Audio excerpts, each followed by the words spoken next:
Meeting. Hold on. I'm just getting recording going. I forgot There to we ask go. about recording. There we Okay. go. Okay, so welcome to the February 2nd, 2022 meeting of the City of Boulder Planning Board, the first meeting of 2022. Hello, Jean. I hope people had a really nice break. We have a quorum and I'll call the meeting to order. I think, yes, everyone has put planning board in front of their names. So before we proceed, I'll go ahead and hand it over to Jean Gatza to cover the rules of participation in virtual meetings. Jean. Great. Thank you, David. All right. So since we are meeting virtually, and as we have been meeting virtually, we have a specific protocol that has been developed to guide us in our work for these virtual meetings. The city has engaged with community members to co-create a vision for productive, meaningful, and inclusive civic conversations. This vision supports physical, emotional safety for community members, staff, board members, and council, as well as democracy for people of all ages, identities, lived experiences, and political perspectives. You can find more about that vision at our Participate in City Council Meetings page. The following are examples of rules of decorum found in our code and other guidelines that support this vision, and these will be upheld and enforced during this meeting. All remarks and testimony shall be limited to matters related to city business. No participant shall make threats or use other forms of intimidation against any person. Obscenity, dehumanizing language, racial epithets, or other speech and behavior that disrupts or otherwise impedes the ability to conduct the meeting are prohibited. And we ask folks to please sign up to speak using the name they are commonly known by. So if you don't have a full name in displaying, you can send it to me in the Q&A and I can change it for you if you can't change that. We will have open comment for items that are not scheduled for a public hearing. And for that and for the public hearings, we will use the raise hand function. So if you hover toward the bottom or top of your screen, you should be able to just see a quick button that says raise hand and use that at the appropriate time when we're asking for folks that would like to speak to those items. Our chat is disabled. If you have technical questions, please put them in the Q&A. We ask that you do not ask questions that are related to the content of the decisions that are in front of the board tonight. The board members are instructed not to follow the Q&A. It is not part of the record. So everything that they're considering has to be part of the record. And you can ask your questions or provide your comments during those open comment times. Let's see, I think that's about it. David, back to you. Thank you so much, Jean. And thank you to everybody in attendance tonight for continuing to roll with the virtual meeting protocols. I know that it's not as much fun as being together in person, but it's what we have to do. So I also, before we get into the next agenda item, want to take a minute to remind the community that applications for boards and commissions are open. This year's deadline for submitting an application is February 21st. There are a lot of openings. This board will have 3 vacancies. As someone who served on the planning board for almost a full 5 years, I'll be rotating off at the end of this next month. I can tell you how rewarding it is to play a role in ensuring the best possible outcomes for the city of Boulder. So City Council makes decisions on who to appoint, and I know they appreciate a diverse and dynamic group of individuals to consider for each board position. So please go to the Boulder Government Boards and Commissions page and link to the 2022 Boards and Recruitment page. And all the information you need to apply should be there. And if you do apply, try not to put too much on your calendar in March and April, because that's when things really happen if you're selected. So with that, let's go on to agenda item number 2, approval of minutes.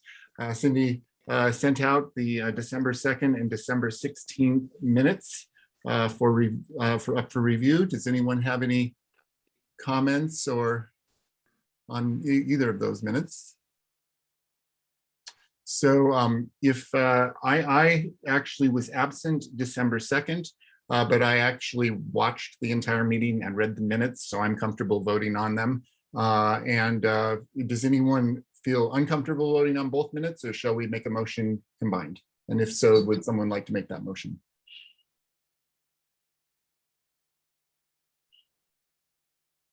Anyone in a motion-making mood? Happy to make a motion. Thank you, Sarah. Motion to approve both sets of minutes. Great, and that would be the December 2nd and December 16th minutes. Let's do a show of hands, all in favor of approving. I see hands. Lisa, did you raise yours? No, there it is. Okay, great. So, all right. You have a second? I'm sorry, David, did we get a second? Oh, I'm sorry, we didn't get a second. I was willing to be second on that. I'm spacing out. All right, thank you, John. John seconds that, and let's go ahead and then do, if there's no further discussion on the minutes, do a vote by show of hands. And I will assume it's the same group. Yep. Thank you. All right, with that, then we'll go ahead and close item 2 and move on to public participation. This is where the public is welcome to address us, the board, on any items that are not scheduled for a public hearing. The only items scheduled for public hearing are the 3300 Penrose Place concept review and the Ball Aerospace expansion project ordinance and site review. That's at Commerce in Arapahoe. So if you have comments on either Penrose or Ball, please wait until those public hearing items come up later in the meeting. But please feel free to raise your hand in the participants list, and Jean Gatza and I will collaborate to call on you and make sure that you can speak. So the first person we have with a hand raised in participants is Lynn Siegel. Jean, if you could, I think, Lynn, you should be able to unmute. Can I please pee first, please? I've been waiting since 6:02. Do we have anyone else who would like to address? I put it up on the QA, but no one looked. That's good. Supposed to. Well, let me look here. I guess we could potentially do the call-ups and call on you after the call-up, since we know you're waiting. Is there anyone else who wants to put their hand up for public participation?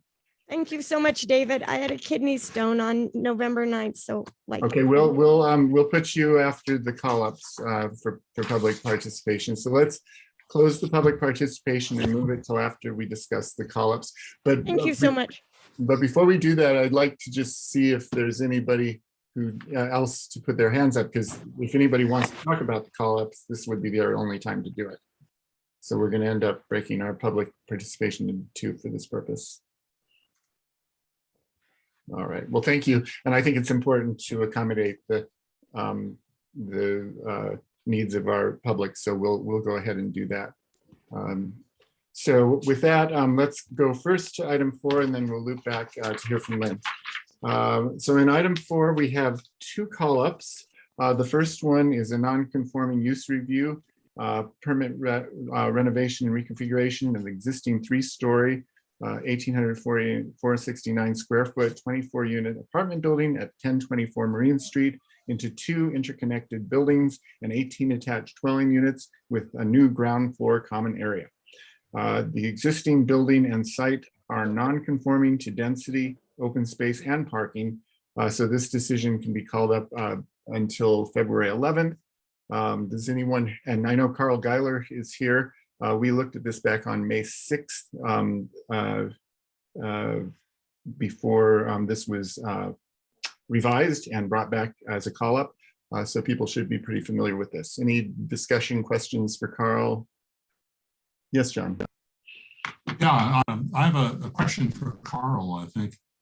In the recommended conditions that you've put together, that staff has put together for this, I just want to clarify some of the wording. One of the conditions is that the rooms shown as study cannot be used as a bedroom.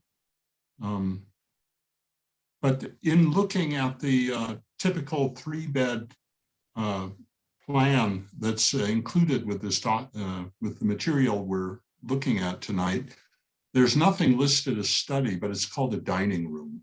I presume that's the same room that is being referred to other places as a study. And so I just wanted to make sure that the condition that you're recommending would also apply to what's here called the dining room. It would apply to that room. That condition was added as an additional assurance that there wouldn't be any conversion. The plans are pretty clear that show that space with the half wall.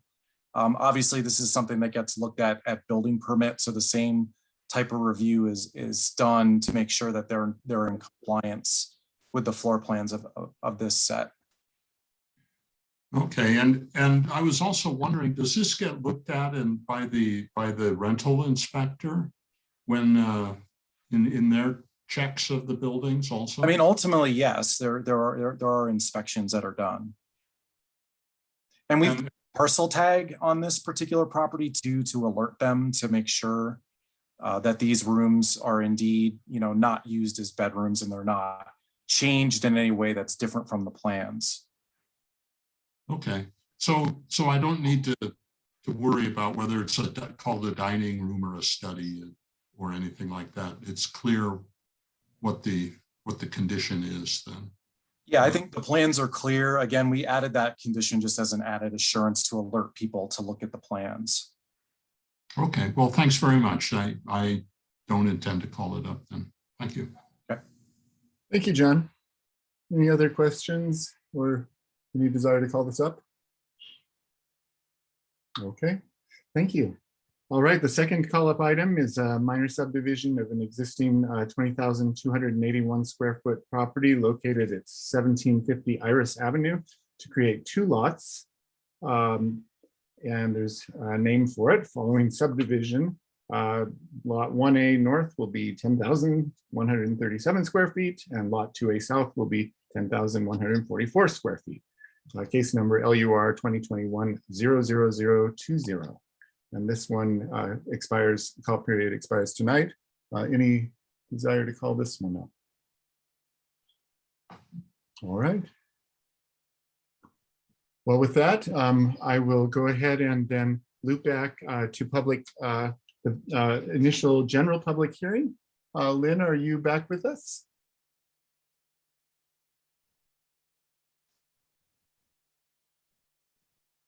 Yeah, I'm here. Thanks a lot, David, for accommodating. I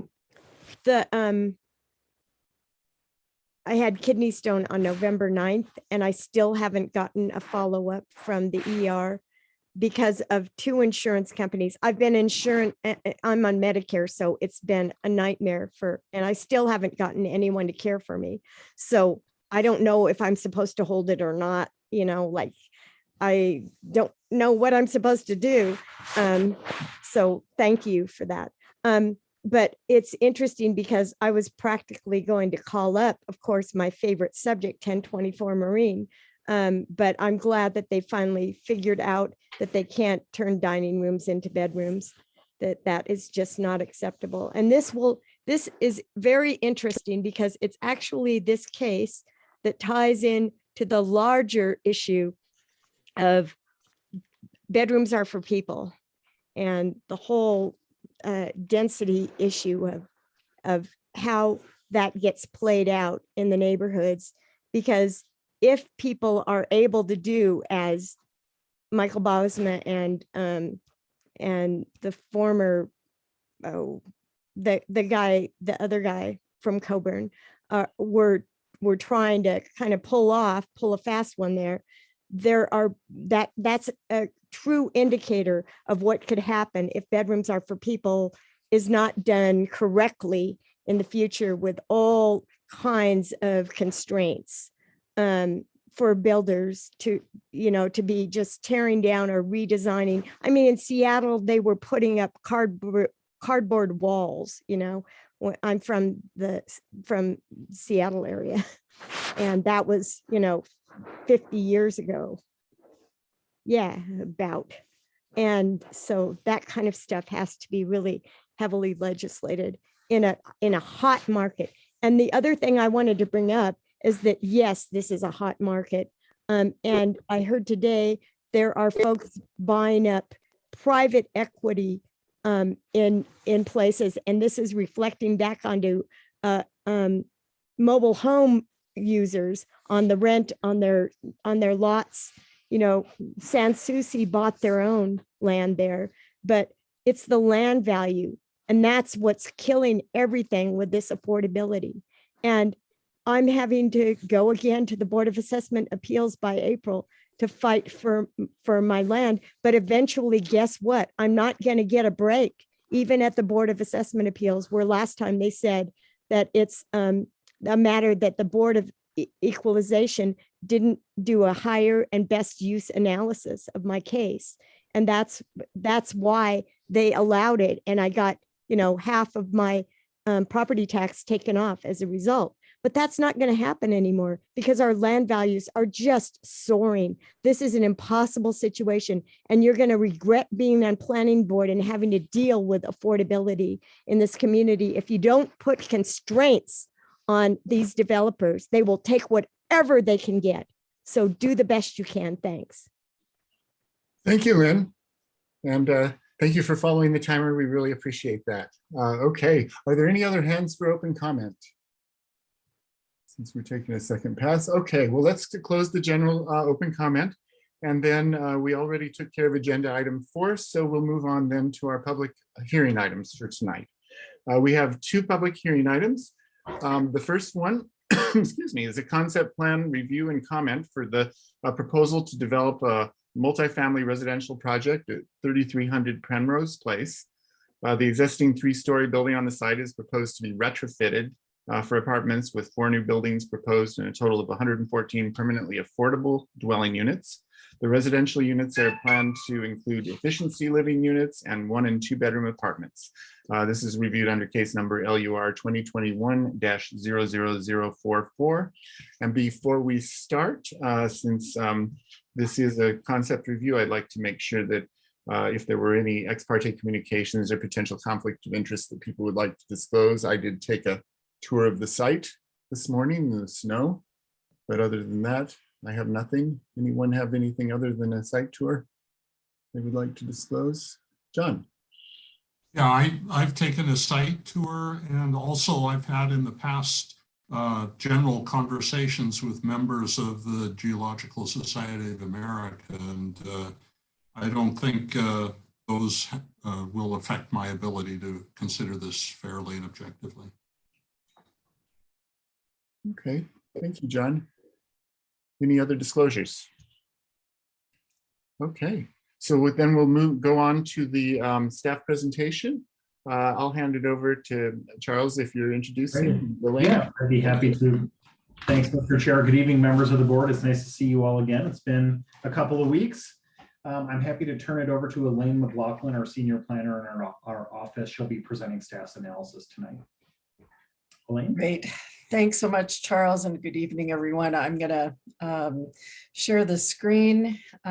Might take a minute to boot things up, but let's see if I can get this fired up. There we go.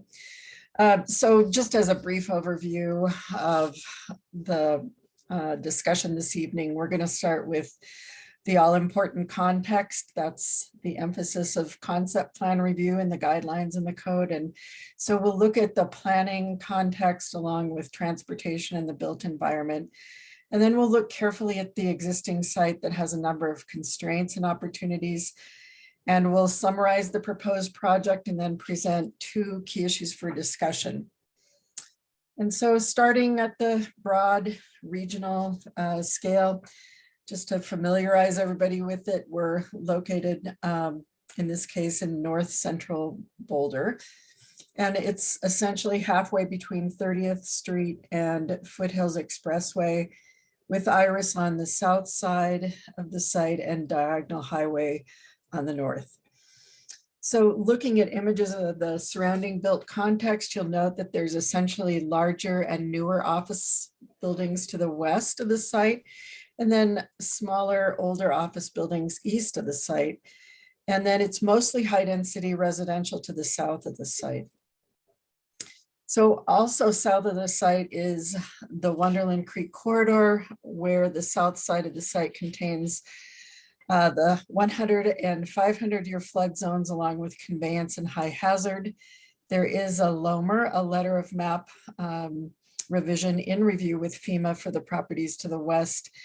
And this LOMR will revise the floodplain on the 3300 Penrose property. Wetlands restoration work associated with Wonderland Creek LOMR will be contained mostly to the properties west of 3300 Penrose. Improvements to this segment of Wonderland Creek Channel were recently completed as part of a greenways improvement project through a City of Boulder CIP process. And that began about a decade ago with the intent to provide flood mitigation and channel improvements along with a multi-use path connection. And back then it was recognized that there was a missing connection. You can see that in the lower right map, that this essentially established that missing link in the multi-use path network. And then also with regard to transportation context, as you can see from this TMP excerpt of the bike and pedestrian map, located adjacent to the north of the site is a separated bike lane and with a parallel multi-use path that both parallel diagonal highway. And then that actually connects up to a grade separated pedestrian bike path at Diagonal and 30th Street, just about a couple blocks to the west. The transportation context related to bus service near the site includes several bus stops. You can see within a quarter mile of the site. And that includes a relatively new RTD bus bike shelter. And that's next to that grade separated underpass. And that connects to the Wonderland Creek Corridor multi-use path. Boulder Valley Comprehensive Plan identifies the site as high density residential.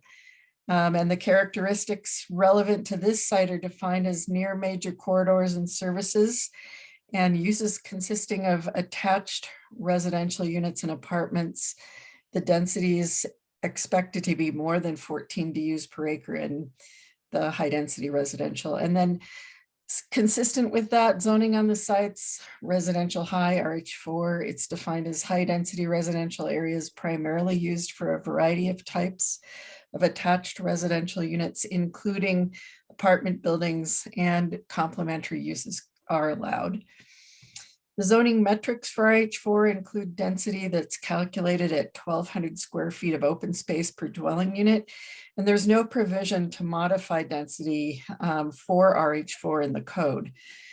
The height standard is 35 feet. That can be modified through site review. And in this case, a request for that type of modification can be either through provision of greater than 40% permanently affordable residential, or if it's necessary because of topography in the site. And both of those situations are manifest in the concept plan. Setbacks under RH4 include 20 feet for the front and rear. And then side yard setbacks are calculated 1 foot for every 2 feet of building height. And then parking for RH4 is based on number of bedrooms. And it's also important to note that attached residential is permitted by right in the zoning district. Then the site itself has several interesting dominant characteristics, and those include mature landscaping and specimen trees that you can see in the images, as well as distinct geometry of the existing Geologic Society of America building. And that's integrated into that setting with what's essentially a very undulant topography. There's a rounded high point around which you can see the original building was set. And then you can also see the natural trend of the topographies from the northeast to the southwest. But you can also see from the topo map how the north end of the site was sculpted to create that hill. And then on top of that, they put in formal lawns and terraces, retaining walls and rock gardens that really were intentionally laid out to play against the geometric forms of the GSA building. And as you can see from this original PUD from, it's 52 years ago now, the site was originally developed in the early 1970s by the firm of Everett, Trump, Siegel and Hand. That's the design firm that did the work. And it was attributed to Art Everett. As noted in the staff memo in 2001, the property was inventoried as part of the architecture survey and context of architect design modernism in Boulder and found to be eligible for listing in the National Register of Historic Places as an exceptional example of brutalist architectural design for its quote, overscaled proportions, complex formal arrangement of volumes, dominant use of cast, rough, aggregate concrete, flat roofs, and deeply recessed vertical tinted windows.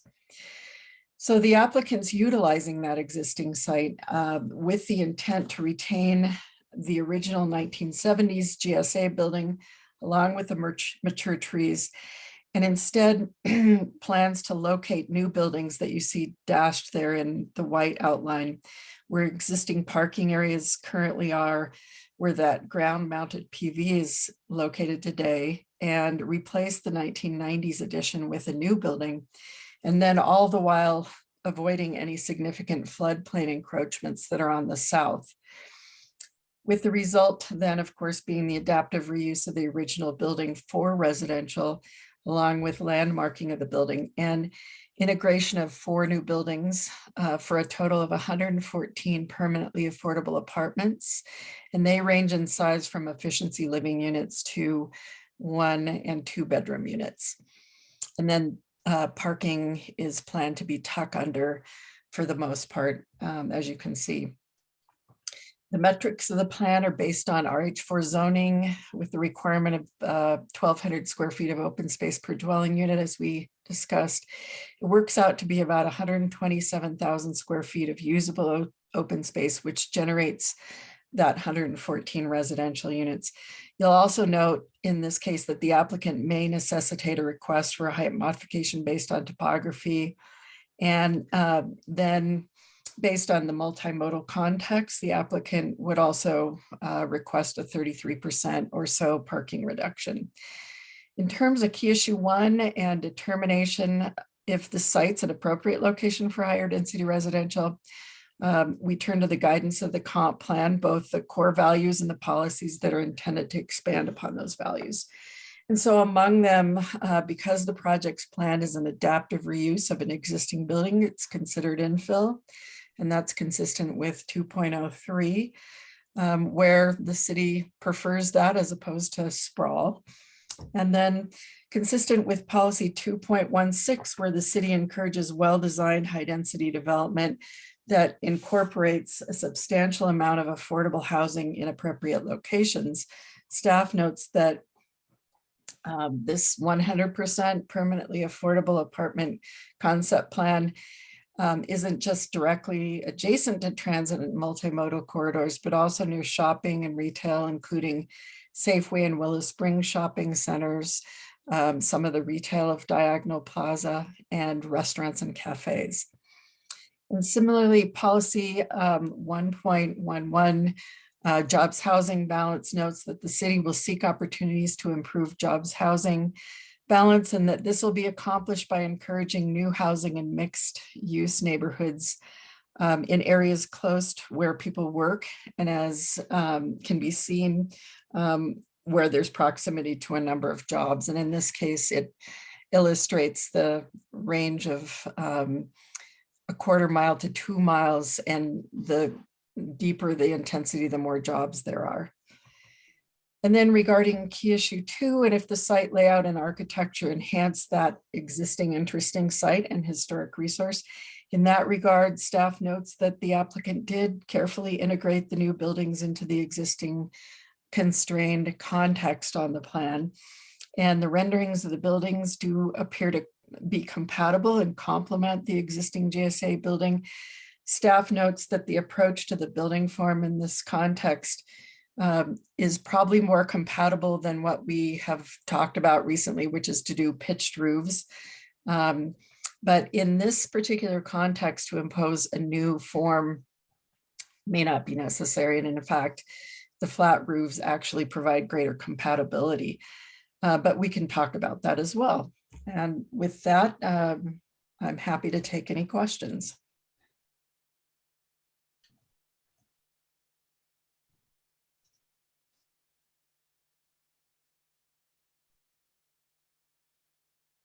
Sorry about the delay there. Looking for my button. Thank you so much, Elaine. That was a really nice, quick presentation. And let's go ahead and open it up for questions. Anyone want to kick us off with questions for Elaine? Sarah, go ahead. Elaine, thanks so much. I actually had just two questions. One was about the floodplain. I'm looking at the it's page 46 of 59 of the just this one proposal. It has the multiple pictures of organizing the site plan, and it just looks a little bit like that long building furthest to the south is at least for a bit on top of the flood area. And I'm just curious if you had a little clarification on that. Yep, and so it is a little corner that encroaches into the 100-year flood zone. And in this case, as in a pretty significant portion of Boulder, we have buildings in the 100-year. And when we're constructing new buildings, they have to be elevated if it's a residential context above the 100-year. You know, in this particular case, that's how they would be able to move forward with putting residential in that spot. Oh, you're muted, Sarah, for the follow-up. And by constructed above, you mean on the living space would be lifted up? Is that what that means? The finished floor elevation has to be above the base flood elevation. Okay. Thank you. Okay, other questions?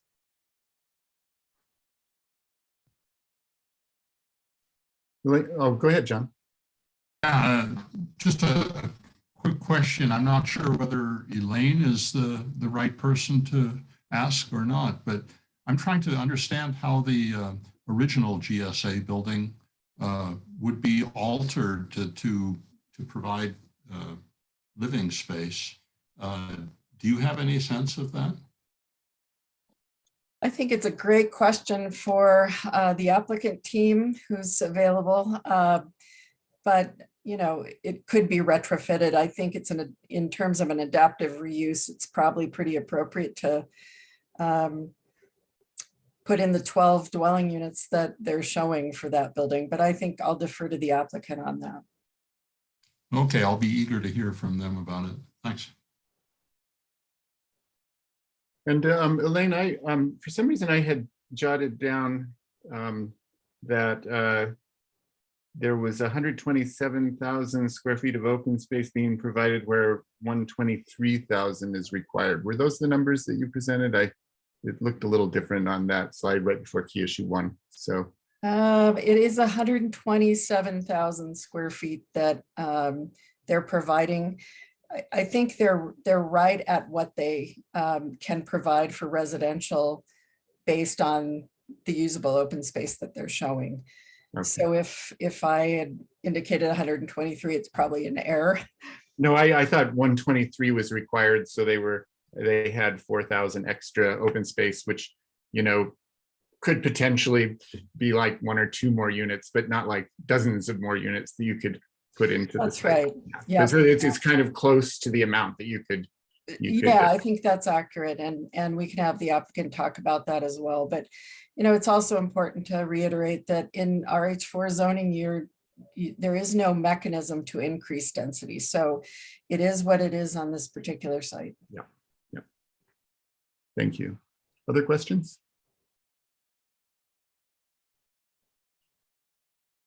Great. I guess I'll ask one more, Elaine. I saw that the solar farm that exists, it looks like there's a plan to kind of move it on top of the buildings, which is really cool. So it just kind of brings me to, when we do demolitions or deconstruction, do we have good guidelines to make the best possible reuse of materials and the lowest impact kinds of disposal and all that kind of stuff? Those guidelines get followed for these kinds of retrofits? Yes, I think that's accurate. And it's something that they would need to do to achieve compliance with the green building standards that we have in the city. And so I think Bill could also talk about how they're thinking about approaching that with the 1990s edition, which won't remain under this concept. Great. Thank you. Georgie? I just had a question around the proposed parking reduction against the requirement. I'm just curious what was driving that specific number, and what's the sort of justification behind it? Yeah, so that's probably something we'd get into a little bit more in site review, but I think in terms of residential parking reductions, it's that the visitors and residents and guests of a space have reasonable accommodation for parking on or off street. And another means to evaluate that is if there's other alternatives available. And in this particular case, because it's adjacent to the multi-use path and the separated bike, off-street bike path, as well as the multi-use path within proximity to that, the bike and ride facility that's at 30th and the diagonal. There's a lot of reasons to take a look at reducing parking in this context. But that magic number, 33%, again, I think is a great question for the applicant. Thanks. All right. Sarah. Just want to follow up on the topic that George brought up, and maybe we'll just put on the table for Ian to answer. But I'm going to presume the answer to my question is no, but I'm wondering if the Boulder Housing Partners criteria for residents requires or includes that you work in Boulder. I mean, since we talk a lot about the use of public transportation and bike paths and all these alternatives, it kind of is built on an assumption that work is accessible through those alternatives. And I'm just curious if there's some sort of criteria for those who are working, if they're working in Boulder. And then as an add-on, it's more of a comment than a question. I just want to remind everyone what Lupita keeps reminding us of, which is oftentimes folks who are low to moderate income rely on their cars for their employment, and just want to make sure that that's incorporated into the thinking going forward. Sure, and yeah, I think that's a great question for the applicant team, but I'll also add that it's not just local buses that that nearby bike and bus facility provides. It's also the Bolt, which is a regional serving bus. So, but I think your question's a good one, particularly for the applicant team. Great. So with that, if there are no more questions for Elaine, let's go ahead and move on to the applicant presentation. I see we've got Bill Hollicky here from Coburn, and we've got Ian Swallows here from Boulder Housing Partners. So I'll hand it over to you guys.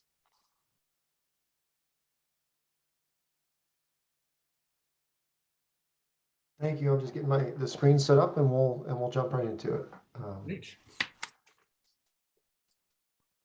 Let's try this. Hopefully this will work. Oh, nope, that's the wrong one. I apologize. Give me just a moment, and I'll do it this way.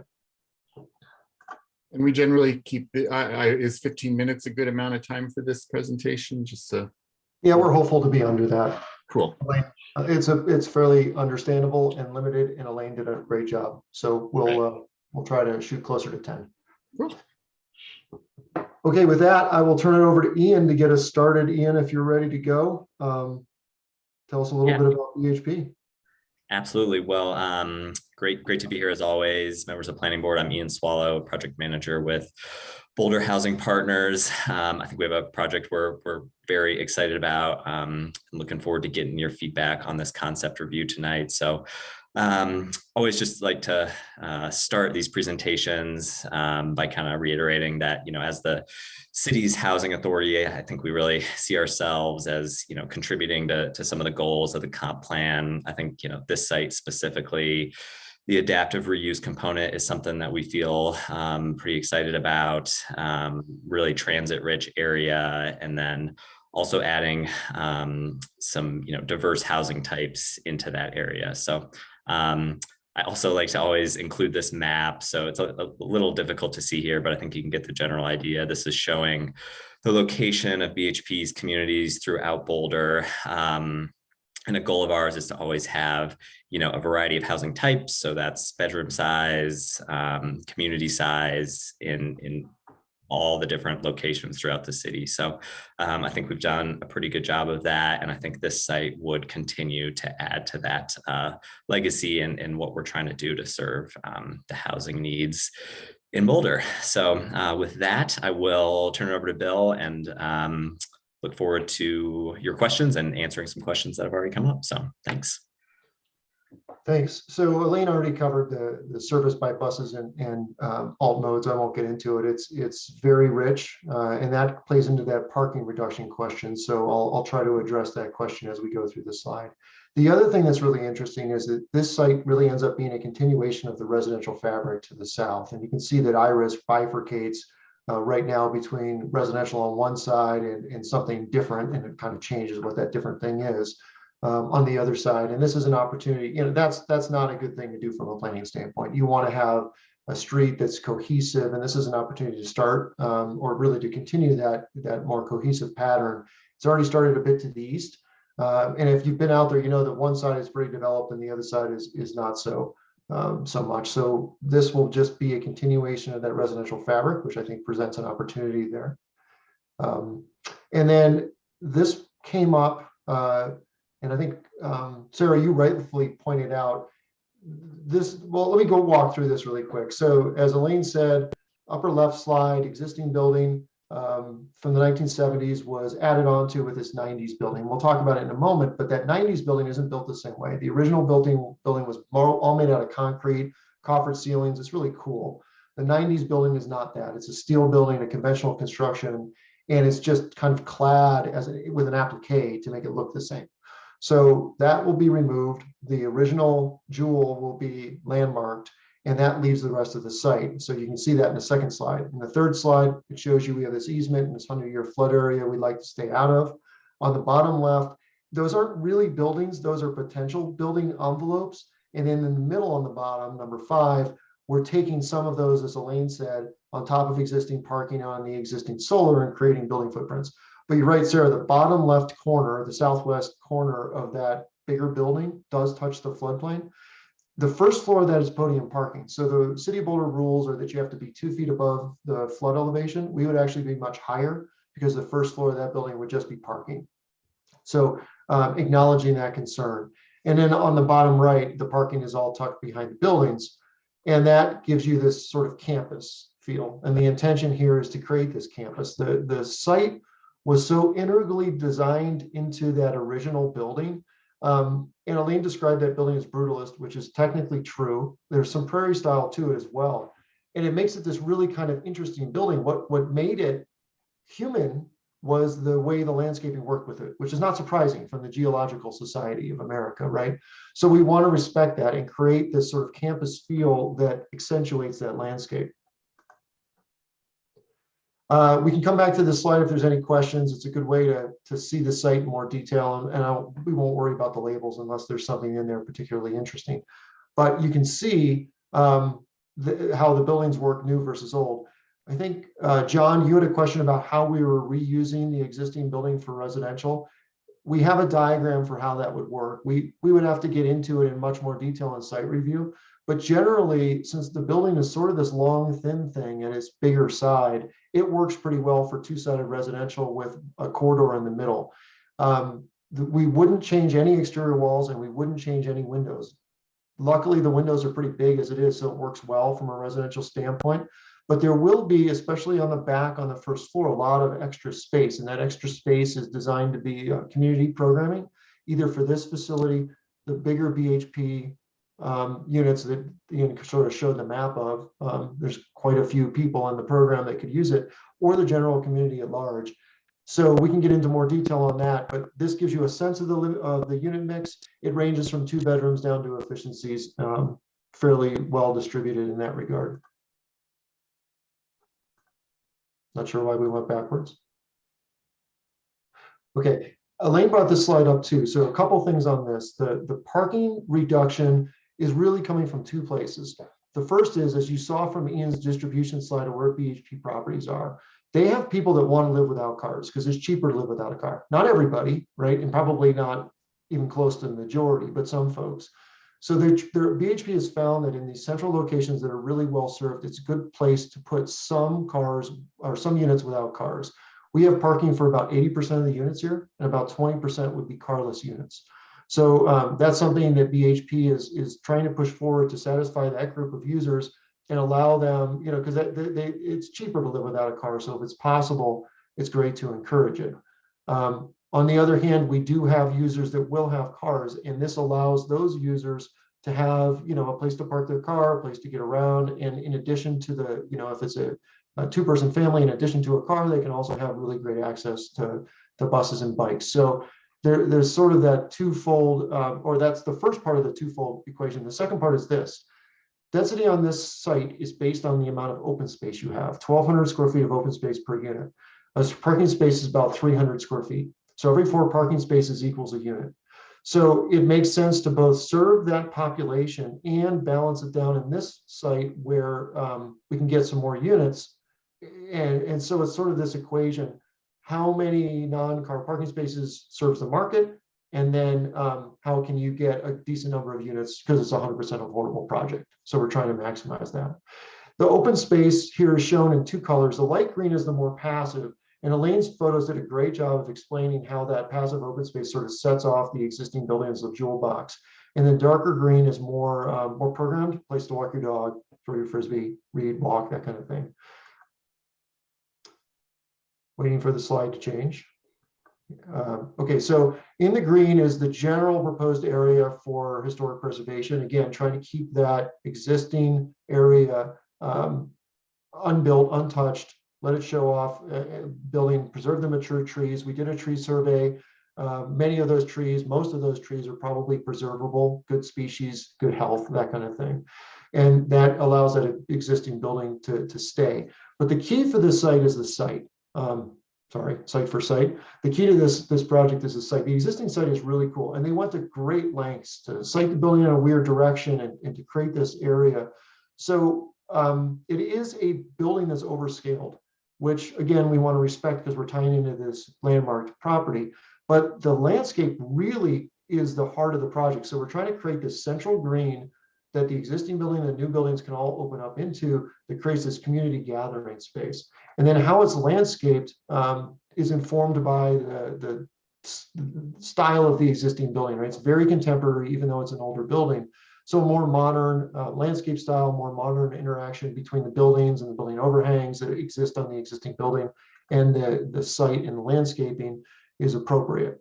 The building itself, and Elaine started to get into it, but I'm going to show a few more pictures of it, is really fascinating. It is this weird combination of brutalism, which in itself, by definition, is sort of overskilled and not super worried about the first floor that you always hear me talk about. But it also has this weird prairie style feel to it, right? These overhanging roofs that speak to the landscape and shoot off into the site. And I think that was very intentional. Again, the GSA, Geological Society, rooting a building to the site, and again, making it really solid, really about the earth. But these moments tie it together, and that's where you get the human scale is a little different on this one. As the landscape bumps into the building, interesting things happen. These overhangs create places to occupy. The landscape runs right up into it. The building opens up at the entries and at the doorways, and you have these arched openings that then are reflected in the landscaping, which was a pretty well-used formalistic approach of the day. But it does create that tie between the place where you occupy and the building style. And so we want to respect all that stuff, but it's a landmark building, so we don't want to replicate it. So we looked to these precedents about how to tie the building into the landscape. And again, back to that central green. For example, this is the building that's on the larger building on the southern side that has parking tucked in underneath it. We could have just put townhome stairs in here, and that would have been a fine architectural response up that half level. But that's not how the GSA building works. The landscaping flows right up into the building. And so we want to take advantage of that and create this kind of tie-in between the building and the landscape. And, you know, when we come back for site review, we'll have railings and stairs and all the protection figured out. But this is conceptually, we want the landscape to rise up into the buildings, and then, like, you know, this shows this deck that you can occupy and the building kind of floating above it. And whether it does that or if it's a real base, we don't know. But the building has these bigger moves to it, just like the GSA building. And then erosions where you enter and exit that are glacier, big overhangs for the roofs. And it's conceptual, so there's a lot of design left to do. But the idea is to get the same sort of approach, but a different style, a more contemporary solution to it. Again, the overhangs for the roofs on the right, this big, huge 3-foot deep coffered concrete poured ceiling. On the left, well, these days we do that out of steel. So while it's a similar approach and you still are occupying space with overhanging roofs, it's thinner and it speaks to how it was built. Just a couple more slides explaining the rest of this. This is an existing patio on the southern side in front of the existing building. And again, trying to tie those existing landscape elements directly into the new building so it feels like this is a cohesive thing. And we didn't just plunk a bunch of stuff around the existing structure. And again, that architecture trying to go for stuff you don't see out of us as much. You know, these are flat roofs to mirror the GSA. They're bigger moves in terms of the building massing and the materials. But again, that's what's appropriate with landmark buildings. We don't want to replicate it, but we really do need to give a nod to it. It's a campus and it needs to feel like it has some cohesion. So to just finish up, this is that center green looking out at the new buildings, and the approach and how it reacts to those buildings is very similar to how the center, that southern area currently hits the existing building. So with that, I'll stop and we'll go to questions.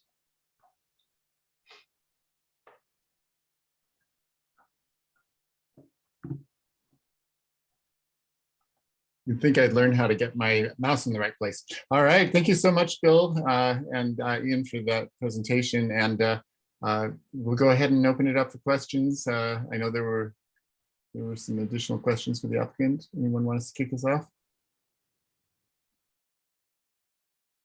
Lisa, and then John. Yeah, so this is a question that I imagine I'll be asking frequently of folks, including Coburn and BHP, and I'll probably have a more nuanced and intelligent way of asking it in the future once we get to hear from our fire marshal and so on. But I know when we talk about green building codes, for example, and sustainability, that we often hear from applicants when, in this case, the financing or in cases of a for-profit project, the pro forma allows for it that they'll seek to exceed sustainability and green building.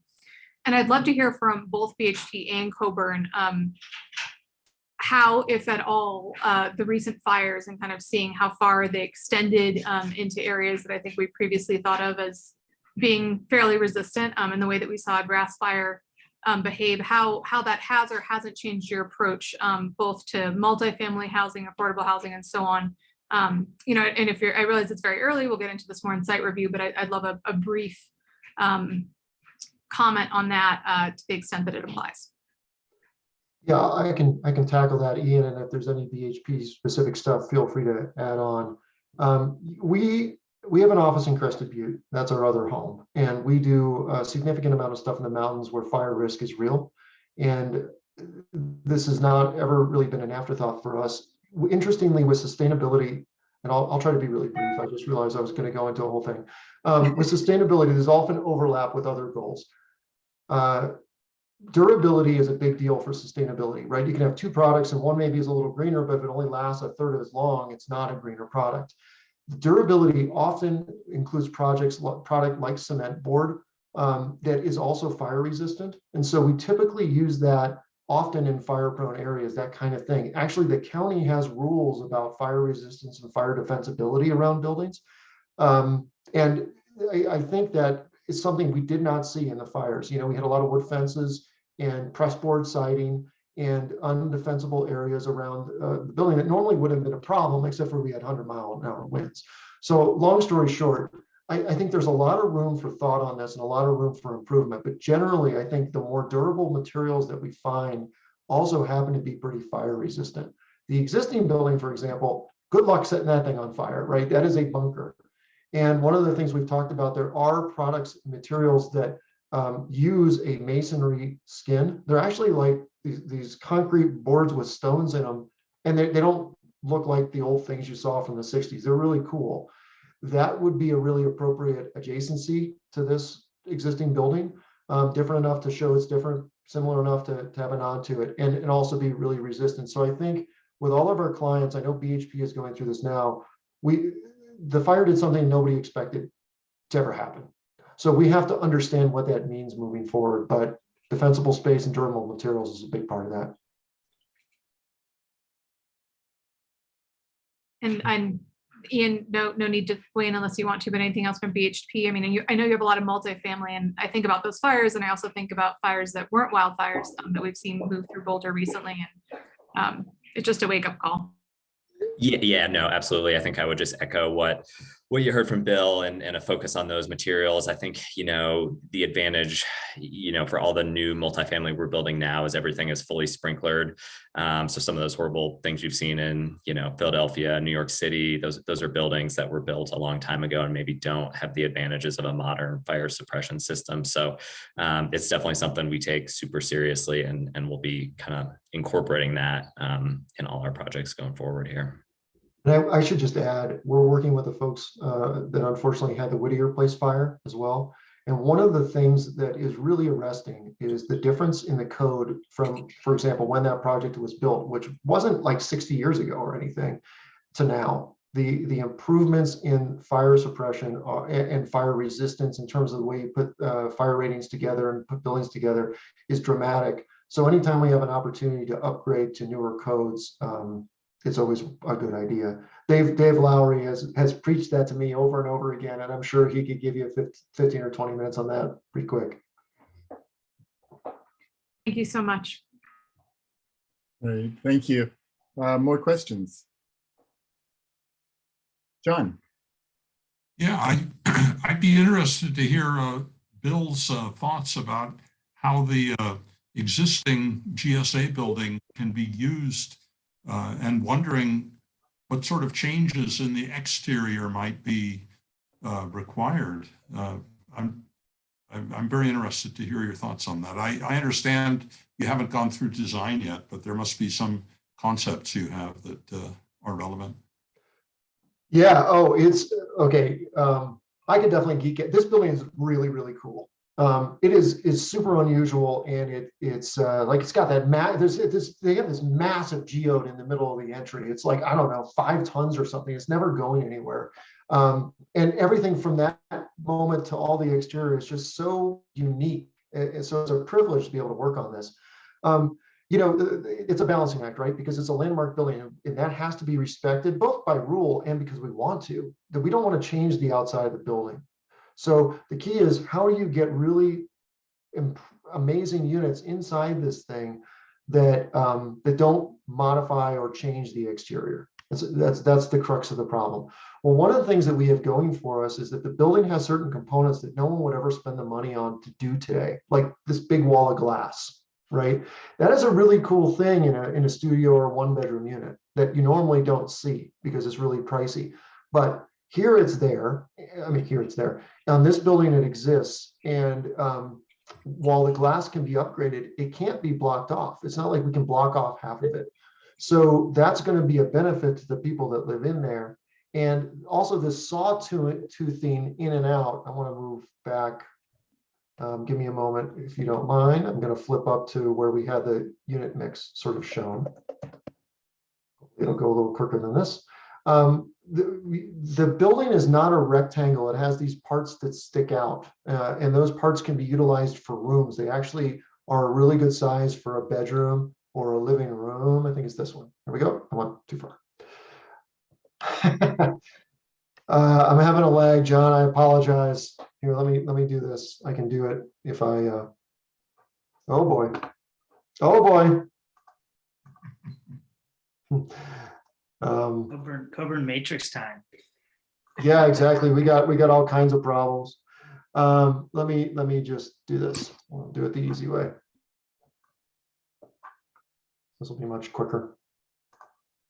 Thank you for your patience. So you can kind of see that the building, we're not proposing to change the exterior of the building. It goes in and out all the way around.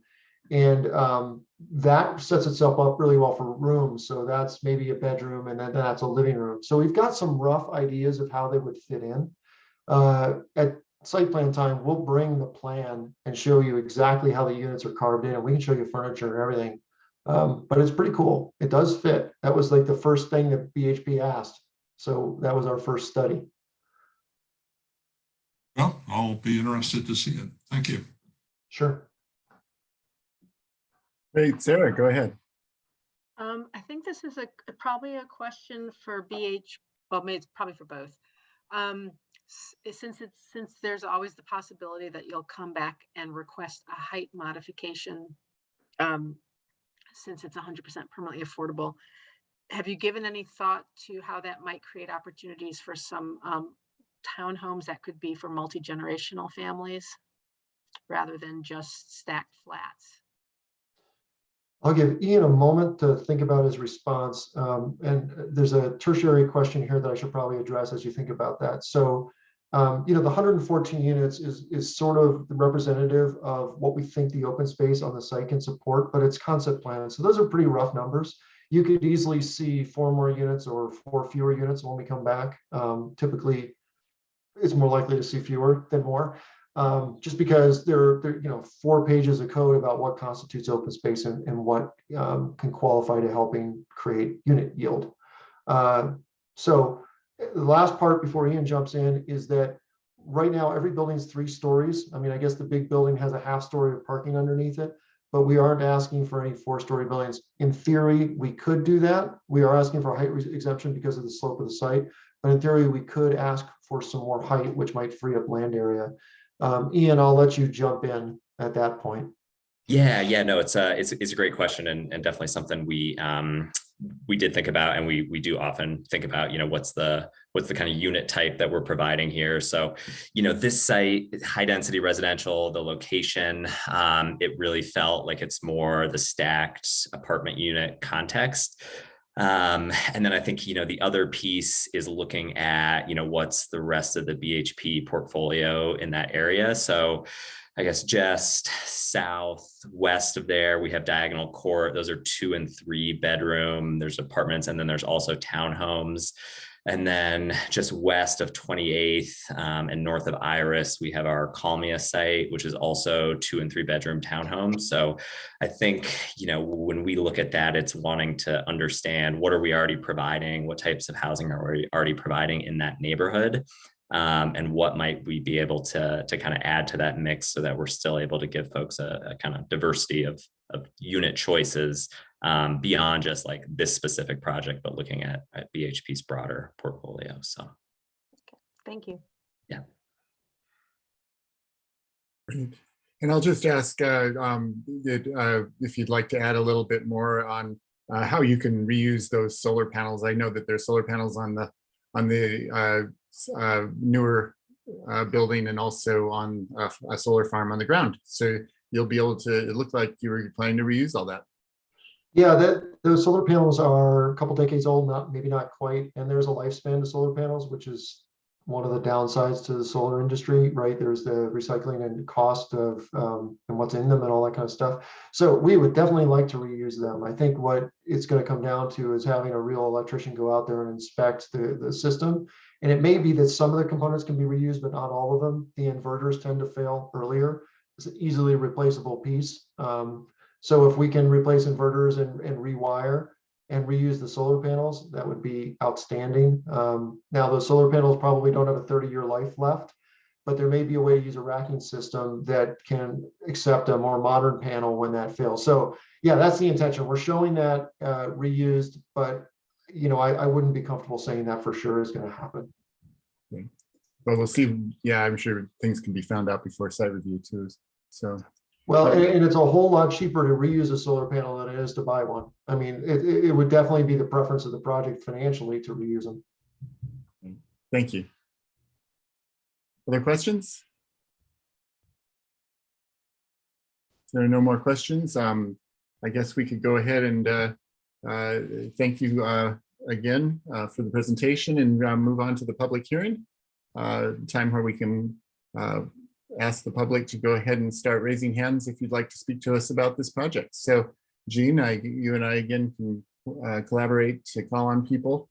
I see some hands going up. Jean, are you ready to work with me on that? I am ready, David. Great. Okay, well, let's go ahead and start then with Kurt Nordbeck.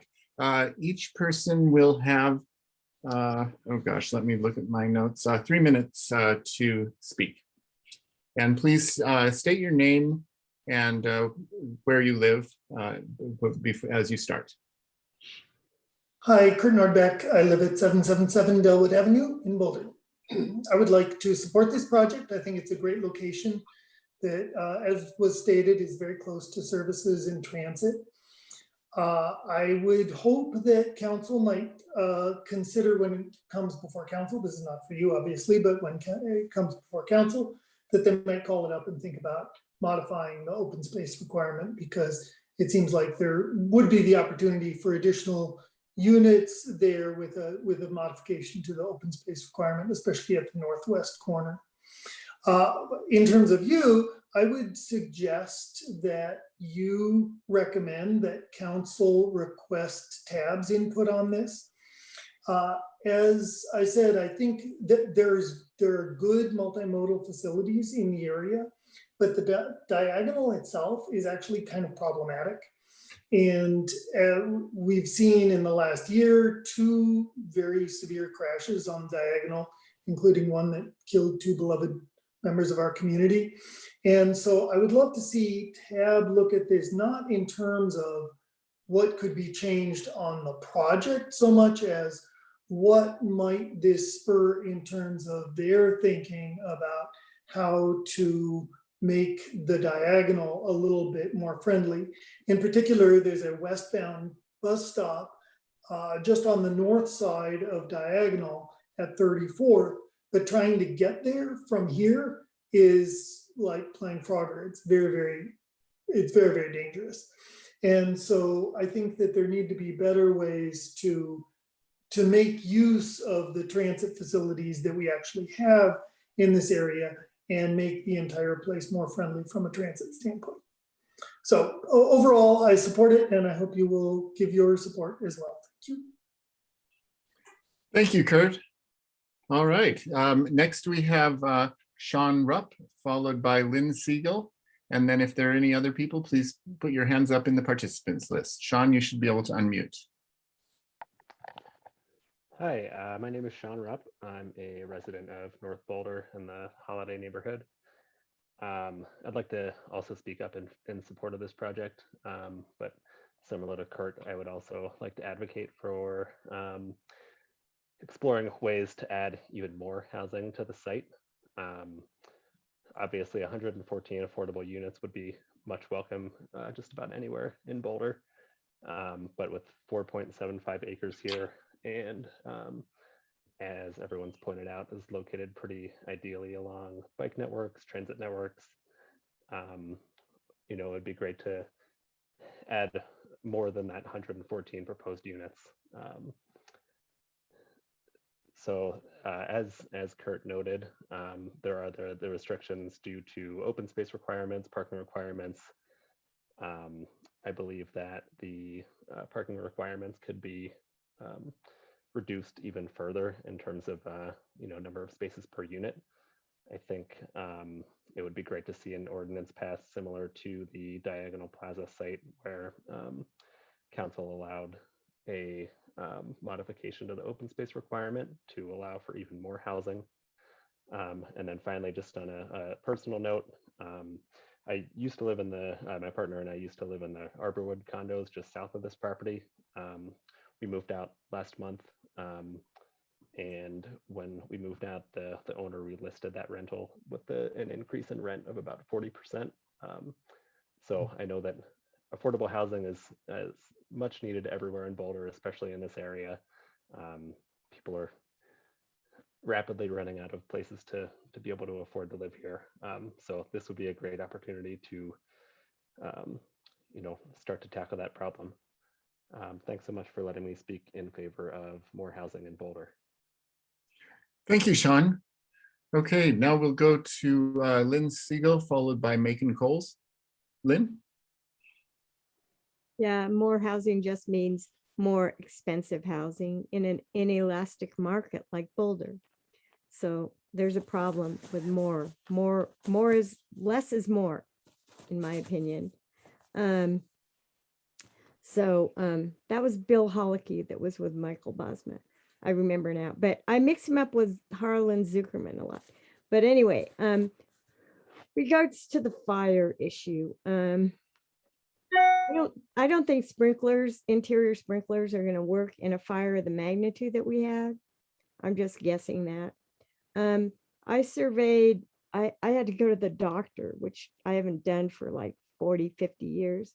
But I went out to Superior, and how interesting. I covered everything. I made myself into a drone effectively, which is what they're doing now to evaluate this fire. And it was fascinating because, Old Town Superior, if you go up the hill a little bit on McCaslin, Discovery Drive, look back over, you can see Superior burnt out almost entirely, if that's what it was.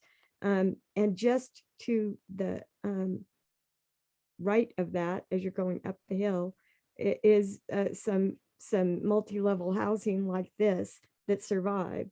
So it's kind of fascinating. I think of the fire as something that I call stochastic terrorism. Stochastic is a term used in statistics, and this term came to try to find like a lone wolf, or like who a terrorist is going to be, how you can really predict terrorists. Well, the fire is this fire, and there could be more of these fires. It is like a terrorist. It has the vortices within the winds can take it anywhere and steer it off in a different direction. We came so close, like this is like scary. So I went to my doctor's appointment. Okay. They're building a whole new city in Louisville. I don't know if not Louisville, but Superior Marketplace, a whole city. Okay.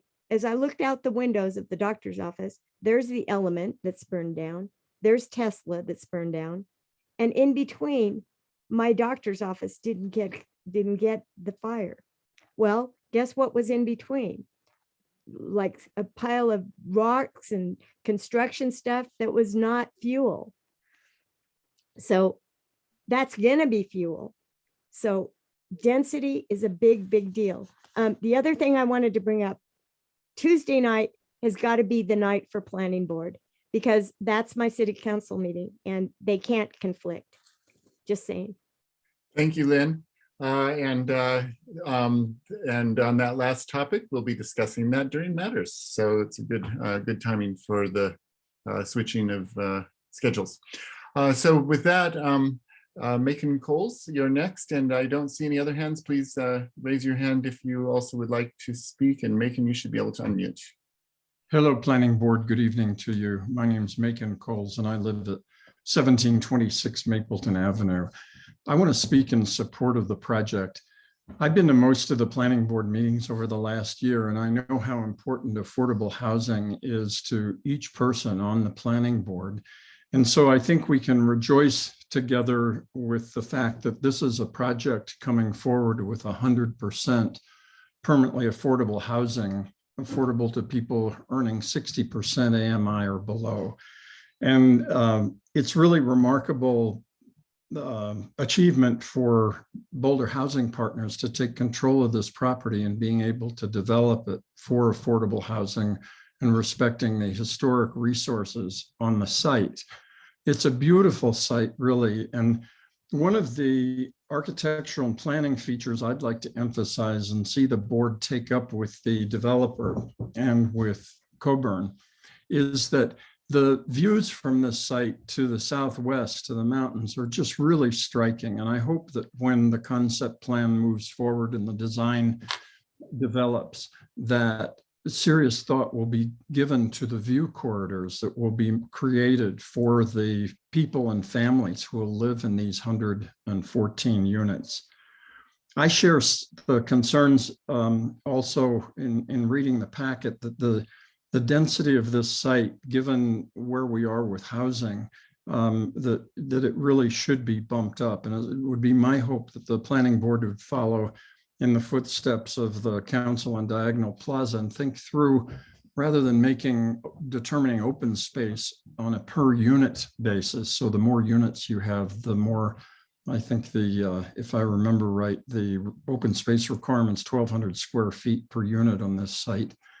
I realize there's some splitting of units, but it makes a lot more sense to do what we've done in our mixed use zones, which is to require that open space be 15% of the total area of the site, and not dependent on the number of units, because it gives us a lot more flexibility in addressing our housing crisis.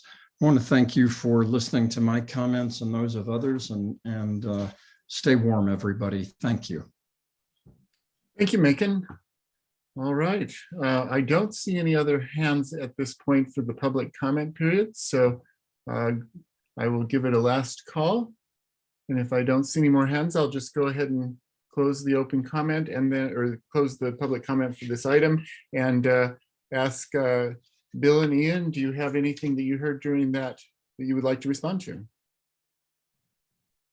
Nothing for me. Just want to thank everybody for their comments and always appreciate it. No, yeah, we appreciate the comments and sentiments, and nothing else to add. Great. And since it came up during public comment, I'll just maybe, Charles, if I could put you on the spot briefly. I know that there's discussion about board collaboration, and we had actually talked about TAB involvement at the concept review time on projects that have significant transportation issues. Is there anything that we know about that at this point that we could say in regards to this particular project? I know that we don't have anybody from TAB here tonight. Yeah, the planning board doesn't actually have the authority in the code to refer concept plans to TAB. That's something that council would have to do. But I think that the board could certainly include that as, part of their discussion, and we can emphasize that in our memo to council if, planning board finds that a TAB review might be helpful. Thank you, Charles. All right. Hella, did you want to add anything? Okay. Sounds good. All right. So with that, let's go ahead and take a brief break. I know that Peter had a laptop thing, and I'm doing caregiving for my husband who broke his leg very severely, and I have to deliver something for him to eat. So let's take about a 5-minute break and come back at, let's say about 27 after the hour.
Okay, we should be at about 27 after. I see people regathering.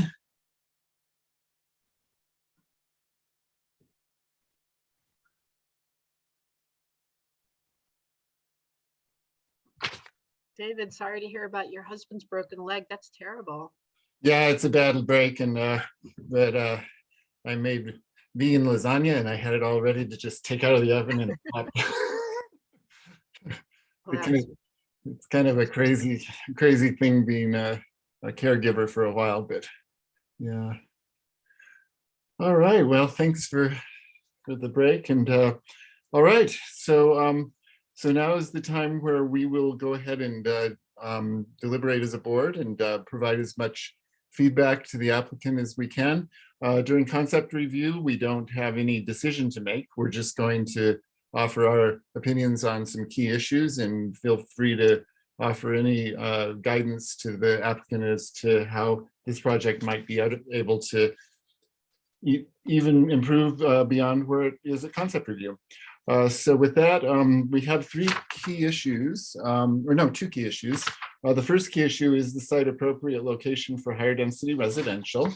And the second key issue is, does planning board have feedback to the applicant on the conceptual site plan and architecture? So let's start with the higher density residential and see if people would like to weigh in. You mean whether it's an appropriate place? Is that what you're saying? Yes, appropriate location for higher density residential. Yeah, go ahead, Sarah, and then John. Yeah, I would say absolutely that I know that area because my dentist's office is right next door. And it's the southern half of that sort of quadrant is all higher density residential, and it seems like this is an appropriate place for it.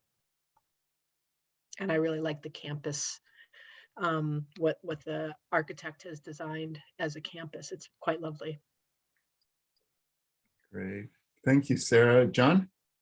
Yes, I think this is an appropriate location for higher density residential development.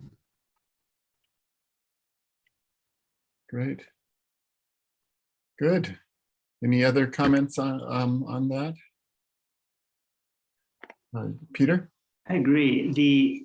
That area of diagonal, it's not going to be a retail corridor. It's not going to be a retail strip. I think it makes a lot of sense, and I really like the oasis and the homage to the existing structure. It's going to be it's shaping up to be a really nice place to be. Mm-hmm.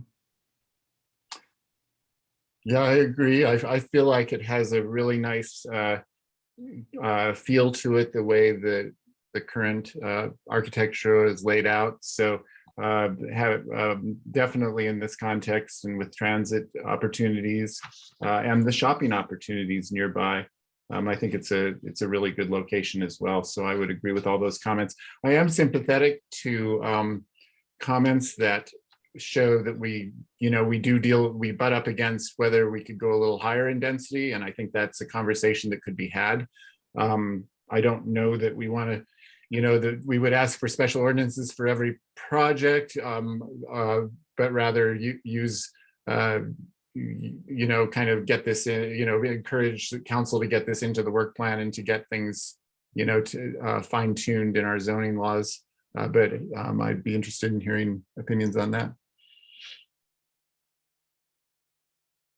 I'll speak up, David, just to the first question that's up for tonight. I completely agree with the other board members we've already heard from. I think it's very appropriate location. Without getting too site specific on this, I know that members of planning board have put a lot of work into looking at code and reviewing code, and I know that that's something that staff is also really interested in, and I imagine, I can't speak for them, but council members are probably interested in as well. So yeah, without getting too parcel specific and without going down a rabbit hole on what we can do under current code, I mean, we're kind of stuck with RH4 on this particular site.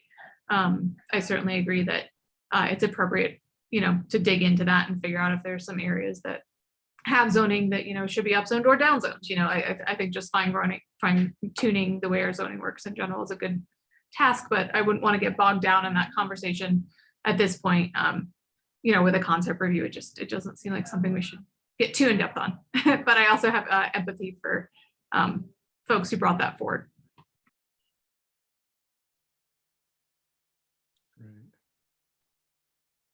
Okay.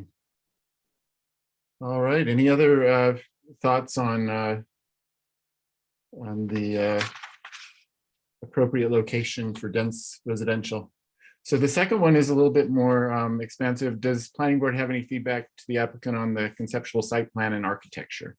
And here we can also talk about circulation and things like that, I think, and parking. Sarah? So this is actually, David, as long as you brought up a more meta issue, I'm going to bring up a more meta issue, which is the issues raised by some from the public about transportation connections.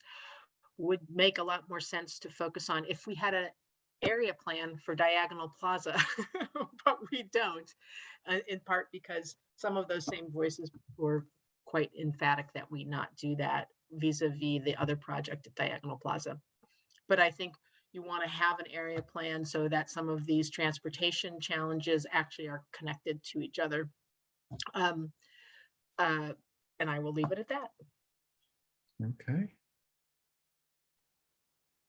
Other comments? John? Yeah, I agree with Sarah. I think an area plan here would be absolutely appropriate given the rate and scale of change which is taking place here. I think Boulder is being deficient by not carrying out an area plan effort. And for the same issues that have been pointed out.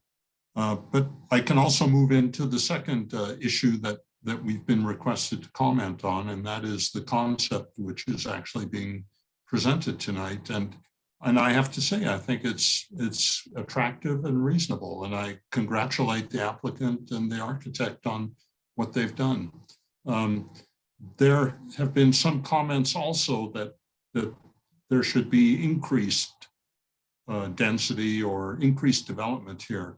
And I think that's something that can be reviewed, but I think that it is our job also to help ensure that what is built here is something that we'll be happy with in 25 and 50 years from now. So I think that what is being proposed with the existing use of open space and attractive layout is something that I can support.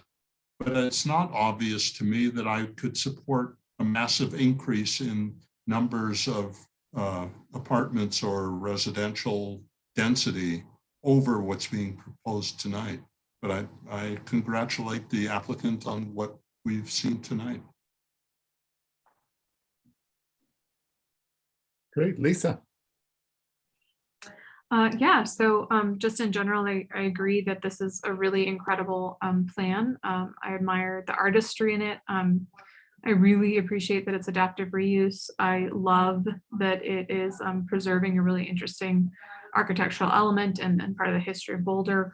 I am very excited that it's a transition from, a commercial or I'm not sure exactly how we would define that use, but to residential. And I hope that as we see telework change and as we see what's happening, I don't know what's going to happen, but if we see less demand for things like office or other buildings, I hope that one of the ways we can address our housing issues is looking at where adaptive reuse is appropriate.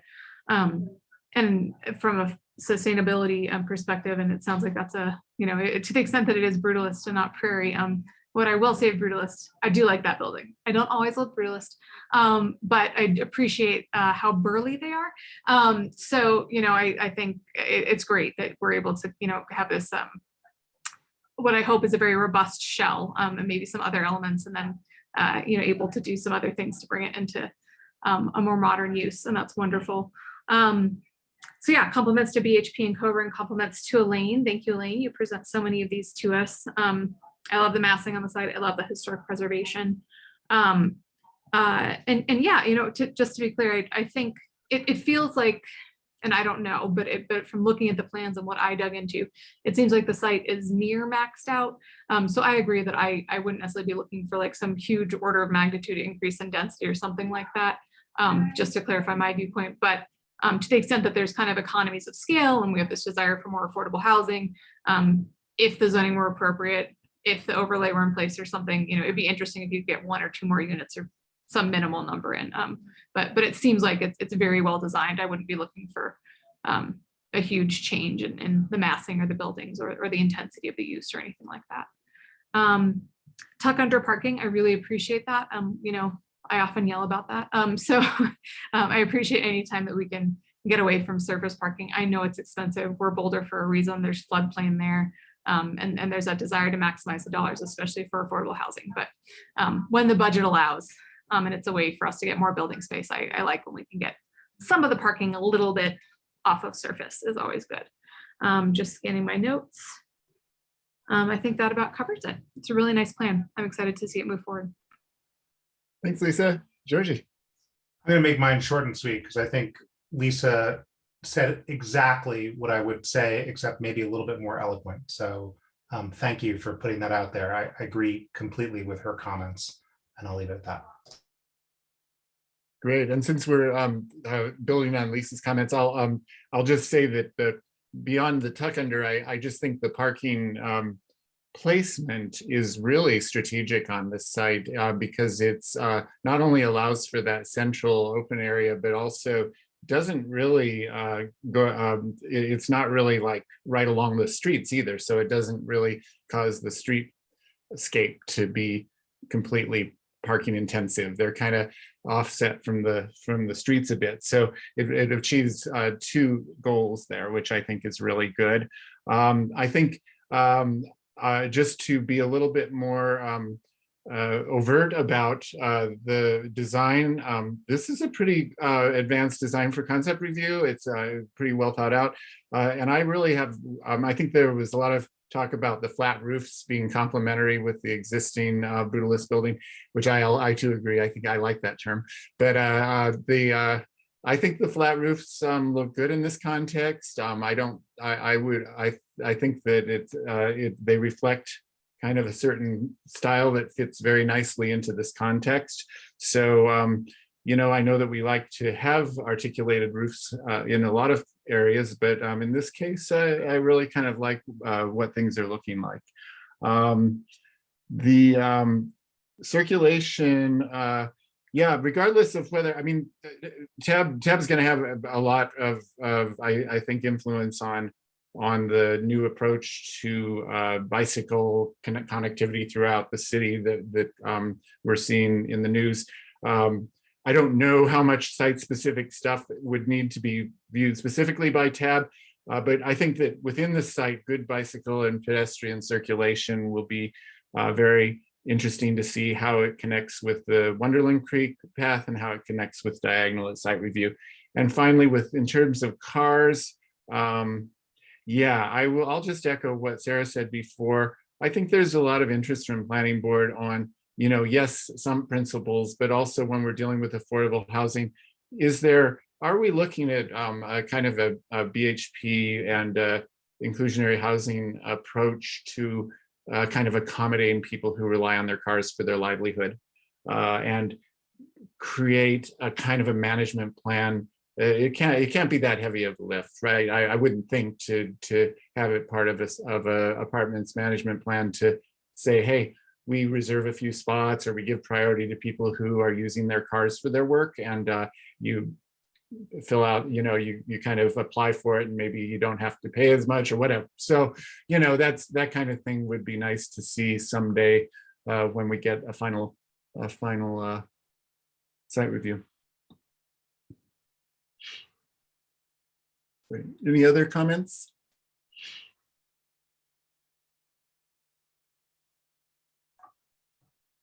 All right, well, it looks like we've got a pretty good set of comments. Bill, Ian, any? Oh, go ahead, Sarah. It's not so much a comment as much, could you all take some of us or all of us to see the inside of that building? It looks amazing.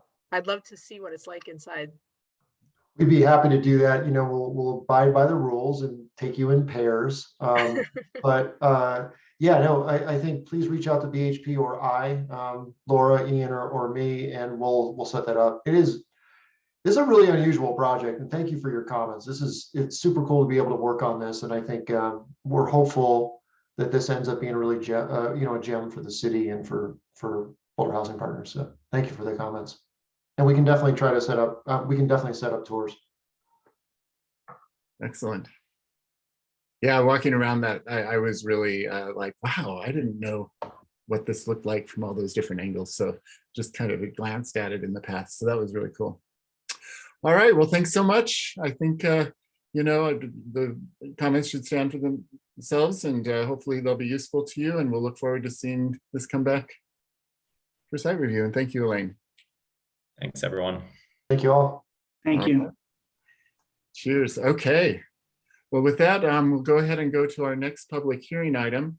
Our next item is a public hearing and consideration of two items related to the proposed Bell Aerospace expansion project at 1600 Commerce Street and 5001 Arapahoe Avenue within the IG zoning district. The first is a recommendation on an ordinance that would allow the campus to exceed the FAR standards for IG, and also 15-year vesting period for the development plan, and extending the expiration date of a landmark alteration certificate because of the schedule extending that beyond the normal 3 years. I believe. And the second item is a site review application, LUR 2021. So the first one would be a recommendation to council on an ordinance. The second one is a site review application, LUR 2021-00019, which would expand existing manufacturing building by approximately 390,000 square feet, and construct 2 new administrative buildings, a new parking garage structure with pedestrian bridge crossing Commerce Street, and some height modifications and a parking reduction. So a pretty hefty item here. Before we start, we'll go ahead and disclose any ex parte, any conflict of interest, potential conflict of interest that anyone would like to disclose. John.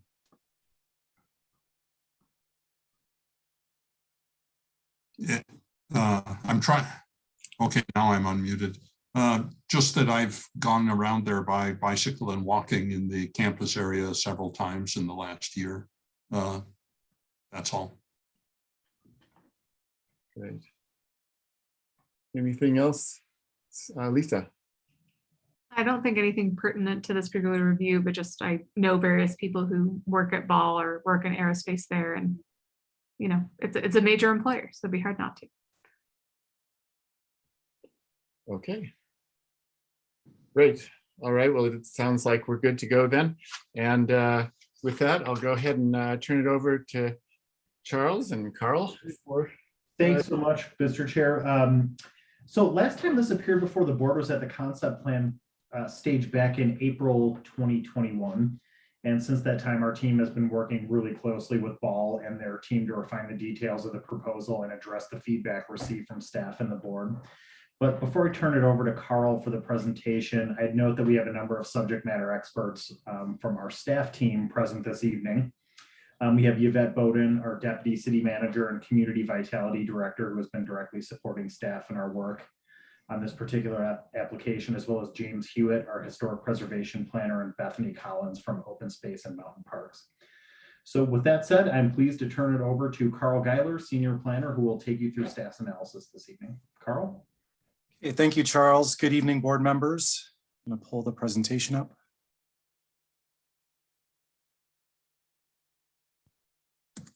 First, I'm not seeing it.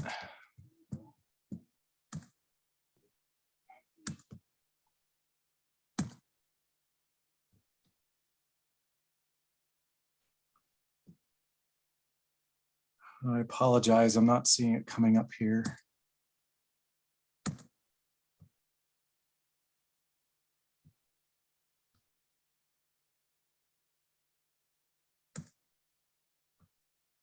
that's not it. Cindy, do you need to give me any kind of permissions or? You're displaying something now. You're sharing your screen right now, Carl. It looks like an InterGov Yeah, screen. you are. You should have all the permissions.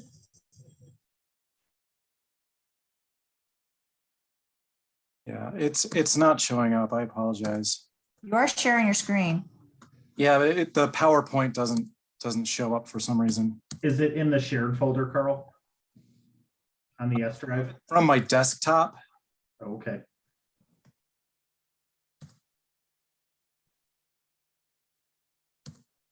I know that with the PDF, the PDF of the packet was, it took a long time for my. Okay, now it's showing up. Okay. Apologize for that. There we go. All right, can you all see that? Yes. Okay. As Charles and David noted, tonight before the board is the ordinance related to Ball Aerospace and the site review application, and I'll go into detail on that through this presentation. So the purpose of the presentation is to hear staff and applicant presentations, ask clarifying questions of staff and the applicant, hear public testimony on the project, and then there'll be public planning board deliberation on the key issues that I'll talk about. So ultimately tonight, what we want to see is a recommendation from planning board to the city council on ordinance 8499, as well as a planning board decision on the site review application. So just a brief overview of what I'm going to be talking about tonight. So I'm going to start with just a little bit of background in the site review process, the existing site and regulatory context. I'll touch on the concept plan that the board reviewed last year. I'll give an overview of the ordinance as well as what's proposed in the site review application. I'll talk about all the key issues that we've identified for the board tonight before concluding with our staff recommendation and allowing the questions for staff. So with site review, just a little bit of background. The concept plan was reviewed by planning board in April of 2021. Since that time, there's been 2 good neighbor meetings held, and we have met the public notice requirements. So the reason that the site review is required is that the property itself is over 5 acres. It's actually 27 acres. And the floor area that's proposed is over 100,000 square feet. So these things require site review. Also because the proposal includes buildings that are over the height limit for the industrial general zone, it requires a height modification, and that requires a public hearing before planning board. So those height modifications relate to, and I'll go into the site plans, what these buildings are, but the Fisher building, new buildings B and C, and the new parking garage. There's a setback modification for a bicycle parking pavilion along Arapahoe. Since it's an accessory structure, it's located roughly 30 feet from the front property line, where 55 feet is required for accessory buildings. There's also 2 parking reductions, a vehicular one that's 16% and a bike parking one that's 59%. So any decision that planning board makes tonight is subject to city council call up within 30 days. So this is the site. You can see it's large. It's roughly 27 acres. It's 2 properties as shown in our mapping. There are some other parcels shown, so there might be some replatting that's required at the technical document stage, but it's really shown as 2 properties at 1600 Commerce Street and 501 Arapahoe Avenue. So you can see the BNSF railway just to the north of the property. The Boulder Creek corridor runs just to the northwest. The Boulder Community Health facilities are located west of the site, as well as some offices along Arapahoe. South of Arapahoe is largely residential uses. So the Boulder Valley Comprehensive Plan land use designation is light industrial. We've included in the packet the description of that particular land use. This is consistent with that. It is in the area that's being developed as the East Boulder Subcommunity Plan. Still in process, it's not yet adopted, but this is included in that area. So the zoning reflects the land use, so it's industrial general. What's proposed is a permitted use on the site. There's a 40-foot height limit in that zone, and there's also a 0.5 floor area ratio maximum for the site. So that by right would allow up to 577,000 square feet on the 27 acres. So getting into the site context, the site was developed in the 1950s and was the original location of Ball and Boulder. The building that's shown as the ADO building on your screen, you can see that aerial. It's actually taken looking south, but that building called the ADO building was originally constructed around 1956. There was an addition to that called the AD building in your packet. And then during the 60s, they built the what's called the T buildings, T1, T2, and T3, as well as the Tech Tower in 1963. So you can see some contemporary pictures of those buildings on the site. So most of these buildings are proposed for demolition. They were designed by a modernist architect named Hobart Wagner. Because they're over 50 years of age, they did require demolition permits that can be granted at the staff level. The original ADO building, and I'll talk a little bit about this at the concept plan part, is the original building on the site, and that's proposed to be preserved on the property and required a landmark alteration certificate. So that has already gone through the Landmarks Board. They have approved it conditionally. Landmarks Board still does have to ultimately review the landmark boundary that would go around that building. That would occur after site review. Here are some other pictures of the site. You can see the Fisher building, which is the primary manufacturing building on the site where they build spacecraft, satellites, things of that nature. Obviously, a fair amount of the site is surface parking at this time.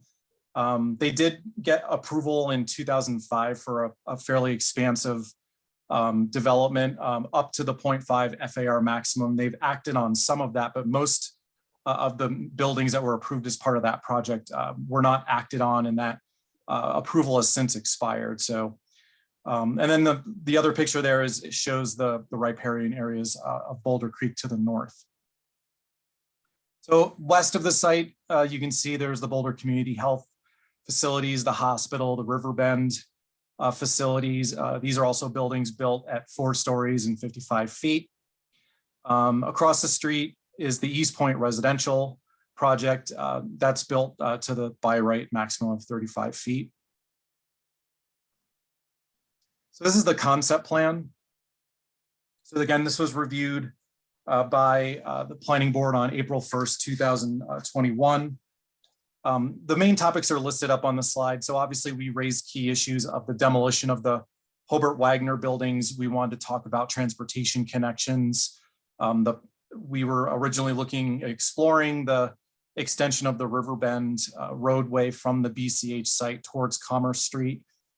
We wanted to talk at that time about the proposed building locations. Obviously, the site plan doesn't show building forward design that we see in a lot of other projects. And obviously this is a unique project, and that, Ball Aerospace has some programmatic needs on the site for what they manufacture on the site that has high security and requires proximity of the buildings in close relation to each other. So that obviously informs the site plan. So that was something we talked about at that stage. We also talked about the additional floor area request up to a 0.65 FAR. And one of the other key issues that was discussed was offsetting the impacts of the expected number of employees on the site. So at this stage, the Planning Board was largely receptive to the plan. There obviously, was, some preference to have building forward design if possible, but if that wasn't done, that the, landscape area along Arapahoe be enhanced, and that walkability and pedestrian connections through the site be enhanced as well. Also, there was a discussion, there was generally support for the demolition of the Hobart Wagner buildings by most, obviously some deferring to the Landmarks Board. One big change that I'll point out is that when this was looked at concept plan, the applicant was originally looking at preserving the existing AD building, which is the addition that fronts on Commerce Street, which you can see in the gray just south of the parking garage. Since that review and working with our landmark staff, it was found that the original building was of higher historic significance and that should be preserved. And that's that building that's kind of oriented diagonally. So you'll see that's the primary big change when you go to the new plan, is that the ADO building is what is being preserved as part of the new plan. So this ultimately went to City Council for call-up consideration. They did not call it up. And since that time, we've been working with the applicant. So the applicant's also going to go into a little more detail on what changes they've made since concept plan, considering the comments that were heard by planning board. So I'm just going to cover the ordinance 8499 and what's included in it. So, based on the unique and special manufacturing considerations of the site, and also considering just the community benefits of retaining an important primary employer in Boulder that has roots in Boulder and has been working with the university, and the community benefits of the connections, we felt that an ordinance to allow some additional floor area on the site was appropriate, especially considering that larger floor area needs are needed based on the size of the satellites that they do construct at this location.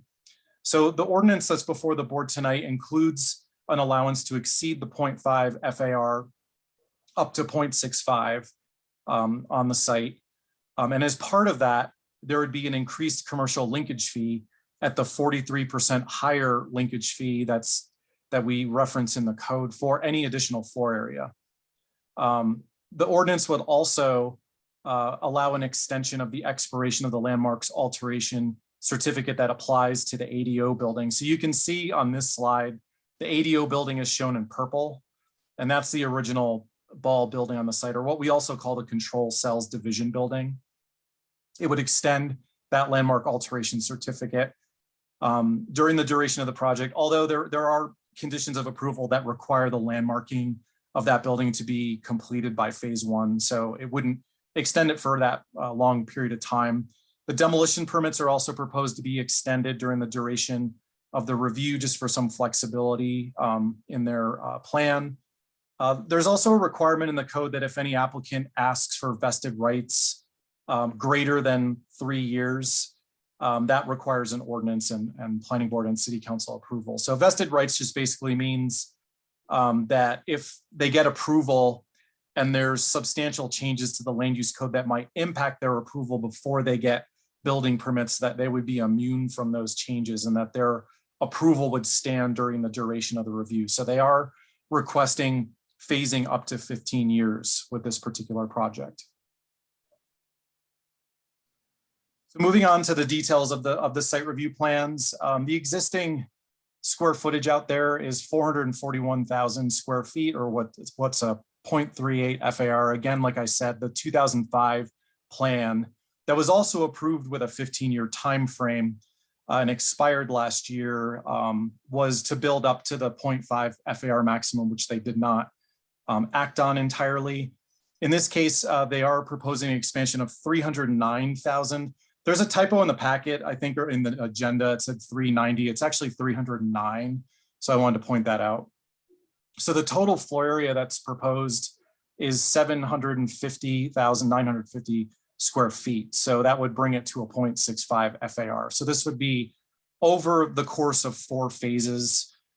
You can see on the plan that the phasing, just gotta move this so I can see. There is 4 phases that are proposed up to 15 years with completion by 2037.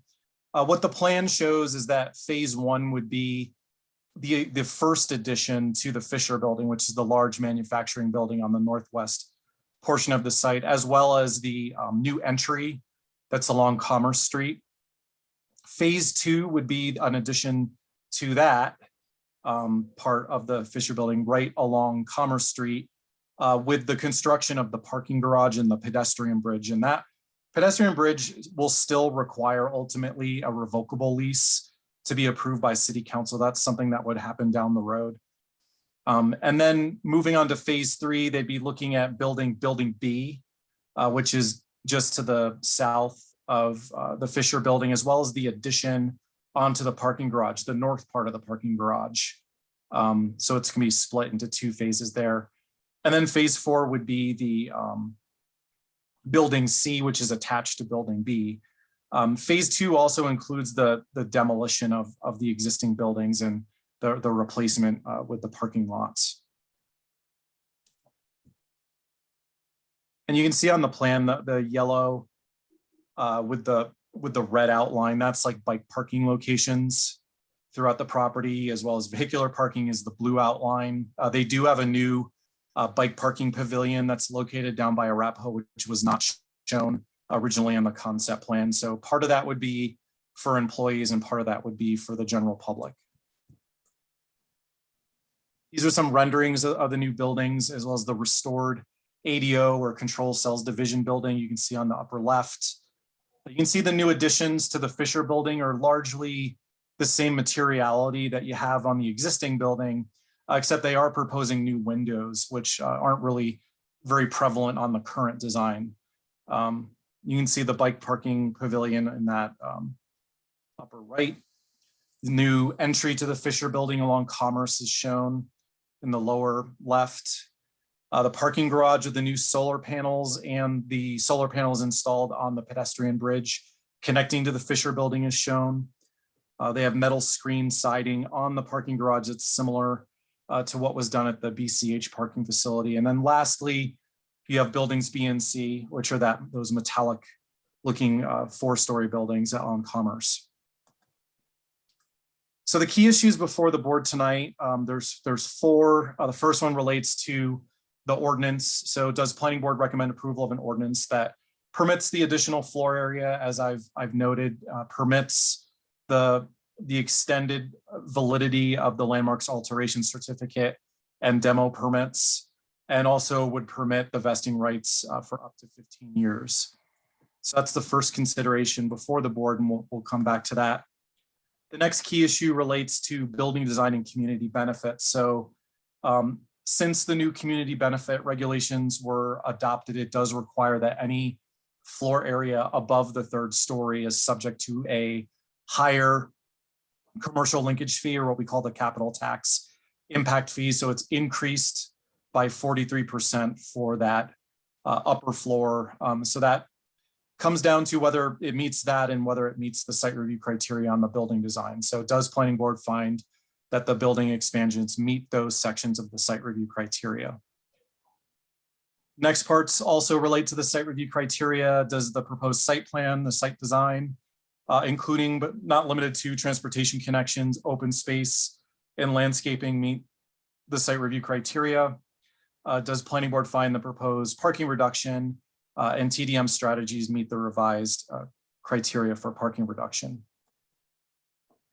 So starting with the ordinance, obviously we had suggested this knowing how unique the ball situation was in Boulder, that their needs for the construction of large satellites necessitated some additional floor area, and just a number of other reasons of how the ball facility as a primary employer does provide a lot of community benefits to the community. So in looking at the ordinance, the evaluation is really based on compliance with the Boulder Valley Comprehensive Plan policy. So we've listed the most relevant policies here and highlighted the ones that I'll be talking about on this slide. But in general, there are a number of policies that relate to the light industrial area and encouraging revitalization, redevelopment, and infill of that part of Boulder. And it speaks to looking at potentially giving development incentives related to development potential to encourage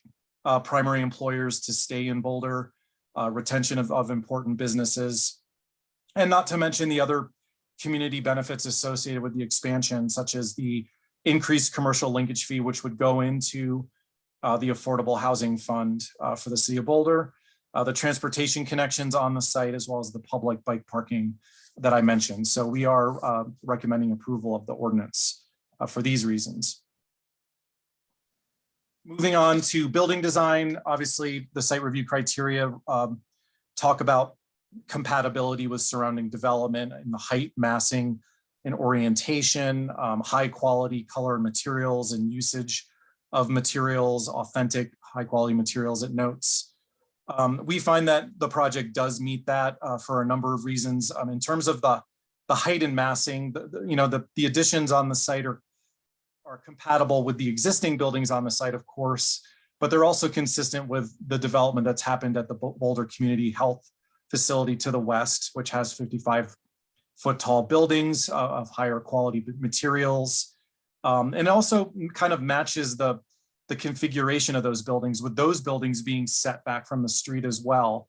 And the other thing to take into account is that the slope actually drops or descends away from Arapahoe when you're out there down to the creek. So part of that mitigates the impact of height as viewed from Arapahoe Avenue. So we feel like that makes the project more compatible.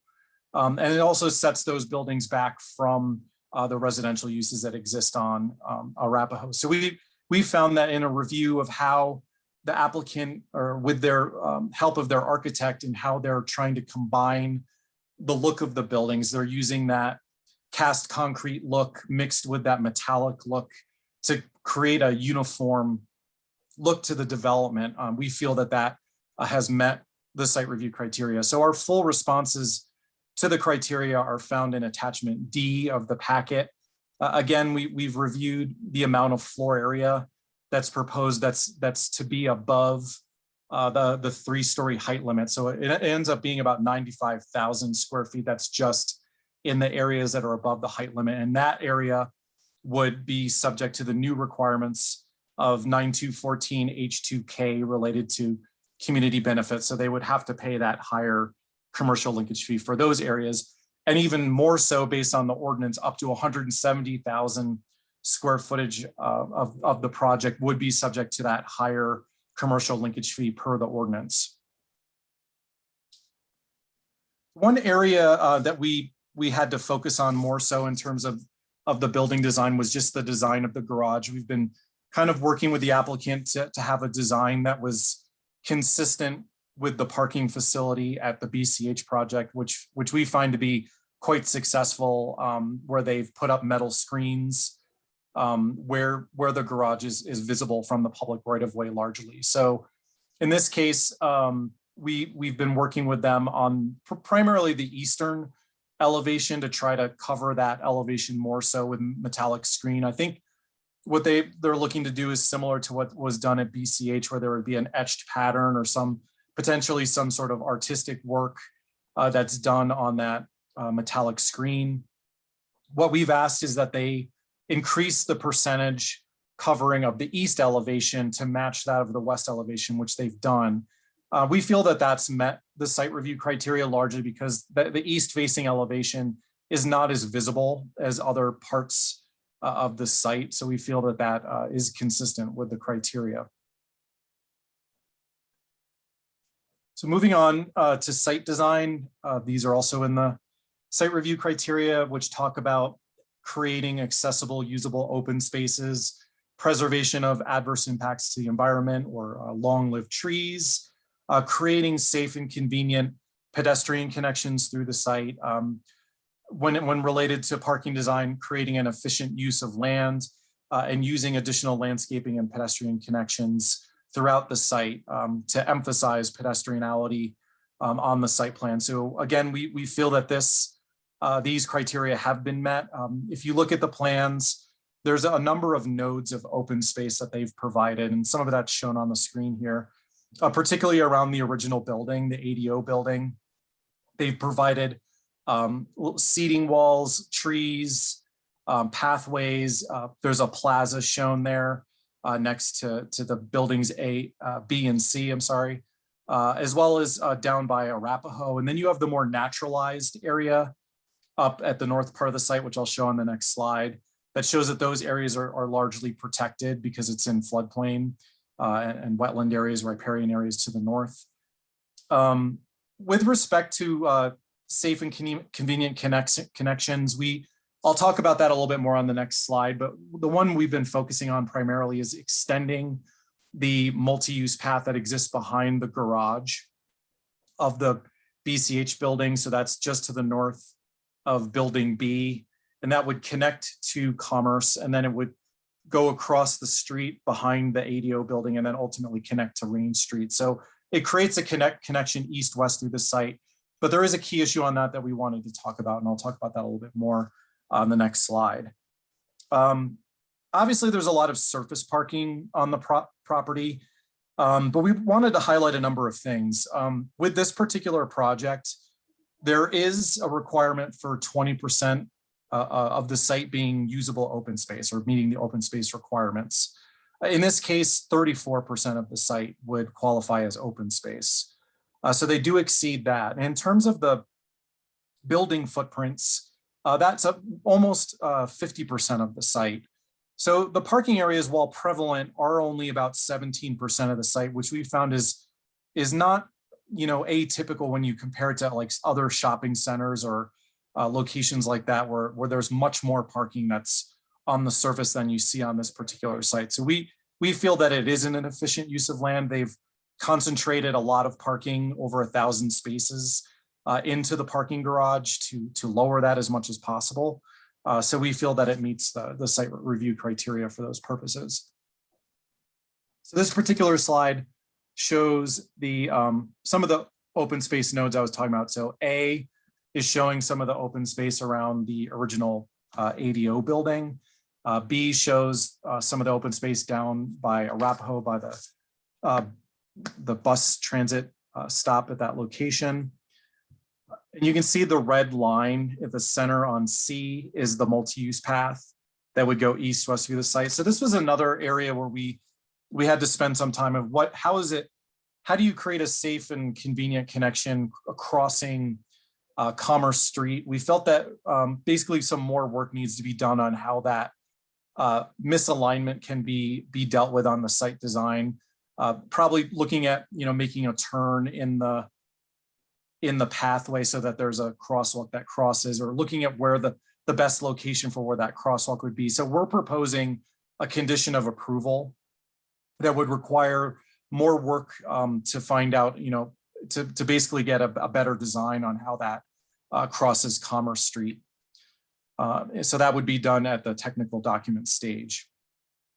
The other part that we wanted to talk about is we did talk about this at concept plan, but exploring a potential connection on the north side of the site. So if you look at that dotted line on the north, this is where the applicant was exploring a connection that would go from Peak Avenue and ultimately connect to a pathway that would go to Boulder Creek, which you can see on the aerial segment right there at the end of 48th Street.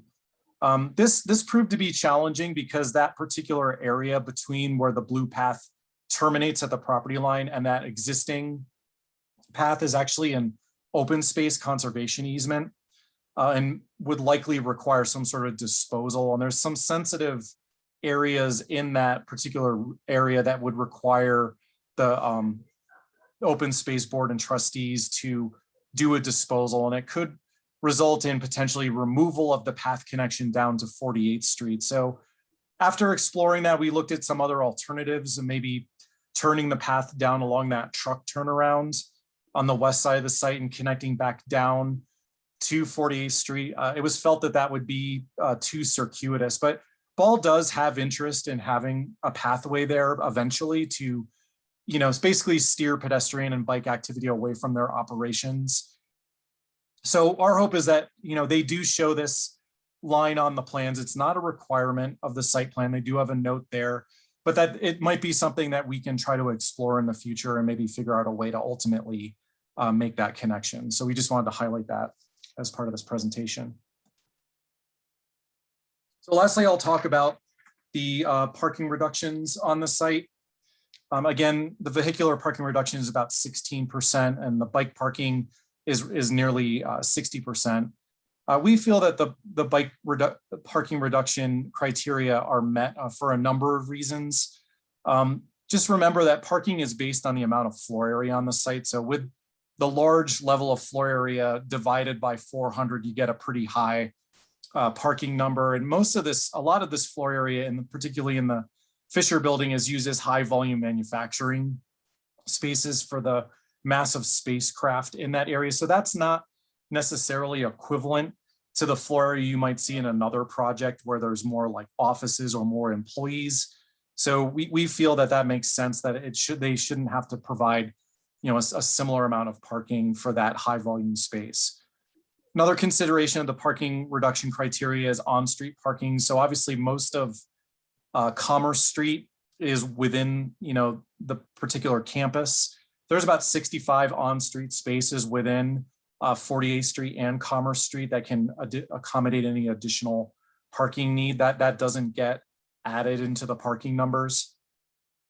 The other thing is that this is a facility that has 24-hour shifts, so there's staggered number of employees on the site at all times during the day. So they're not all on the site at the same time. So the necessity for all that parking is not there. And this all relates to the bike parking as well. It would require like almost 700 bike parking spaces based on the amount of floor area, and they'd be doing over 200 spaces. So another consideration is that also there's quick access to transit along the Arapahoe multimodal corridor with the jump bus service. So the applicant was required to submit a transportation demand management plan, which we reviewed. So we support that plan and felt that it meets the criteria. I should note that the packet was updated. There was a number of things listed in the criteria responses that were some features of the TDM that were not part of their TDM plan, and that was added erroneously. But what is included in the TDM, we feel does meet the site review criteria. So the applicant has agreed to provide eco passes for all their employees. This is a condition of approval. They would be doing car and bike sharing on the site. They're also looking at flex hours and teleworking, which is something that's become more common with the pandemic that can mitigate some of the concerns about additional employment on the site. So again, we find that the criteria also can be met for the bicycle parking reduction. So with that, our recommendation is approval of the ordinance for the reasons I stated in the presentation. This is the motion language that relates specifically to the ordinance. And then on a separate slide, we have the motion language for the site review, which we're also recommending approval. The motion language here on the slide is a little bit different than in the packet. We noticed that the conditions of approval, the numbering was inaccurate. It mentions conditions 1 through 3 with the numerals. It should just be I and double I and triple I instead of 1, 2, and 3. It's a clerical change. So we're just including that with the motion language just to clarify that in the ultimate conditions. So with that, we're recommending approval of the project and happy to answer any questions.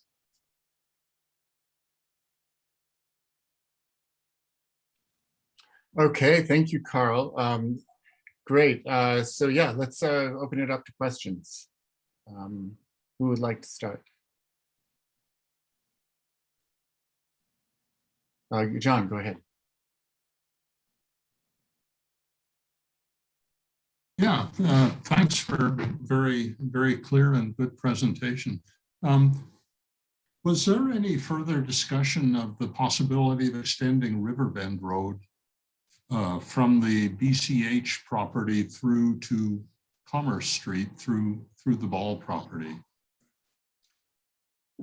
I think there hasn't been a lot of discussion about that, largely because at the concept plan, we talked to Ball and really understand that there are some significant security concerns for them in having a new roadway in the proximity of buildings B and C that would not work with their specific programming. So also we coordinated with Boulder Community Health on that issue. They've made it very clear that they would not be in support of extending Riverbend Road to Commerce. So, based on that discussions, we've kind of shifted our emphasis to how can we enhance the pedestrian connection that exists on the BCH site and extending that through the Ball Aerospace site. Okay, well, thanks for that. I have to say that I don't understand why they're concerned about the security of extending Riverbend. At the same time, they're willing to accept the multi-use path just to the north of there. I mean, I think that's something that Ball can elaborate on more so. I mean, when we were looking at it, there's no adopted connections plan for this particular site. So, you know, we really felt that the connection is best achieved through that pedestrian connection through there. But I think Ball can speak to that more so. Okay, thank you. Since you brought that up, I'll go ahead and ask a couple more questions on the connection, Carl. I see there is a condition on that east-west through the middle of the site, crossing Commerce Street. Do you feel that that condition covers all the concerns? When I think about it, I think of really good pavement markings and, like you said, crosswalk placement and things like that to make sure that it's really obvious how that circulates with that little jog. But do you consider that condition adequate to address that? Yeah, we feel confident about that. We've had a number of discussions with the applicant about that. Obviously, the misalignment isn't necessarily convenient and could be done better. So that they realized that. I think just it got towards the end of review and it just seemed like we could work that out. There's a number of guidelines with pedestrian crossings that would still apply to this at the permitting stage. So we're confident that those will result in a good design. Okay. And then if people don't mind, I wouldn't mind talking about then the northern one. To me, I just would like to understand. So the issue is kind of where the existing path comes in from across Boulder Creek into the OS development rights or restrictions space that is BHP reserve, right? It's that little triangle there. Once we get into the green area on this picture, then it isn't subject to that restriction, right? So it's really just that little connection between the left, what we see on our screen here, the left of that blue dotted line over to the existing bike path, right? That's correct. And obviously, you know, Ball, if they were to build this, they would be responsible for building any path on their property. They wouldn't be able to, you know, they wouldn't be responsible for constructing it beyond their property limits through the BCH property. There's also some, you know, there's a drainage culvert there. There'd have to be some sort of structure, you know, bridge in that location. So there's a number of things where the city would have to have deeper involvement in creating that connection if it is indeed a possibility. Mm-hmm. Okay, yeah, I mean, and there's no guidance in the transportation master plan or anything on this, because I know that for those of us who have bicycled there, it's a pretty obvious place where it would be nice to have a connection. So the process though would require, have you talked to the open space department, the open space department about what the process would look like if we were to look at crossing that culvert and vacating that open space? We have, we've met with them a number of times. We do have Bethany Collins here tonight if she wants to jump in and maybe talk a little bit about what that process might look like. I don't know if thanks, Bethany. I'd love to hear that. Mm-hmm. Hi, everyone. Yeah, sure. I can jump in for a moment. Bethany Collins, I'm the real estate services manager for Open Space and Mountain Parks. So the issue here is the Boulder Community Hospital, the northern section of that site does have a conservation easement that was dedicated to the city during development of that site. It's a rather robust conservation easement. It's also flood control. There's a lot of restoration projects going on that site. The conservation easement does allow for one path connection, which, as you can see, has been constructed and is in place. Otherwise, it restricts any kind of improvements, development, things like that. It also prohibits any kind of tree removal. And so in order to permit either an additional connection if the other one was to remain in place and or tree removal, we would have to go through a disposal of an open space interest, which of course is a charter guided process. You have to go through our board as well as city council and have that 60-day public petition period. And so because it would allow things that were previously prohibited in the conservation easement. So in order to basically get rights back, it would have to go through that process. So that would have to be requested either by Boulder Community Hospital or by whoever, is potentially going to implement and construct the trail. So perhaps city transportation, something to that effect. And so that's the document and the issue we're working with on this trail connection. So options could be, to connect down to 48th, as Carl has already said, on their site and connect to the existing trail, also to vacate or remove and restore the existing trail connection, or to go through that disposal process.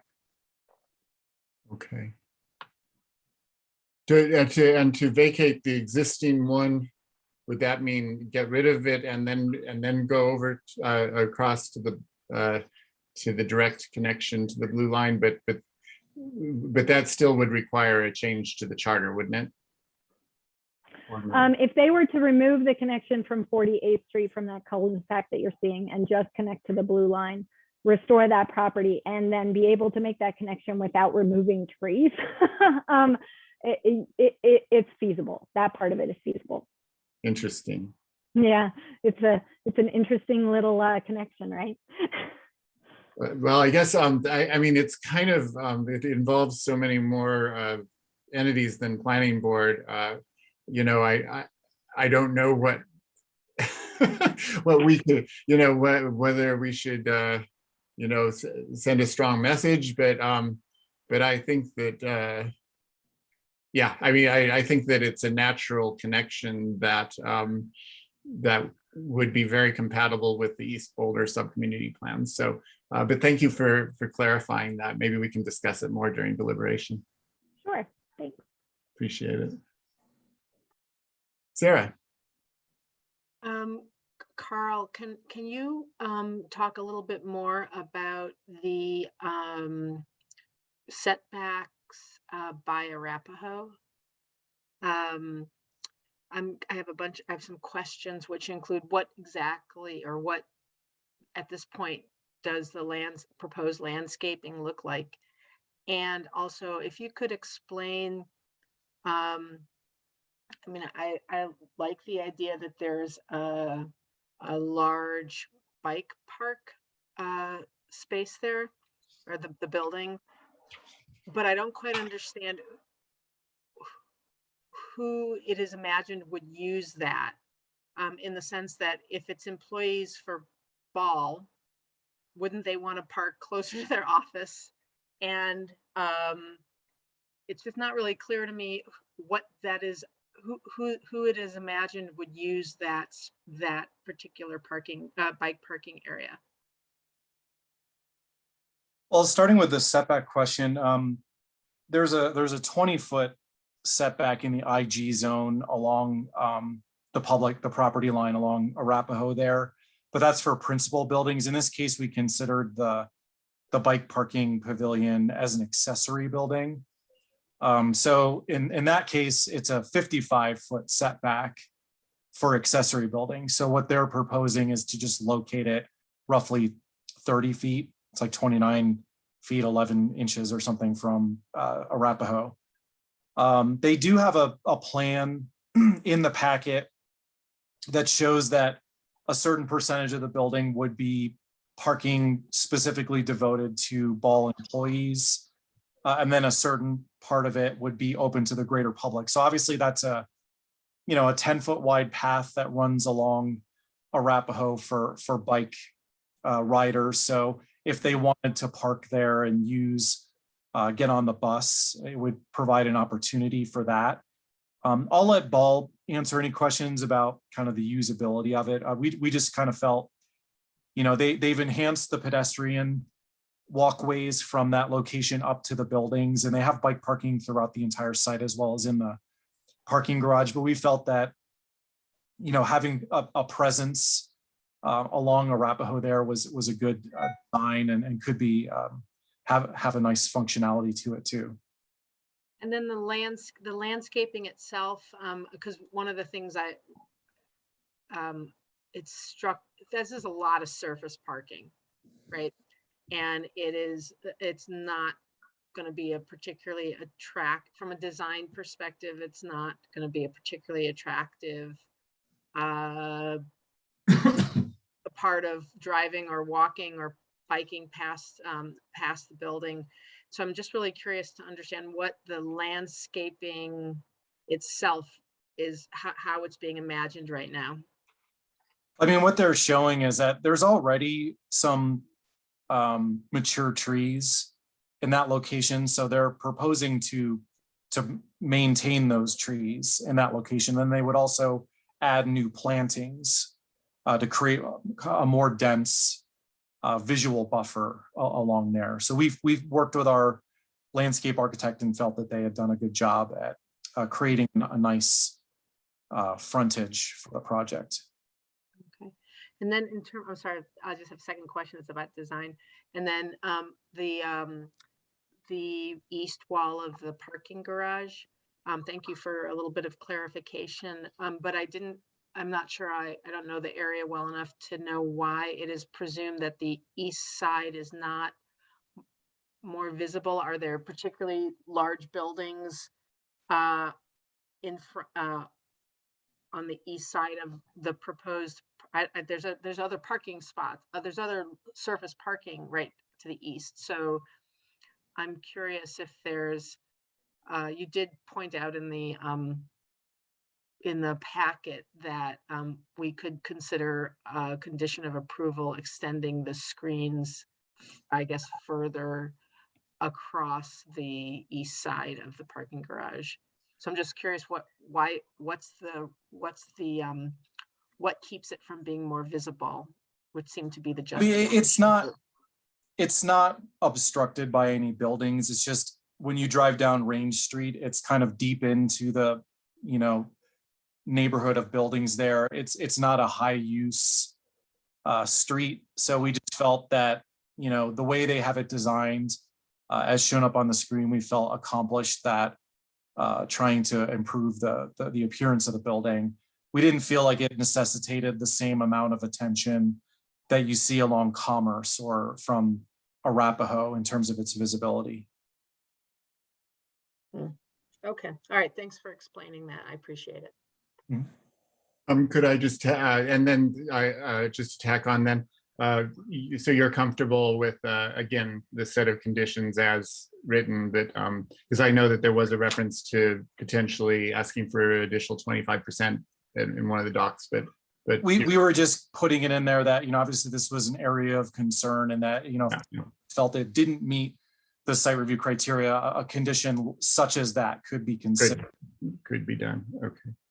And also the other one that you mentioned with the architectural plans for building B during the phasing, so that it would have a facade that is presentable, is also a condition that is not yet in there that we could consider adding. Is that correct?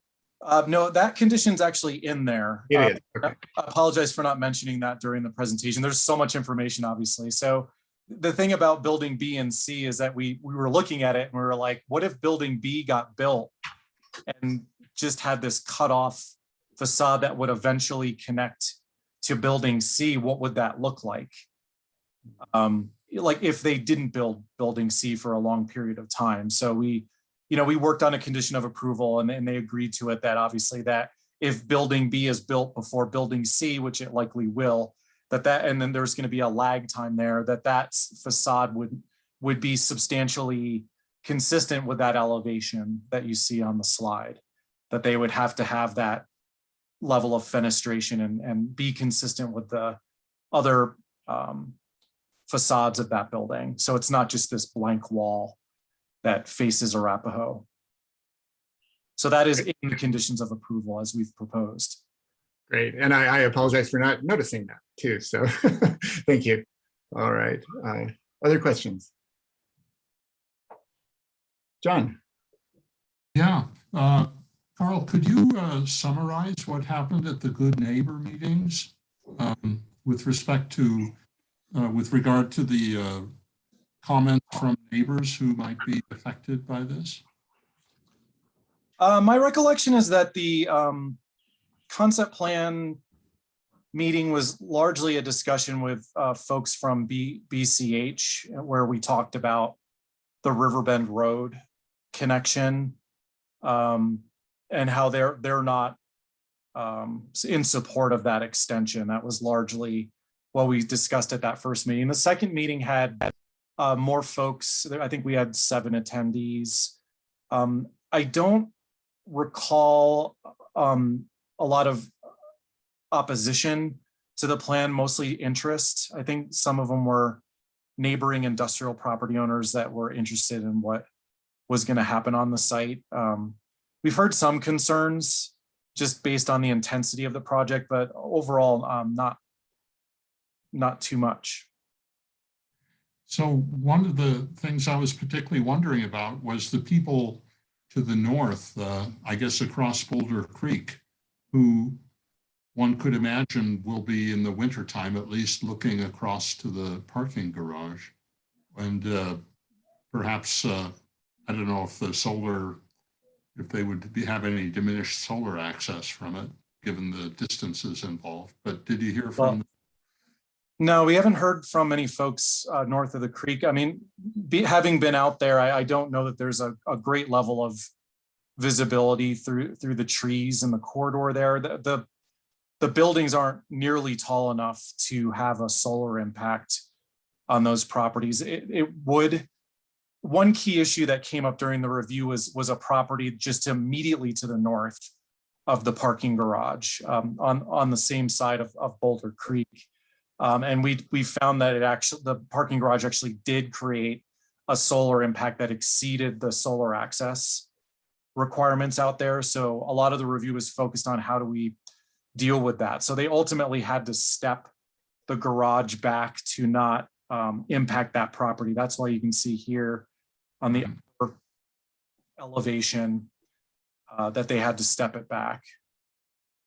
So that by doing that, they're within the solar access regulations. Correct. It's a 25-foot solar fence out there, and they would comply with it with that change. Thank you. Okay. Other questions? I actually have a question that might be a Hella question. So the previous iteration of the approved plan for Ball was not fully implemented, and now there's a new plan that's being proposed. What happens in 15 years if over the next 15 years they either don't fully implement or they move some of these elements to some of their other facilities?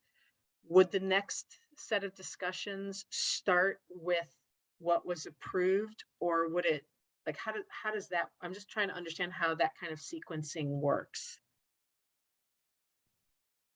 I'm not sure I fully understand your question, but generally the code sets up time periods within which a development has to be constructed. And if it's not constructed within that time period, the approval expires. In this case, the time period is asked to be a lot longer. Typically it's 3 years, but then you can create phases, which is what's proposed here. So if what's approved is not constructed within that phasing plan, if it is approved the way it's proposed, then at the end of that, it would expire. There's some opportunity to extend that. And I think you've seen some of those requests on other projects in the past, where first there can be an administrative extension, and then an extension beyond a year per phase has to go to the planning board, and there has to be some demonstration, I think, for justification why it wasn't constructed within the time period and why the applicant thinks that it's going to be constructed within the time period that the approval would be extended by. Is that what you're trying to get at? Yeah, and so if let's assume extensions, et cetera, and they still haven't built, and I'm just pulling this number out of the air, the 700,000 total 700,000 square feet of planned, then if they come back and say, okay, we've got another plan, do they start at an approved 700,000 feet, or do they start at whatever amount they've built?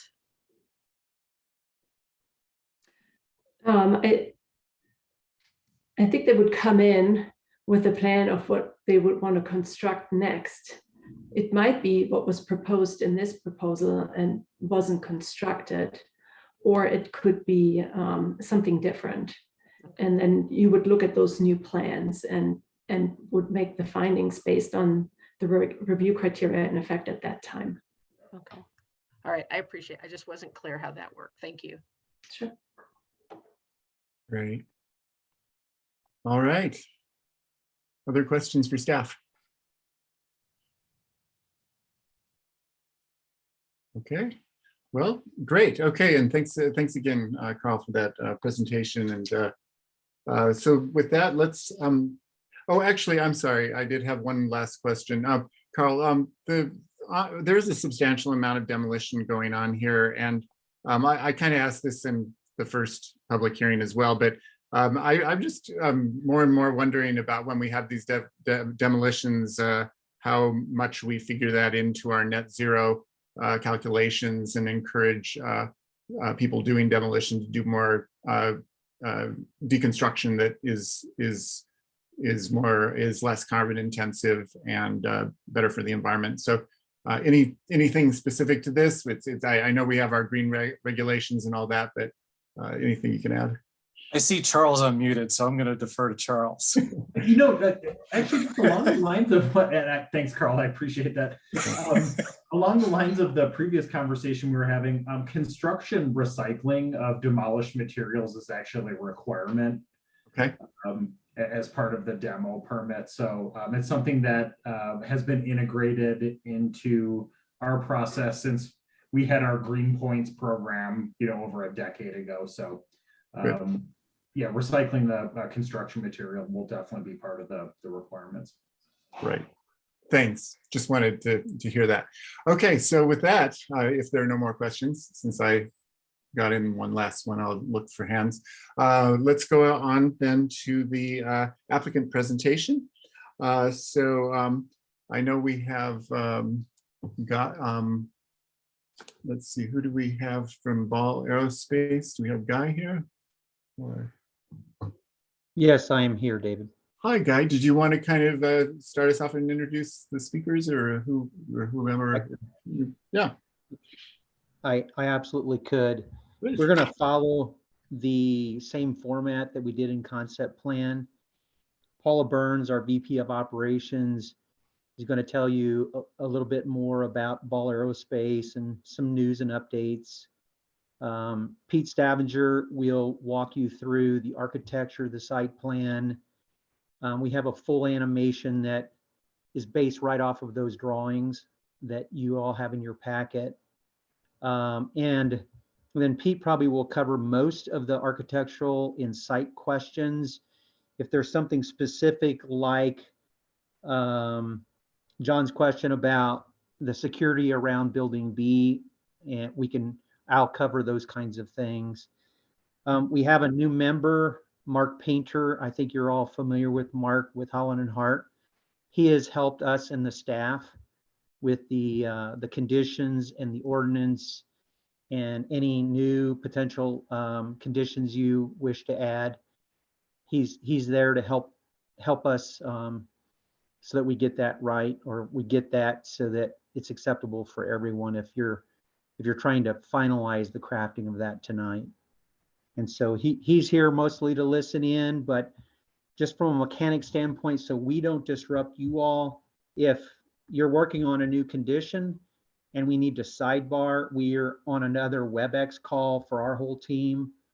and we'll mute here. We'll ask if we can get a sidebar, we'll mute, and we'll go over to the WebEx and discuss it, and then move back. For instance, that north path, if that comes up. So with that introduction, I'm going to turn it over to Paula. Great, thanks, and welcome everybody. And I'll just I'll just also ask. We were budgeting about 20 minutes for this. Did that sound about right? Yeah, that's perfect. Great, excellent. Okay, hi, good evening, board members and staff. Thanks for your time tonight. As Guy said, I'm Paula Burns. I'm the Vice President of Operations at Ball Aerospace. I've been there 18 years. If you go ahead and take it to the next slide. I'm also a history fanatic, so this is one of my favorites. So original Ball company started in 1880, so the brand and the company has been around forever. It started out with the iconic containers and glass jars, and now it's a global metal packaging manufacturing company. Ball Aerospace was started in 1956, and we're a wholly owned subsidiary of that packaging corporation, making millions and billions of aluminum cans, infinitely recyclable aluminum cans. So in 56, you can see in the upper right, my office is actually in that building, and I live right across the street. So I've been in the neighborhood and working at Ball for near on 20 years. Today, Ball Aerospace is a leading developer of spacecraft, instruments, sensors, and advanced data solutions for the United States and organizations across the globe. You can see in the lower right that the birth of the company was really alongside students and professors from CU. So we have a long-standing relationship with the university. As a matter of fact, many of them were the first employees in that building out in the middle of the farm field there. So, and we still work with CU quite closely, along with NOAA and NCAR and other local organizations. So if you want to take it to the next slide. So this is a little bit of a history of several of the pieces of hardware that have been built in our Boulder facilities, but I thought I would focus on more recent history because we've had 3 significant launches since September that are focused on climate change, severe weather, agriculture and water management, and astrophysics. So for those of you who follow this kind of stuff, we launched Landsat 9 in September. The first Landsat launched in 72, and it's been providing free data to global decision makers on water management, agriculture, deforestation. That's a 50-year track record for that satellite constellation, and the newest one went up in 21. On December 15th, we launched IXPE. We don't normally have this many launches, by the way, if you're familiar with the industry. This was 21 was a big year for Ball. And IXPE was done in concert with the Italians, and it's going to provide insight into the nature of black holes, dark energy, dark matter, gravity, all the astrophysics stuff. And you should not ask me any further questions on that because I'm the operations person, not the engineer. And then another project launched on Christmas Day, December 25th, and it's been a long-standing project, which is the James Webb Space Telescope, which is considered sort of the replacement for Hubble, which has been up there forever. Ball built a significant portion of Hubble, and we built all the advanced opticals and the lightweight mirroring system for James Webb, which all of these missions are going really smoothly, and James Webb should get first light come this summer. So the origins of the universe and first light will be getting our pictures this summer, which is really terrific accomplishment. And then as you can see, we've been building some really terrific hardware for many, many years in Boulder. Next slide.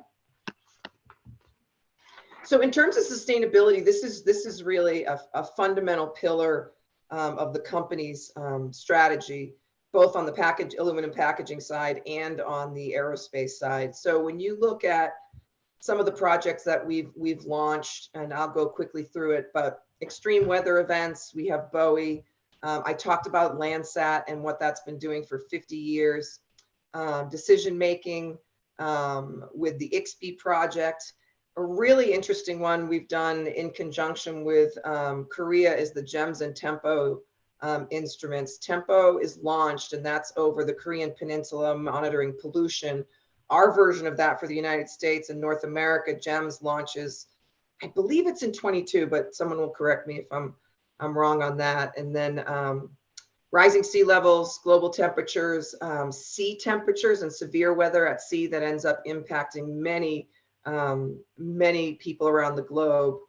There's GRACE, and then there's methane sat, which is monitoring methane and really one of the main contributors to climate change. So a lot of commitment to sustainability, a lot of really interesting earth science and climate science. So we're super excited about what we've been working on.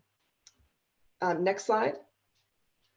So people in the community, Ball's employees are some of the most generous with their time and money that I know. This is just the STEM numbers, and these are from 2020. We haven't been able to compile our 2021 volunteer hours yet. And this is really just STEM, not including all the other charities that Ball is involved with. So volunteer hours, 700,000 in employee gifts and matching gifts and students. And you can see all the data there. We talked about the Marshall Fire earlier in the meeting, and Ball Corporation responded in the fashion I would expect, and donated $1 million right away to the Community Foundation, and then hundreds of individual contributions from Ball employees, which are then matched by Ball. And we don't even really have the numbers on that. So over 19,000 hours of volunteer. It's a really interesting culture. This type of donation is encouraged, and Ball matches up to $5,000 for every employee. I would say another key piece is we have been growing, and that is driving the need for some of this expansion. We did significant hiring across all our campuses over the last year, but the commitment to diversity and inclusion is very, very strong. In 2021, 25% of our hires were ethnic minorities. And if you include women hires in that, then over 50% of our hires in 2021 were diverse candidates.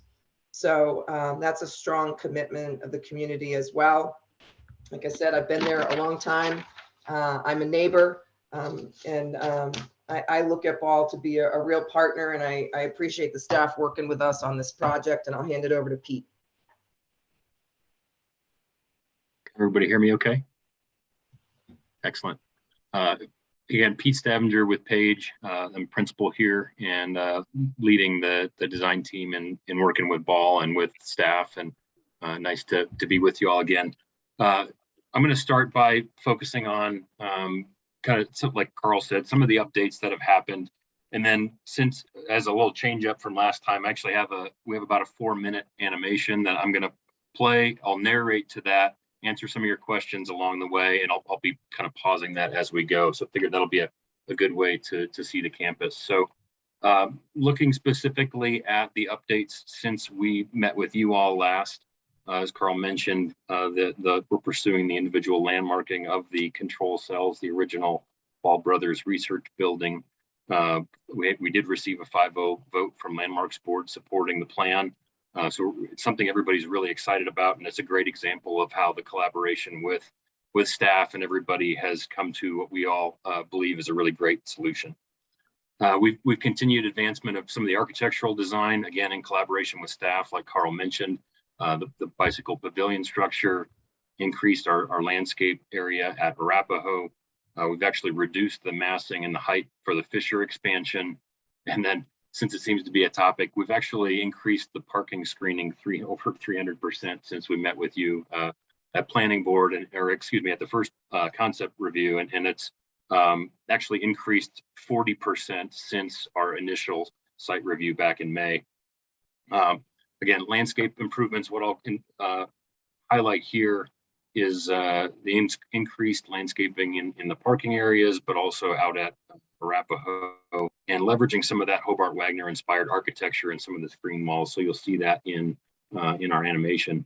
And then lastly, kind of touching on parking, since that's also, we understand that's a sensitive topic.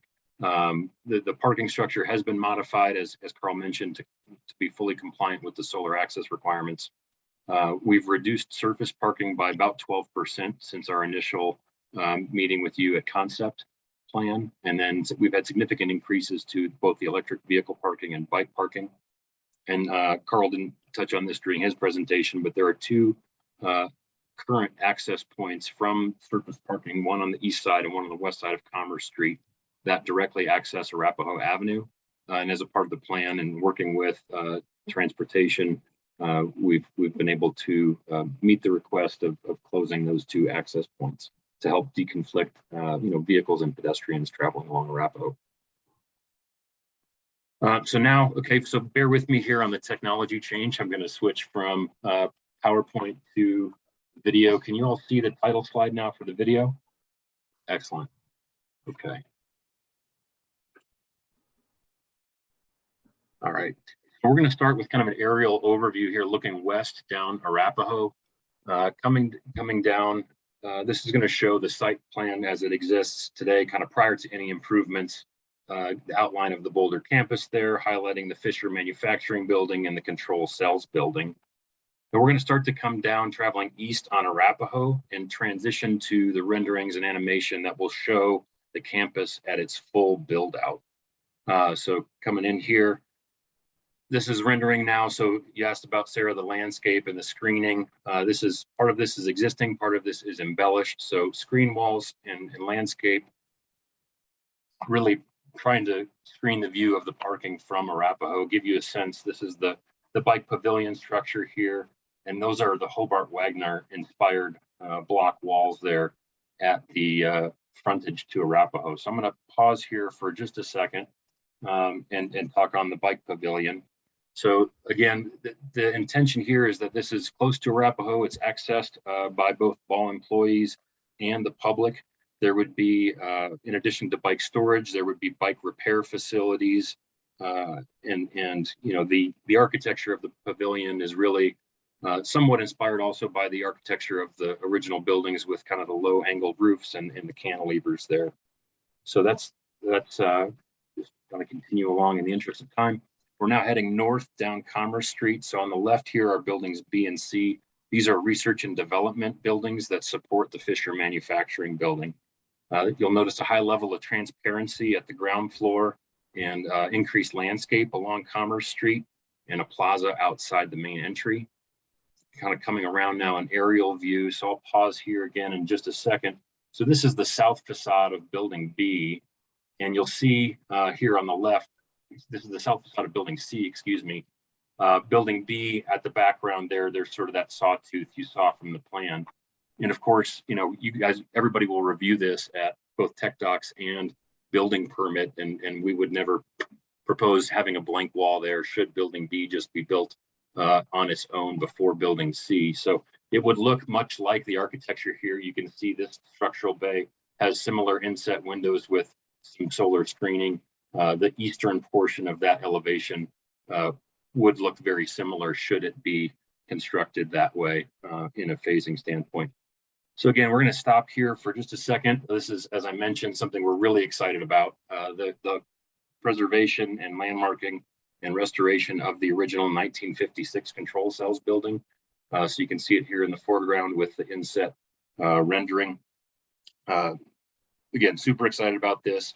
And the landmark boundary that we talked about, staff kind of had two comments for us. One was the preservation of this circular drive, and then also in increasing and enhancing the landscape around the building. So we're going to kind of just do an up and around here, looking at the and enhanced areas around the Control Cells building.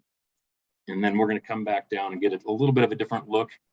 You'll see the original wall at that northwest side preserved. And again, the inset image there on the right. So the intention is to restore it back to its original condition.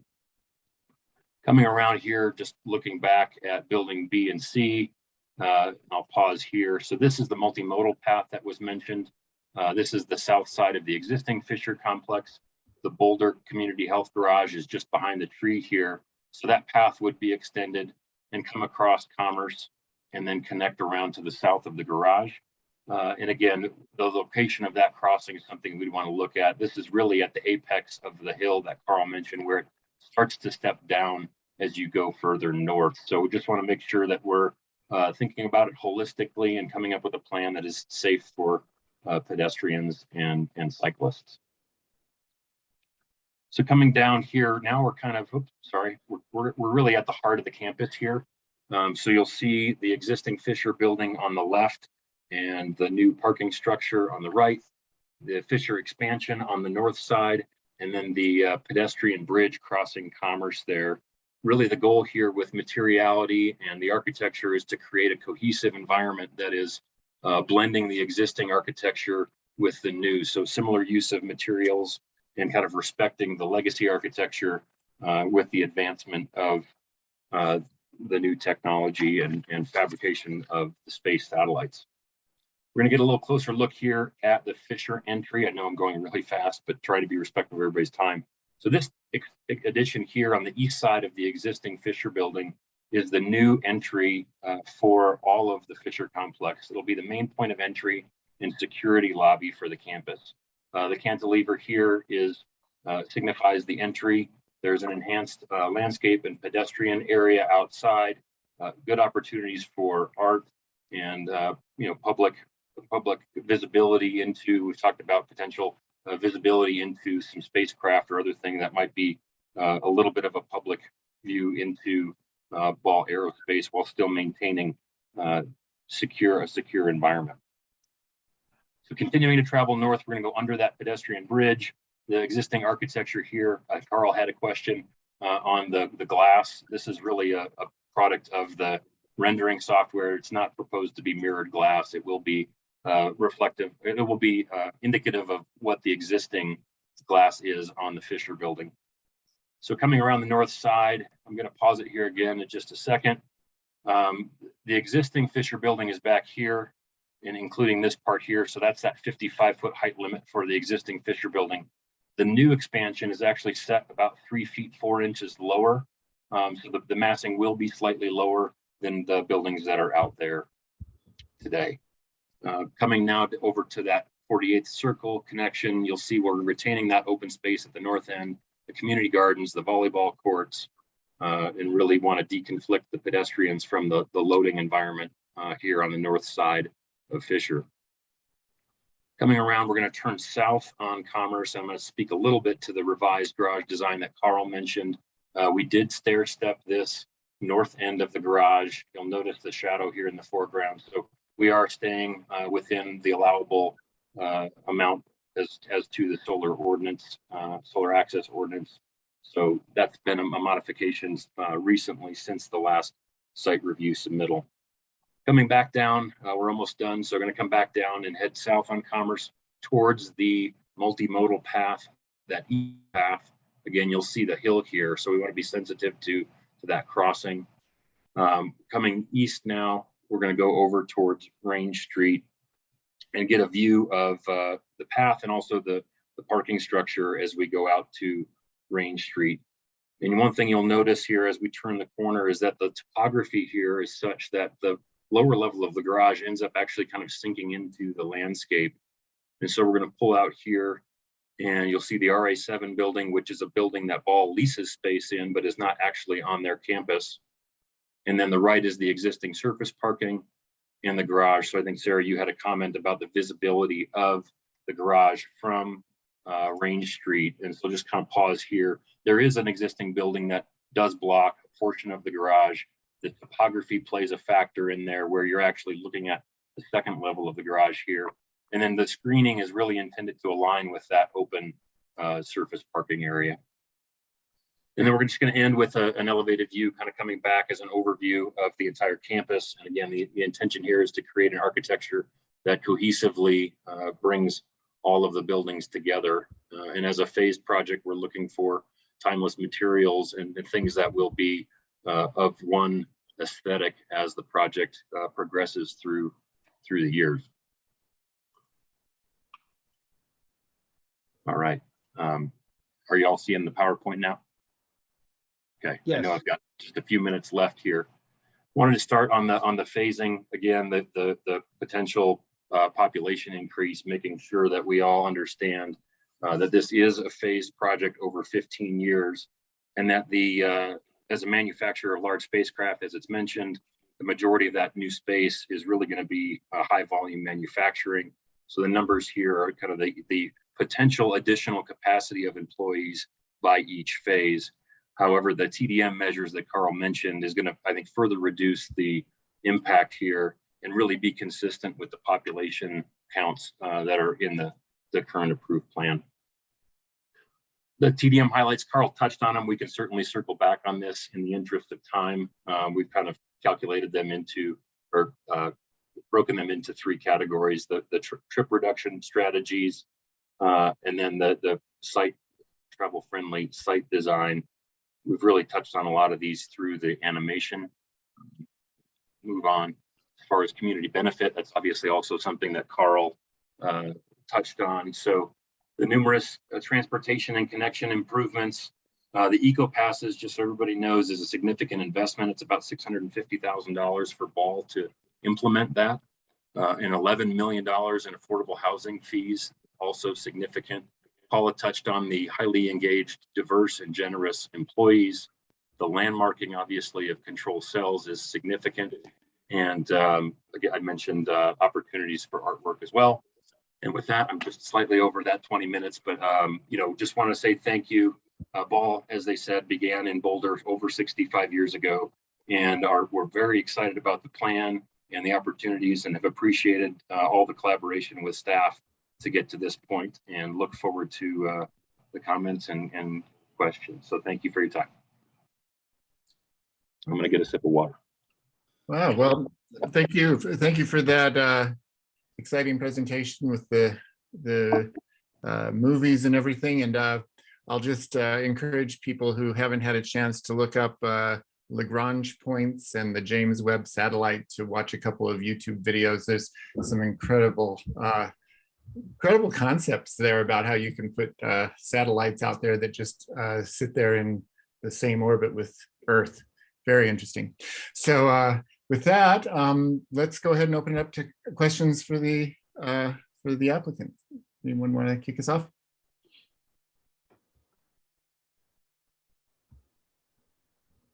I'll start with Peter and then Lisa.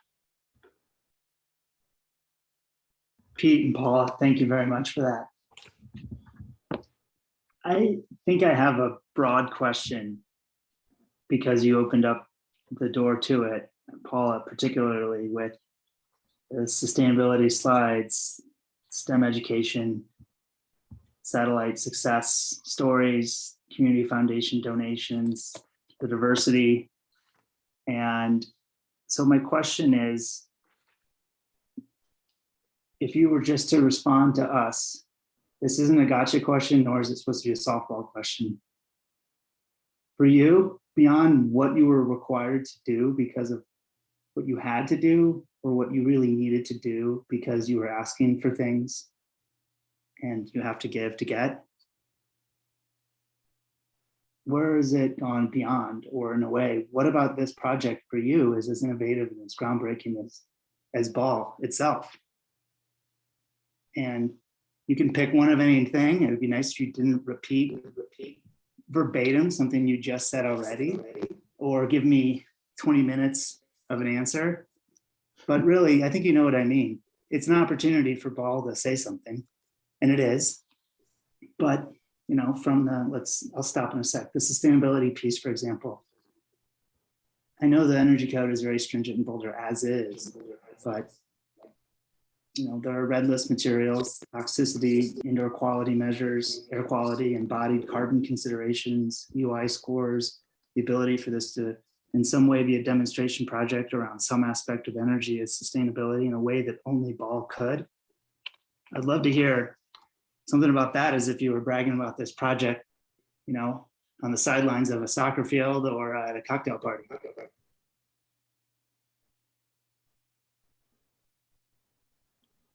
I can certainly answer from an architectural perspective. And I guess Paula or Guy, if you have any thoughts to share on sort of the Ball perspective. For me, and we're fortunate enough to be kind of just undertaking some initiatives with Ball on kind of a bigger picture sustainability and what that means for the business and the operations. And so it's really, how it manifests itself in the plan is there are some elements that you touched on, and I won't repeat them, but it's also a big part of their culture, and kind of the commitment that they do. And you know, you think of launching things into space as maybe not necessarily sustainable, but you think about the research and everything that's being done and the contributions to what's, you know, really to the globe. And that's, I mean, the scale of that, right, is so far beyond sustainability in terms of solar panels and rainwater collection. It really has the global impact of it. And that's what excites me is the technology side of this, and actually what the research and everything that's going on inside the buildings, and inside, you know, the company is what, that's just the scale of that. And if you ever, you know, David, you'd mentioned kind of looking up those other telescopes.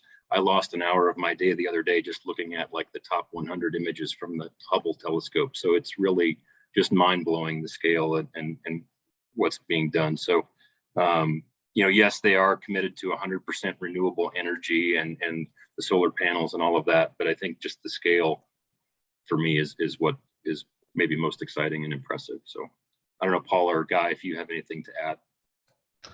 Well, if I was at a cocktail party, there's probably two things. And the reason, I'm trying to turn my video on. The reason that I've been at Ball for 18 years is because of the integrity of the company and the total transparency. So if we say, hey, we're going after sustainability, or we're going to contribute, you know, to global science that is going to help save this planet, that is exactly what we do.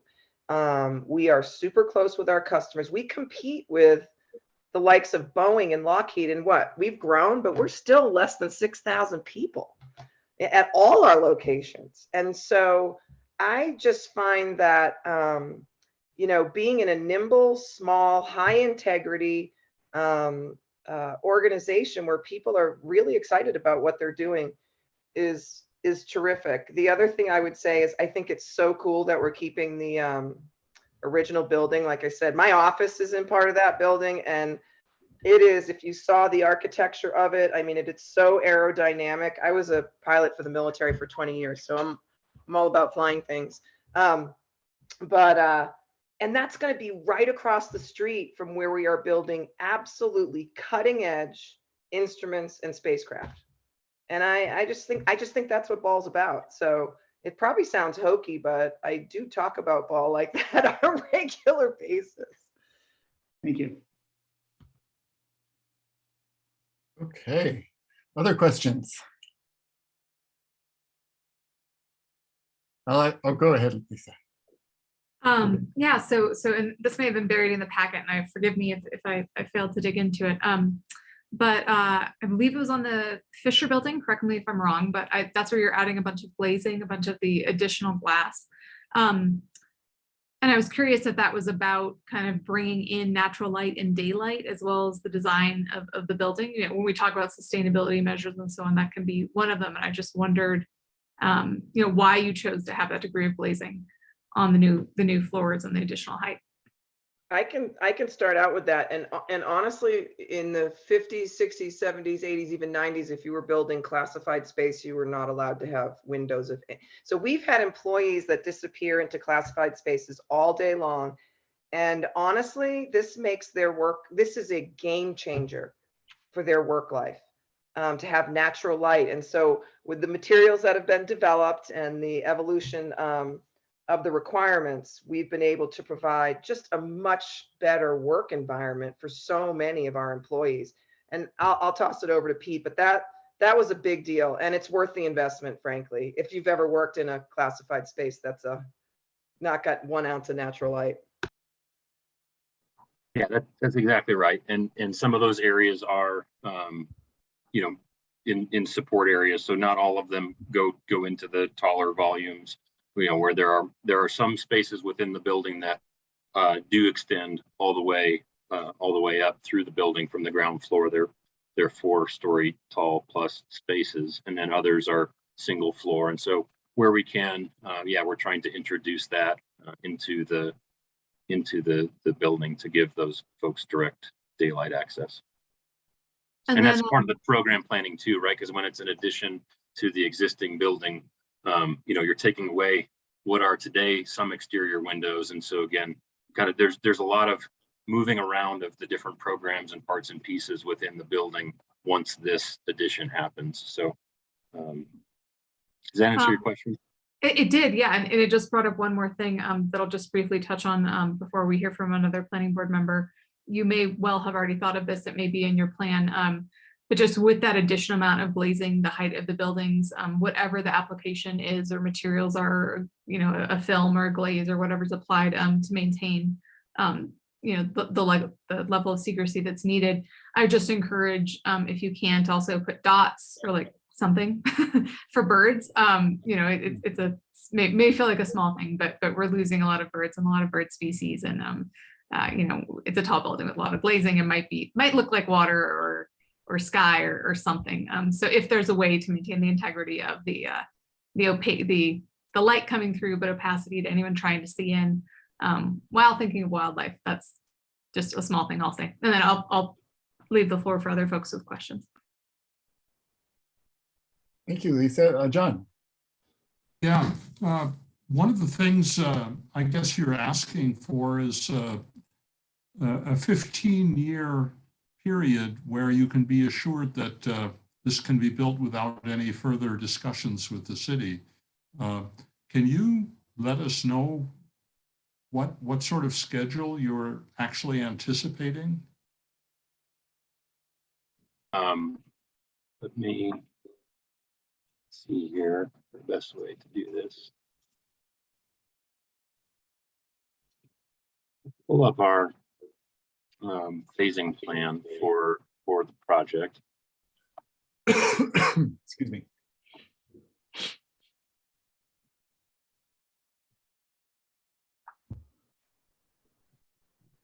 All right, can you see that? Yes. Okay, great. And Carl touched on this a little bit, and I'll just elaborate on it. There are 4 phases. The third and the fourth are kind of combined on the far right.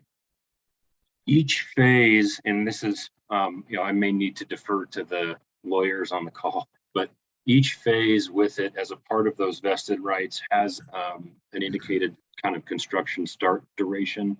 And there's lots of, you know, each, so you'll see here construction start for phase 1 is between 2023 and 2025. And then phase 2 is 2026 to 2028, so on and so forth, kind of extending. So there are some constraints, and somebody please correct me if I'm misspeaking here, but there are some constraints as to when things may begin and start. There's also the flexibility that, you know, in the event that something needs to happen out of sequence, maybe phase 4 is built before phase 3 or something like that, that would be permissible. So it's, I guess, I'm not sure. I'm the architect, I'm not the attorney, but I know that there is language there to help address that. So it's not just entirely an open-ended proposition. Is that fair? And maybe it's a Hella, I guess, since you've been involved, or Guy, maybe somebody can speak to it better than I can. No, I think you hit the nail on the head, Pete, but Hella can explain as well that all those phases and those schedules have been articulated. I think it's in the ordinance and in the conditions, Hella, but yes, it's something on the drawings and on all the attached documents. Yeah, that's correct. For each phase has to be completed within 3 years from its start. But there's a lot of flexibility built in when that start might be. And I think Ball anticipates to start each phase, maybe one new phase every 2 or 3 years. But the phasing plan as proposed, if approved, would allow phases to be started in a different order than anticipated right now, or to be done at the same time. But once a phase starts, it has to be completed within 3 years. And then we did put in that any public improvements that are required would have to be built with whatever phase is going to be constructed first, to make sure that those get constructed. I see. Well, okay, I'll come back to you, Hella, later on, I guess, when we have a chance. But thanks for this information. Yeah, and John, here's the language. This is from one of our drawings, but it's also, I think, the same language in the ordinance. So there's a lot of if statements just to ensure that that's all addressed the right way. Right. Thank you. All right, more clarifying questions?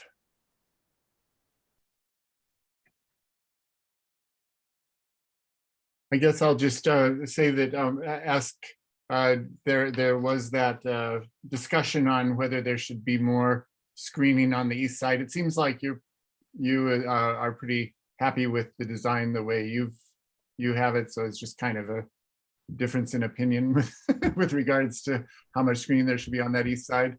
I don't have a strong opinion. I'm just wondering if you wanted to add anything on that, because I know that the staff had thought of maybe considering 25% or more additional screening. Yeah, I can add, that really stemmed, and I do have the previous version of the plans here as well. So that really stemmed from the garage before, when it was stair stepped here, or when it wasn't stair stepped. So that RA7 building is kind of, it's on the hill, it's up here.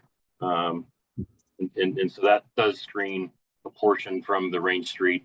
And then there's parking and landscape. And so this was the original design prior to stair stepping. And I'll just jump over to the revised design. So, there's essentially really less facade at that point to screen due to the stair step. So there's kind of it's been reduced in length a little bit, and then the notch kind of taken out of it. And so that we feel that this accurately reflects the kind of intended screening when looking across that parking lot area, while still accounting for mature trees and the other existing buildings that are there. So kind of seeing it in sketch mode here, but that was kind of our thinking as we were working with staff to revise the design of the garage to really address a couple of other issues. So we kind of maintained the integrity of, what Carl mentioned, trying to balance the screening, really on the east and west sides of the garage, and the stair step added a different element. So I think that the 25% comment, if I'm correct, Carl, kind of came from that previous design with frankly, the larger facade. So we did increase the amount of screening and also kind of decrease the amount of facade that existed, if that makes sense. Okay, yeah, great, thank you. Yeah, I know the reference was from an earlier iteration, so we can also discuss that a little bit, but I think that's a good summary of kind of how it evolved. Thank you. Sure. Other comments? Questions, I mean. If not, our next step will be to do the public hearing. And I think it would be good to take another 5-minute health break before we start that. Let's reconvene at 9:30, and then we'll open up the public hearing at that time.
Okay, let's see. Okay, we are at 9:30.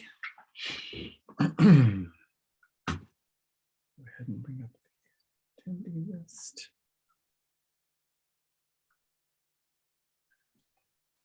I see people coming back on. Thank you. Feels good to stretch the legs. Sarah's in, I think, the East Coast, so our hearts go out to you as you approach. Go past 11:30.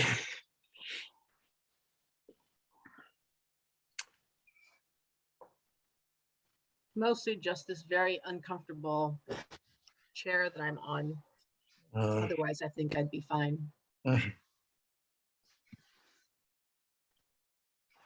All right, do we have Lisa and Peter and Georgie? All right.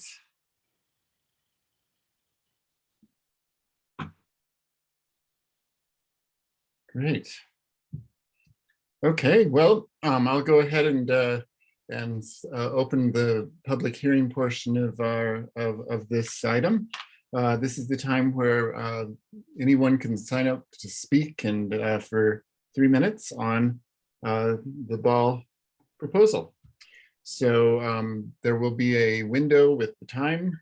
Again, I'll be working with Jean Gatza, and we'll be calling people on the order that your hands go up in the attendee list. So put your hand up if you would like to speak. And I'm looking at the list now. We'll be starting with Kurt Nordbach, followed by Jill Brano, and then Daryl Brown. And please remember to state your name and location for the record. Go ahead, Kurt. You should be able to unmute now.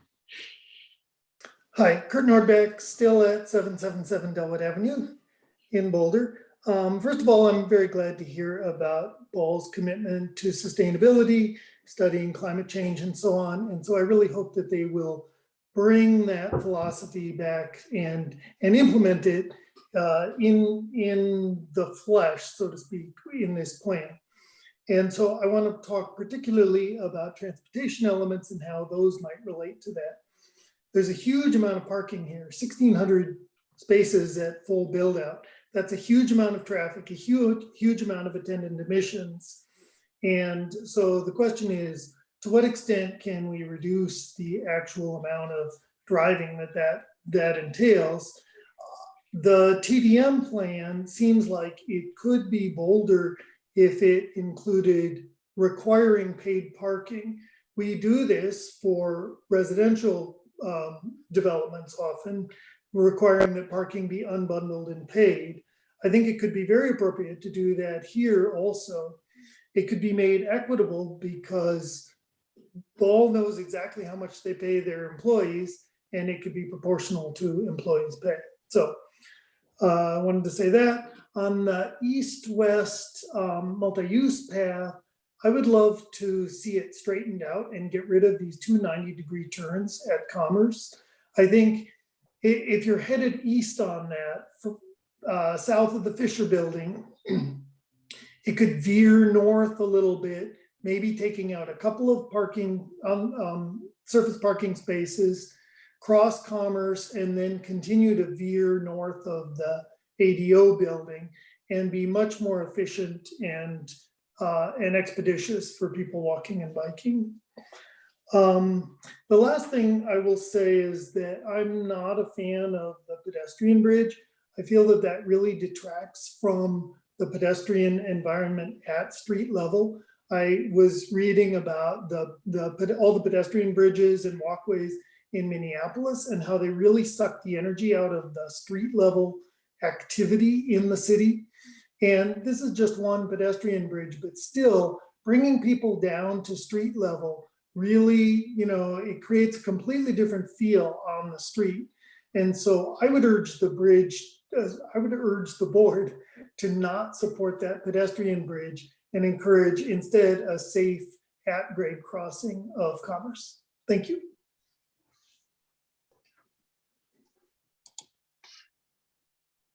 Thank you, Kurt. Okay. And next we have Jill Grano, followed by Daryl Brown, and then Lynn Siegel. Jill, you should be able to unmute. Cool.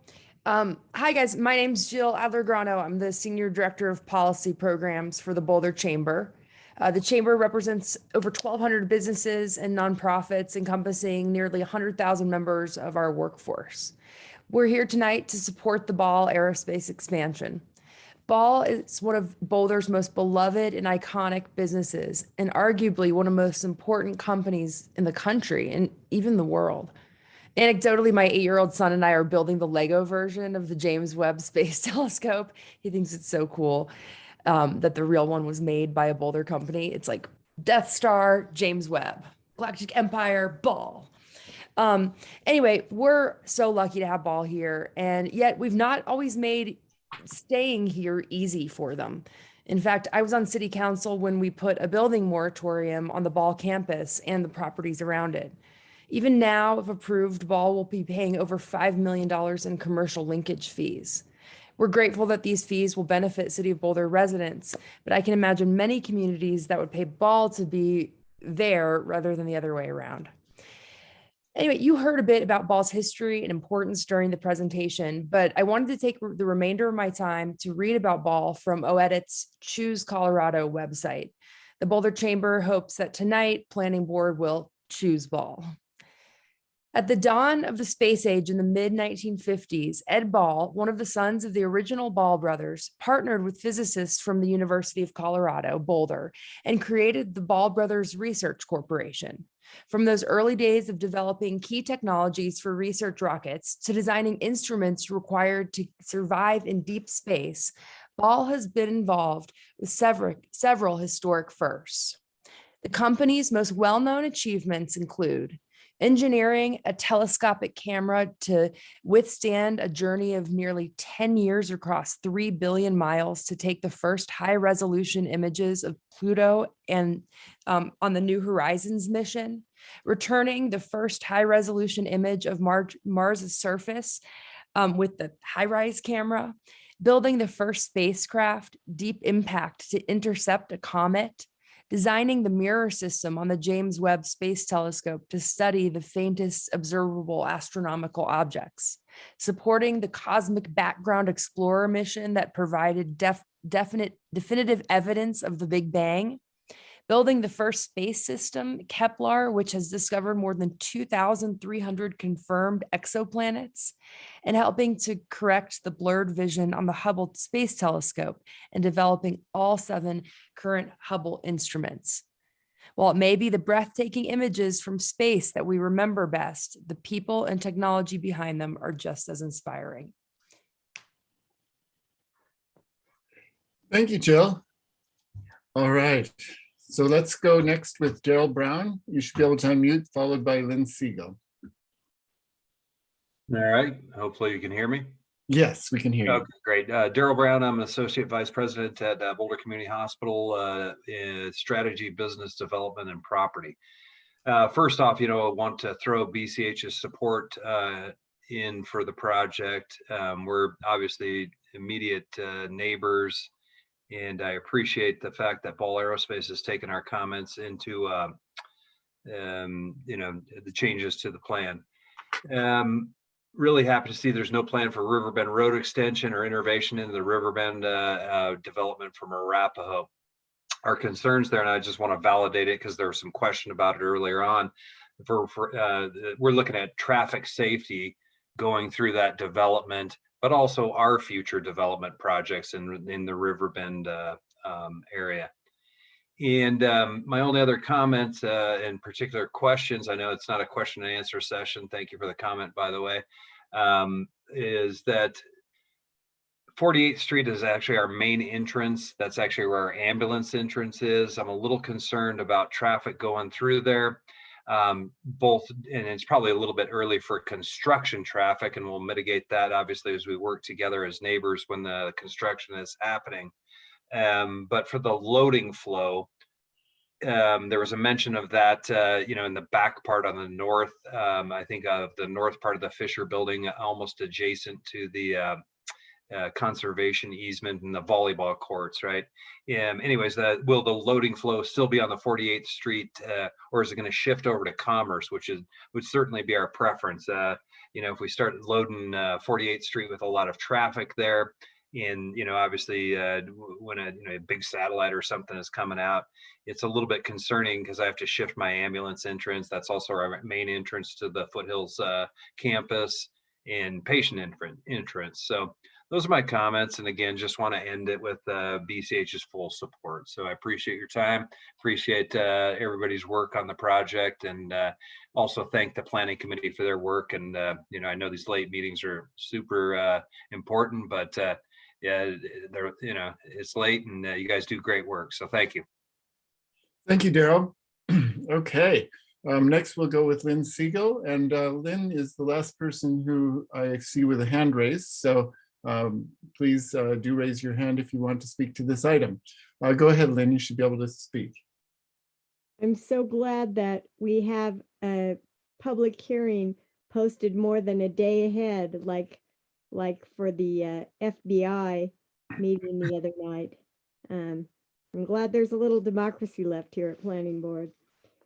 I was surprised because my dad, I was in kindergarten in Boulder. I'm not from Boulder, I'm from Seattle mostly, but I was in kindergarten here, and my dad graduated CU in mechanical engineering. And I was just surprised. I wish I could ask him now why he wasn't working or considering Ball. He worked for Martin Marietta at the time I was in kindergarten, but because the timing was so likely for him to be employed that way, and he was in the aerospace industry. So let's see. The control cells building. I was a little concerned and this is going to be a problem if Planning Board and City Council are on the same night. This is not going to work for me, even with recordings, because you have to jump back and forth at critical points, and it's not going to work, just so you know. But the control cells building is dwarfed a little bit much by that huge parking center. And that's a bit problematic. But, I want to say, I'm glad we have the aerospace industry here. I'm real concerned, about my friend that worked there at Ball and left because there were connections with war that he felt were inappropriate and couldn't stand working there anymore. But that's the way it is. I mean, my dad worked for Boeing and Martin Marietta and Sperry Rand and places that, these connections happen. The good comes with the bad. That's kind of sad. I was concerned about the tower because I really felt that could have an adaptive reuse in spite of the issue of the elevators and the redoing of that. But mostly what I think needs to be done in Boulder is we need a master plan first to tie everything together better. That's always coming up. But we need a commercial linkage fee that appreciates companies like this as opposed to Amazon and Microsoft and Apple and Google. Because these are the companies that we value, and they need to be appreciated with an appropriate commercial linkage fee that is representative of their value and commercial, and community benefit to Boulder. Thanks. Thank you, Lynn. All right. Well, I don't see any other hands raised for the public hearing.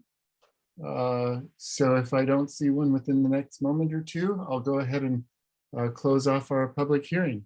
Thank you so much for all the community members who stayed with us this evening and provided us some comments. We really appreciate it. So now anything from the applicant side, anything you heard during public comment that you'd like to address?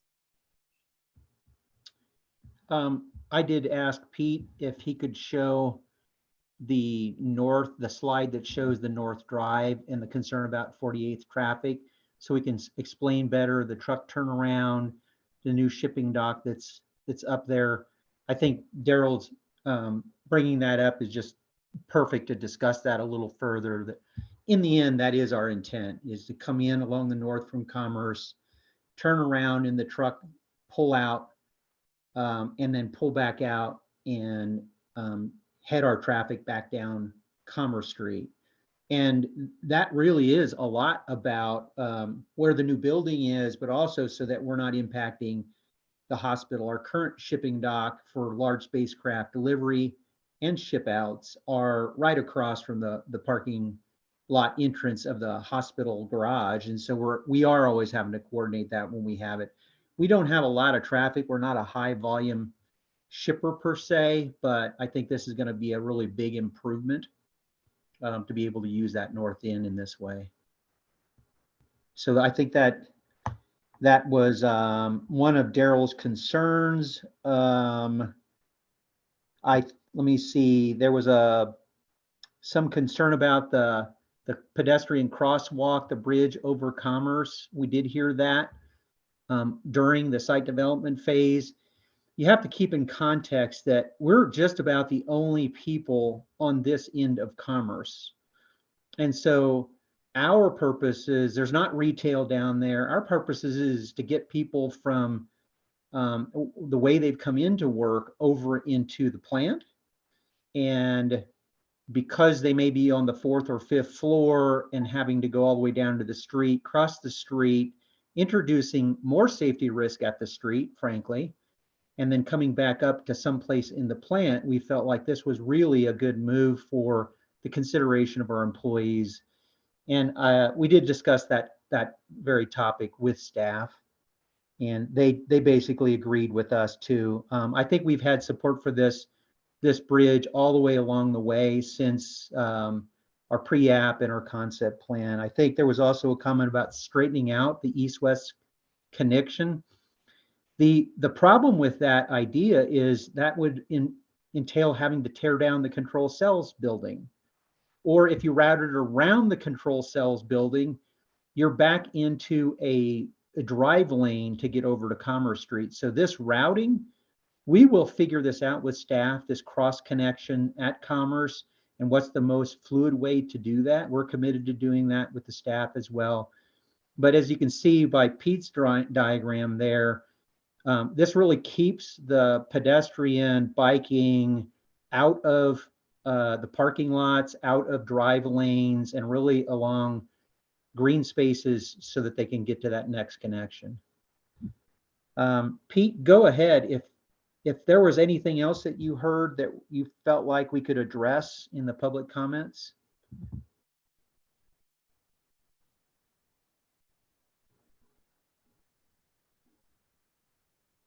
Anything, Pete? No, I think you covered it, Guy. Okay. Appreciate the comments, and again, just I'll say, since this is my last chance to talk, I just appreciate everybody's the contributions along the way. It's been a really we've been at this for like a year and a half now, so it's been a very collaborative process along the way, and I think just very proud and excited of the team for the work that's been done, and look forward to whatever comes next. So thanks for everybody's time. Well, thank you, and thanks for those reactions to the public comment. And who knows, during deliberation, sometimes we might choose to direct a few additional interactions with you. So, but thanks for sticking with us. All right, so with that, we will close the public hearing portion and move on to our board action. So this is a multiple there are two things we're going to be looking at. One is the ordinance and one is the site review. Staff has broken this down into four key issues for us. Why don't we go ahead? Oh yeah, let's put up the key issues. That's great. Key issue one is focusing on the ordinance. And just so you know what's coming up ahead, key issue two will be focusing on site review criteria related to the expansion of the Fisher building. Key issue three will be site design with transportation, and key issue four will be parking reduction and transportation. So let's start with the ordinance.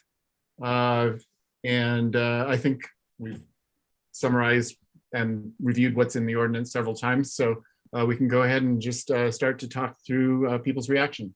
This will be a recommendation to council that we would be asked to make.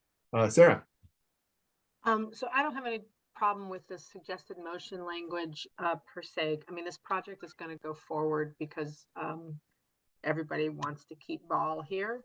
But it does seem to me that a topic that was front and center during our concept review was just set aside for the site review, which was the jobs housing balance and the reality of the high level, fortunately well-paying jobs, missing middle job payments that are a goodly portion of the ball employment pool. And I'm wondering if there's any interest in us adding a recommendation to this recommendation that perhaps of that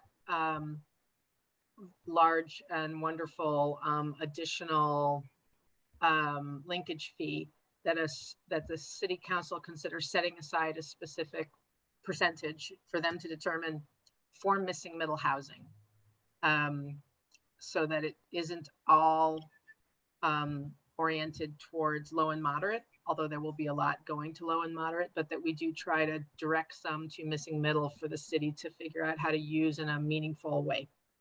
And I just want to put that out there, see what people think.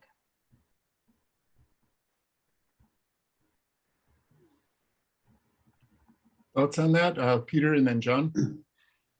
I would like to invoke the HALA to find out if and how we could do such a thing.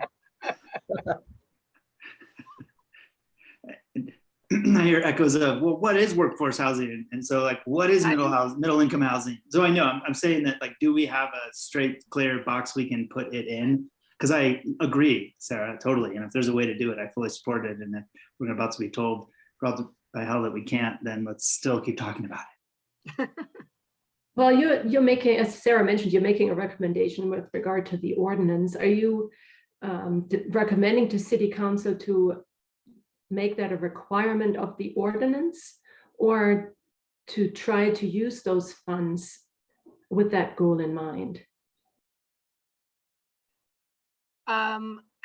I don't know. I don't know that I have a strong opinion about either one of those two options.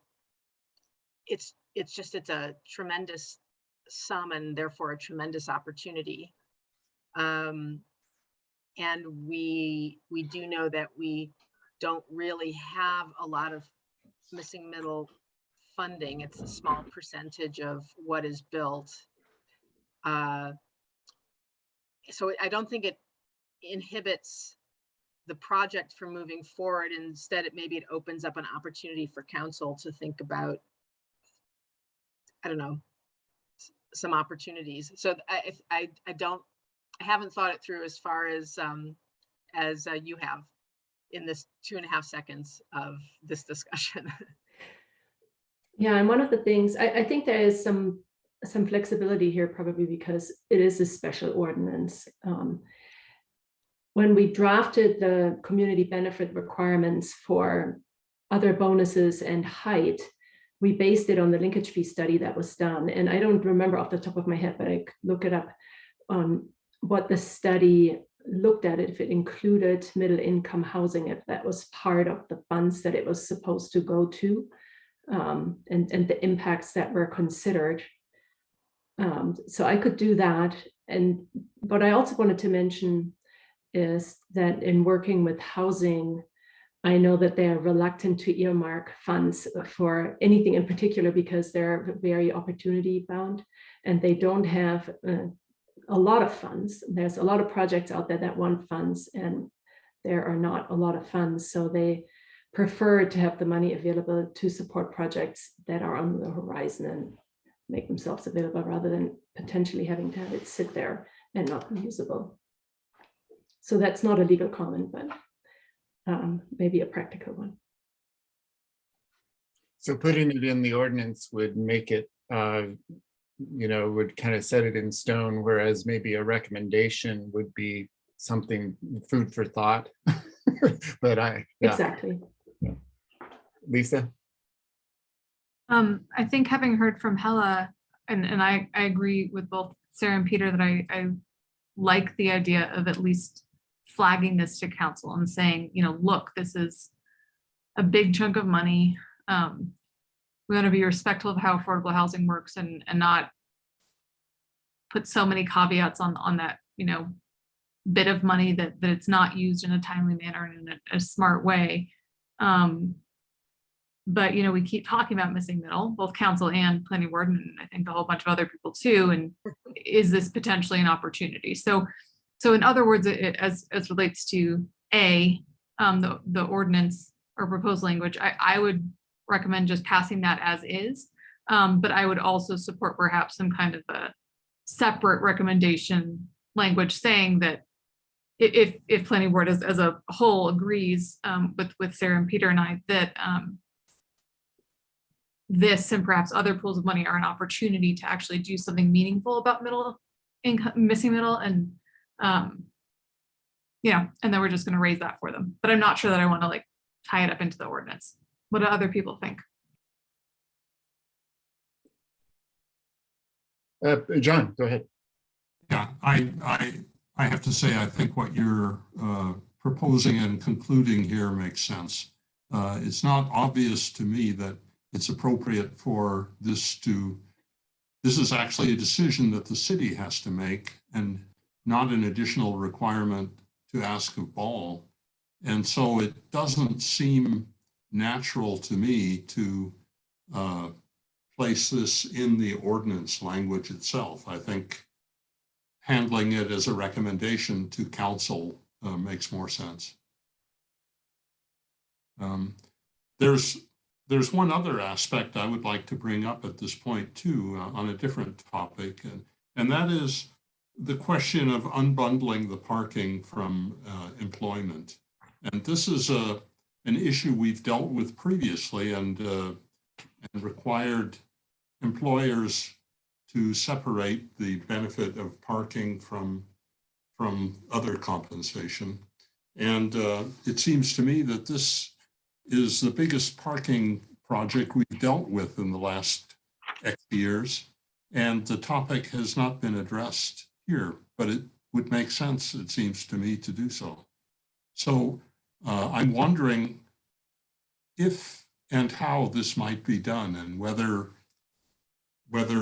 and Hella, this is a question for you, whether this would be done as in connection with this ordinance or whether there are other ways in which to handle that.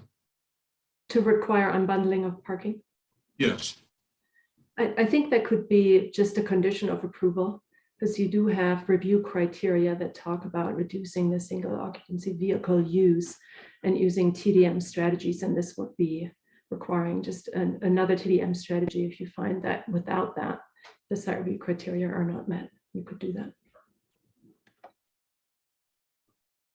Okay, or requiring it to be part of the TDM process itself. Okay, thank you. Yes. I'm just so for the rest of my colleagues that I'll be proposing that, so you get a chance to think about it. And that sounds like it would be in conjunction with the site review motion. Yes. Yep. Okay.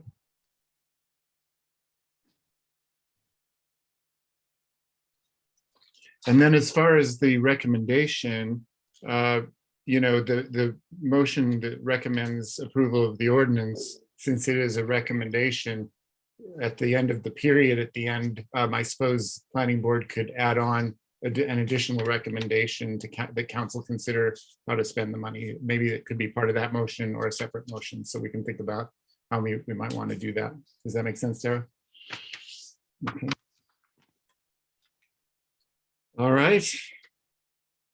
I just want to say, I think that Lisa's framing, which I sort of wrote down, which is to flag for city council that this is an opportunity to think about how to use some of these funds for missing middle housing, so that we're waving a red flag in front of them in hopes that they'll notice and begin a conversation. And maybe that is more obvious if it gets bundled in with the ordinance recommendation, but just as a separate sentence that isn't. Yeah, because as John said, it's not Ball's responsibility. This is a city responsibility. Absolutely, yeah. Great. Any other comments on the ordinance? All right. Great. Well, that leads me to believe that people understood the answers with regards to phasing and all that kind of stuff. So that's great. We have some good ideas for when we get to motion making. Key issue number 2 then, does planning board find the proposed Fisher building and its proposed expansion, the parking garage structure, and the new phase 3 and phase 4 buildings consistent with site review criteria related to building design and community benefits requirements? So anyone want to start us off?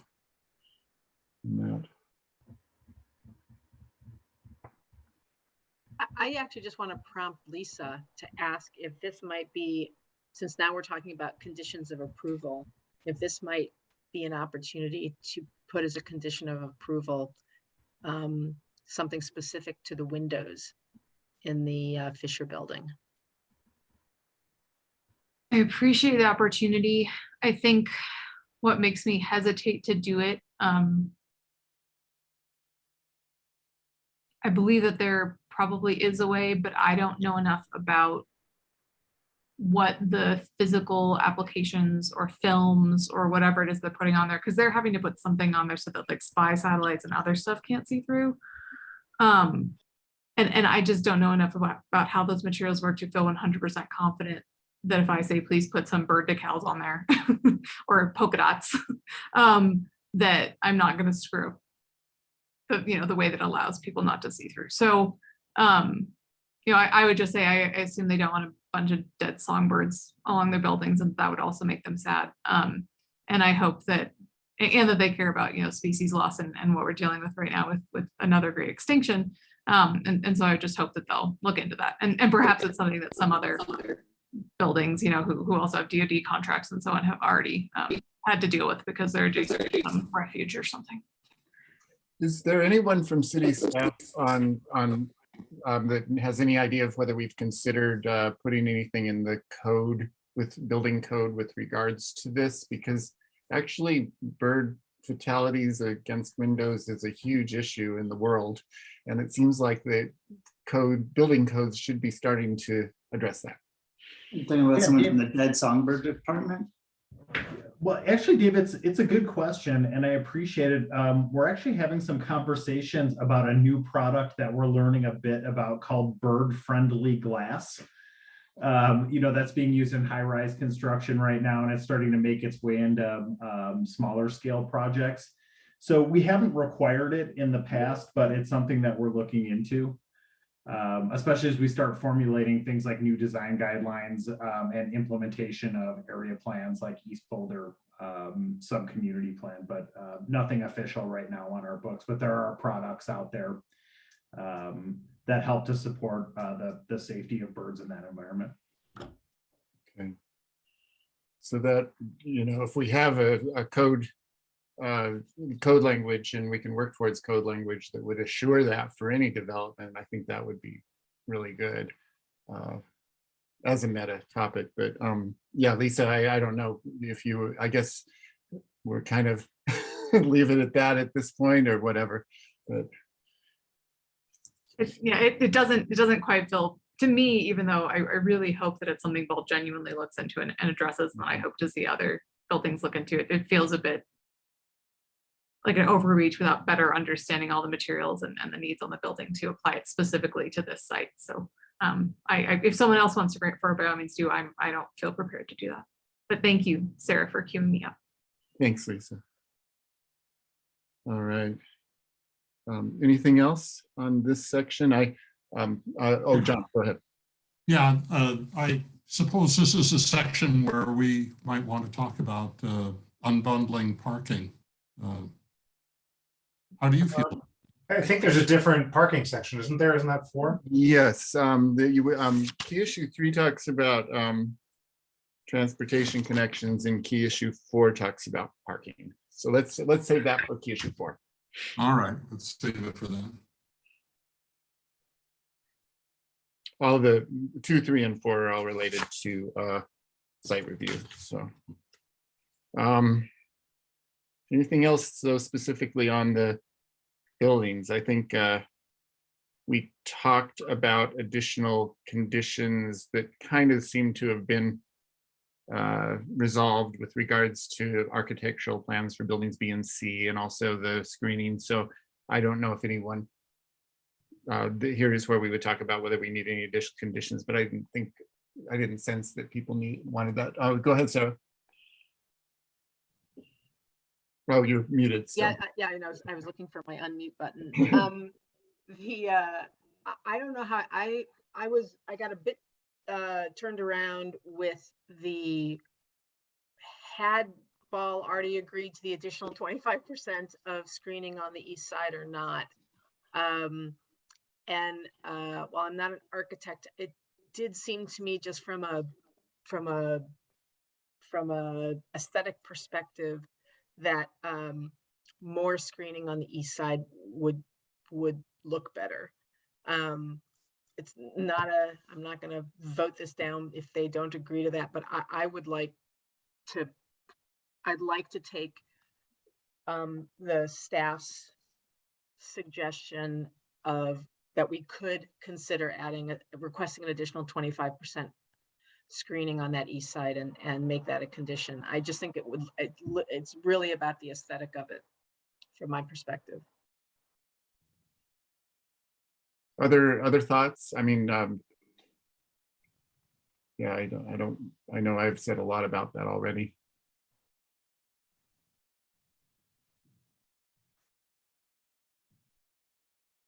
I guess, and again, when you look at renderings, you don't always know exactly what it's going to look like in the real world. But when I looked at the fly-in and saw how there was kind of a tree-lined street where there wasn't the screening, and it didn't look to me odd exactly the way it is currently designed, and I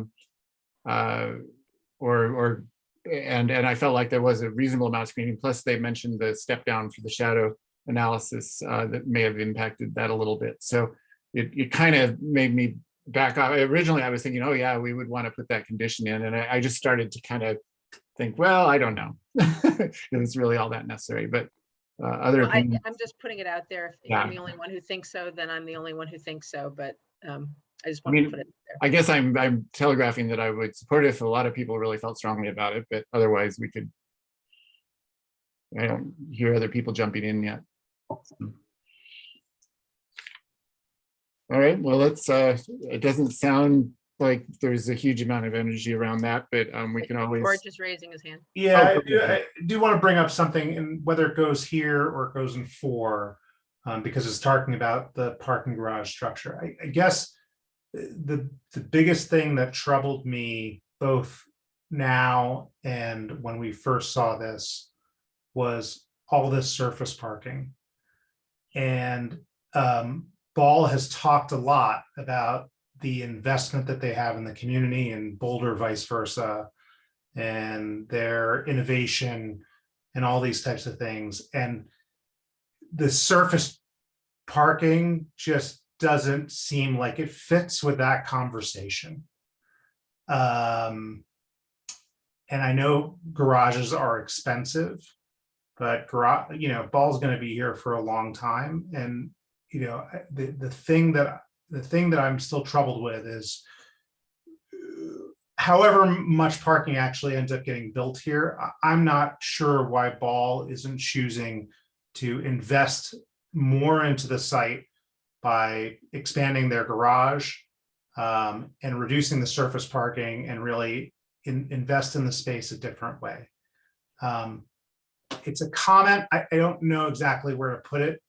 I think we can talk about it more in the parking discussion, but it's the one area when sort of Peter brought up his comment about innovation and the site, it just seems like we're back in the 50s here as it relates to surface parking.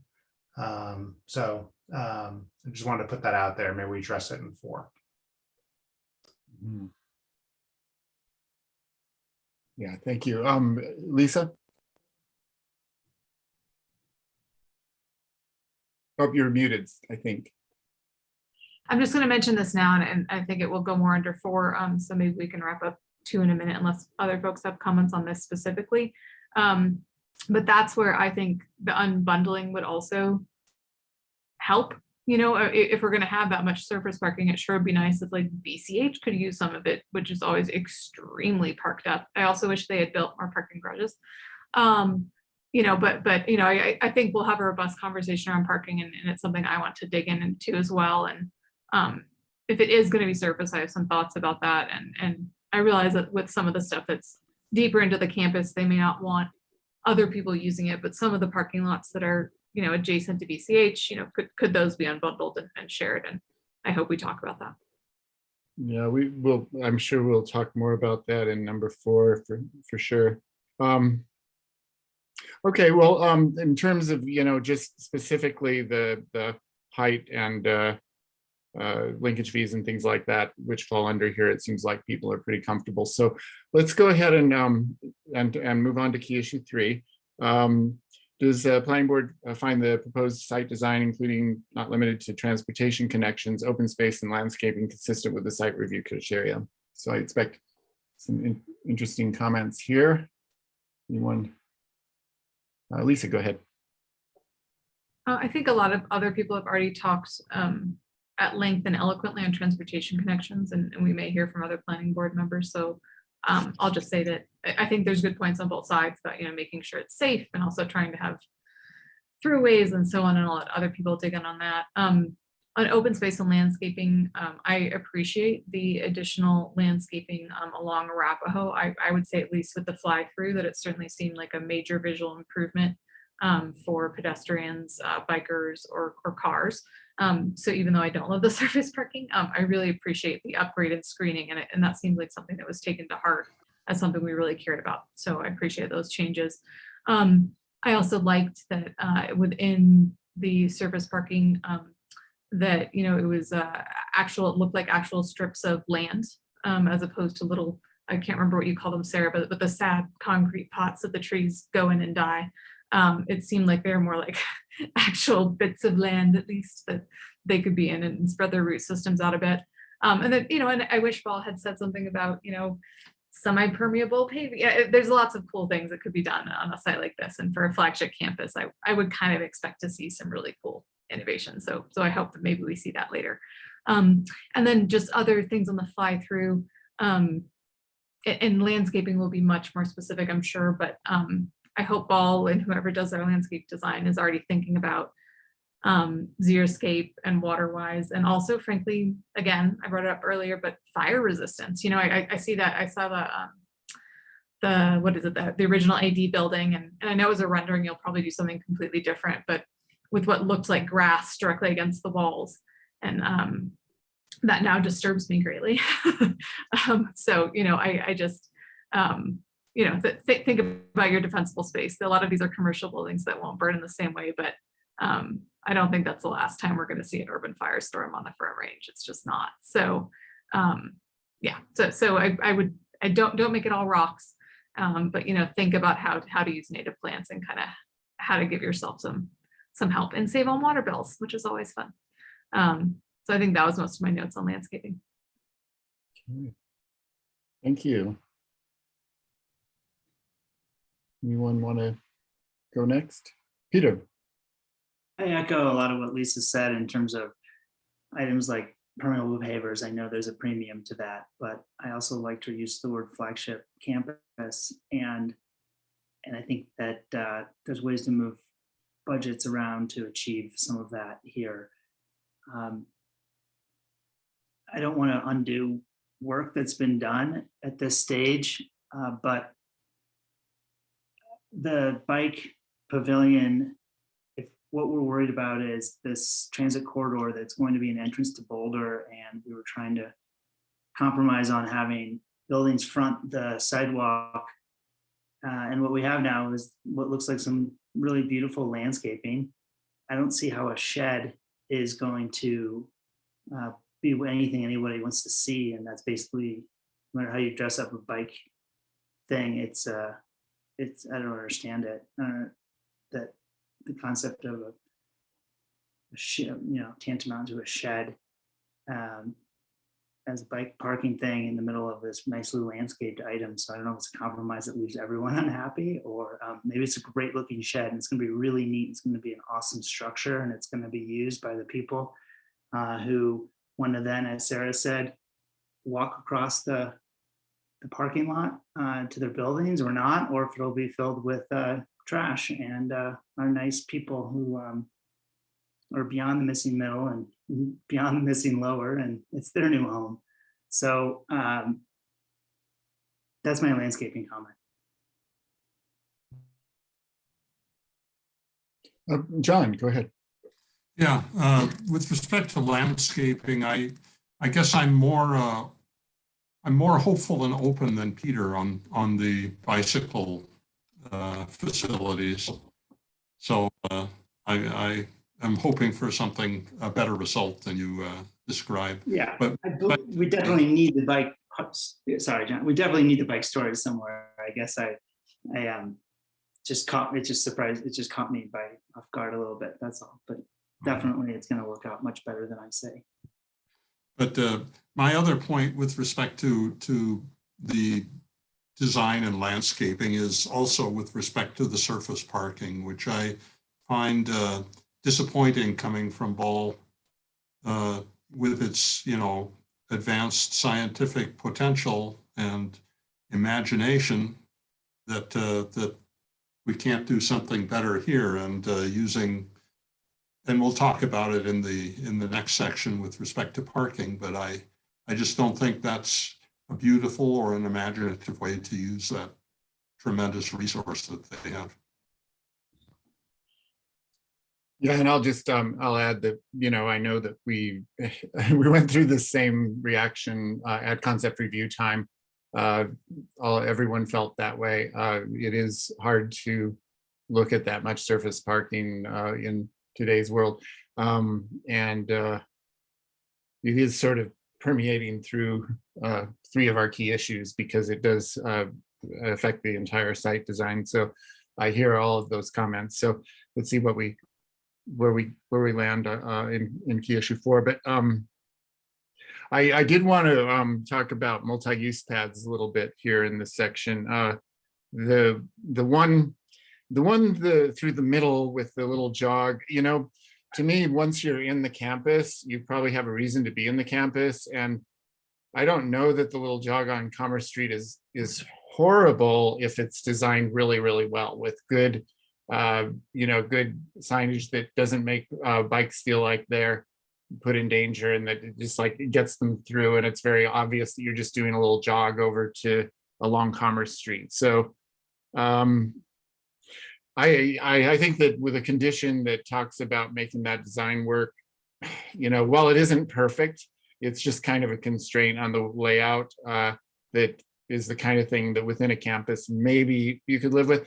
The one that kind of really bugs me is the one on the north, only because I realize the real bikers in this town who go across that one point across Boulder Creek, which is the first one going east into the only one across Boulder Creek between Foothills Highway and 55th Street.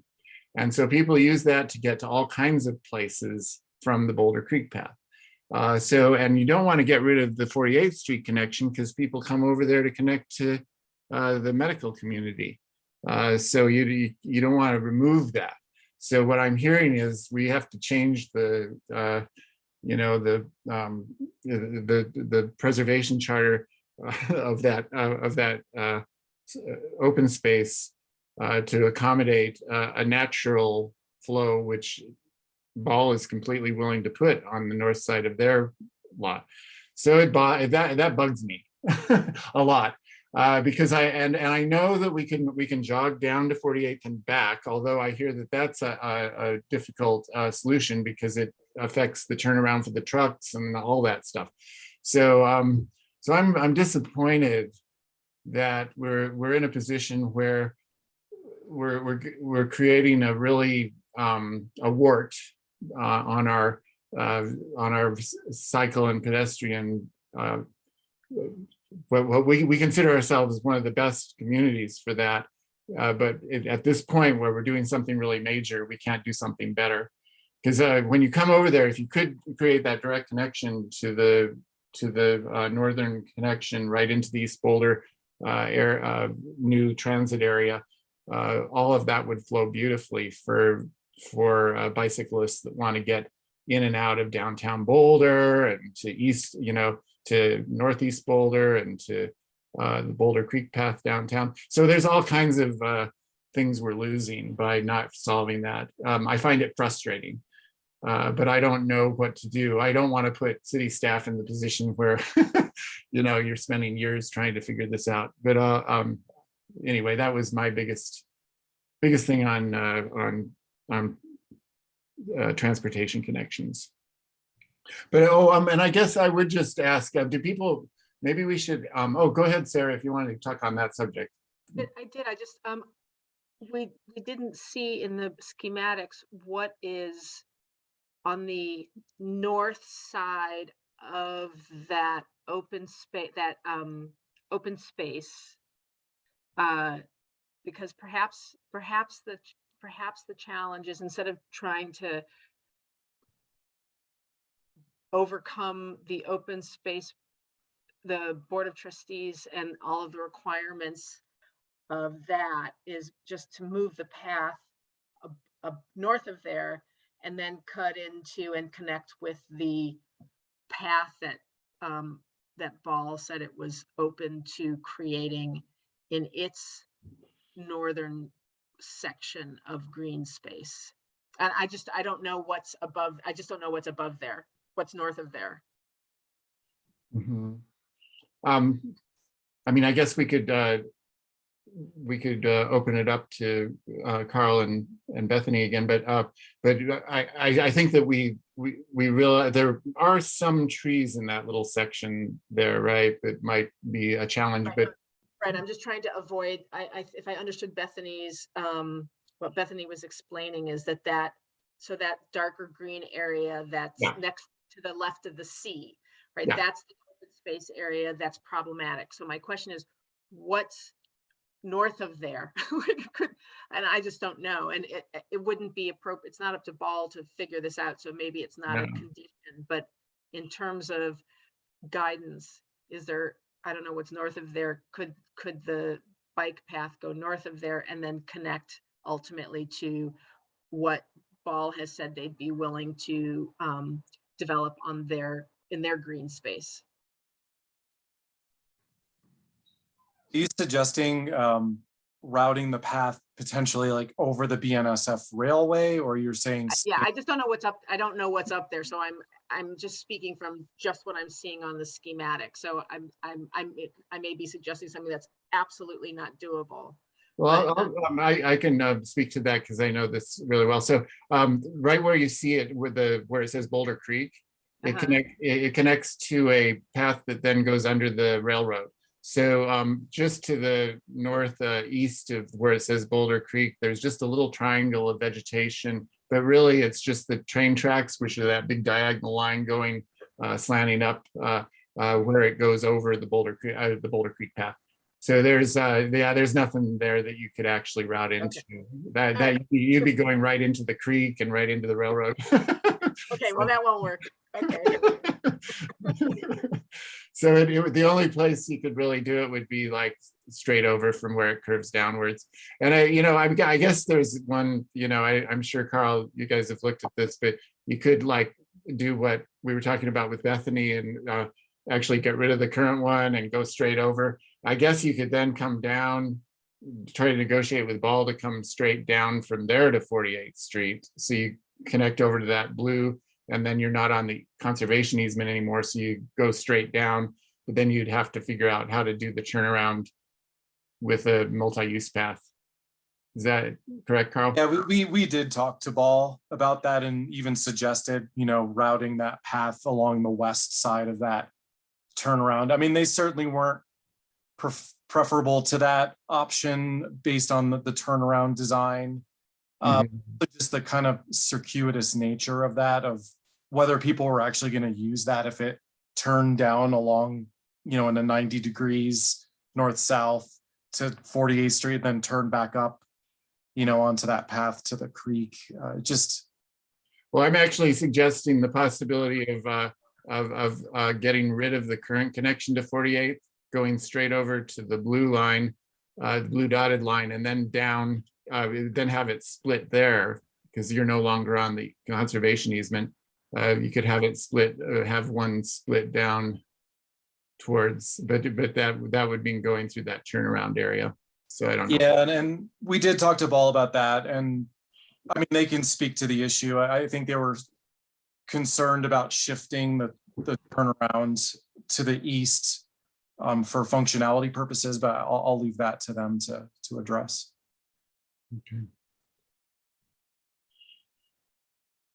Yeah, it seems problematic. Okay. I don't know if other board members are as worked up about this as I am.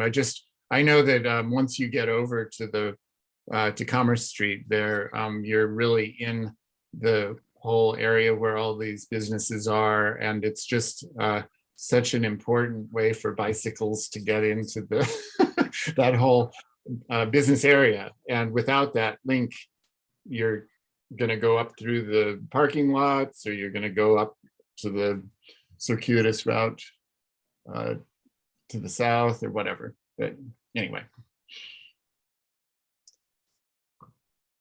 I'll leave it at that. Anything else on key issue 3? Dave, in the scheme, in the video that Ball made, it wasn't clear to me if there was a bike path on Commerce Street on the right-hand side. There was a bicyclist, but it wasn't clear that there was a bike path. But if the bike path along Arapahoe connects with that, then it is a way to connect with the eastern half of the cut through that Carl has highlighted in red. I just don't know. Carl, is there a bike, or is there a bike lane on Commerce? Will there be a bike lane on Commerce? Or are you talking about 48th to get to? Isn't the street that goes between the parking the north-south? Yeah, isn't that Commerce? Yeah, I'm not 100% sure if there's a bike lane intended for that stretch. I'd have to take a look at the plans, but I don't recall there being a bike lane for that. But what people would do, what people I think do today, is they actually come out of that where it connects to 48th Street by the sea, Sarah. And then I think they go behind the loading docks and connect to the streets. See, that's what any normal bicyclist will do, because it's the shortest way to get to Commerce, and then you are in the whole business area that you're trying to get to. Right, got it. Yeah, so the whole idea is to try to get them off that loading dock street and get them on a nice multi-use path. Got it. And there's just such a natural place to put it. Oh well. It's driving me slightly crazy. All right. So with that, Any other comments on key issue 3? All right, so key issue 4, here we are with parking. I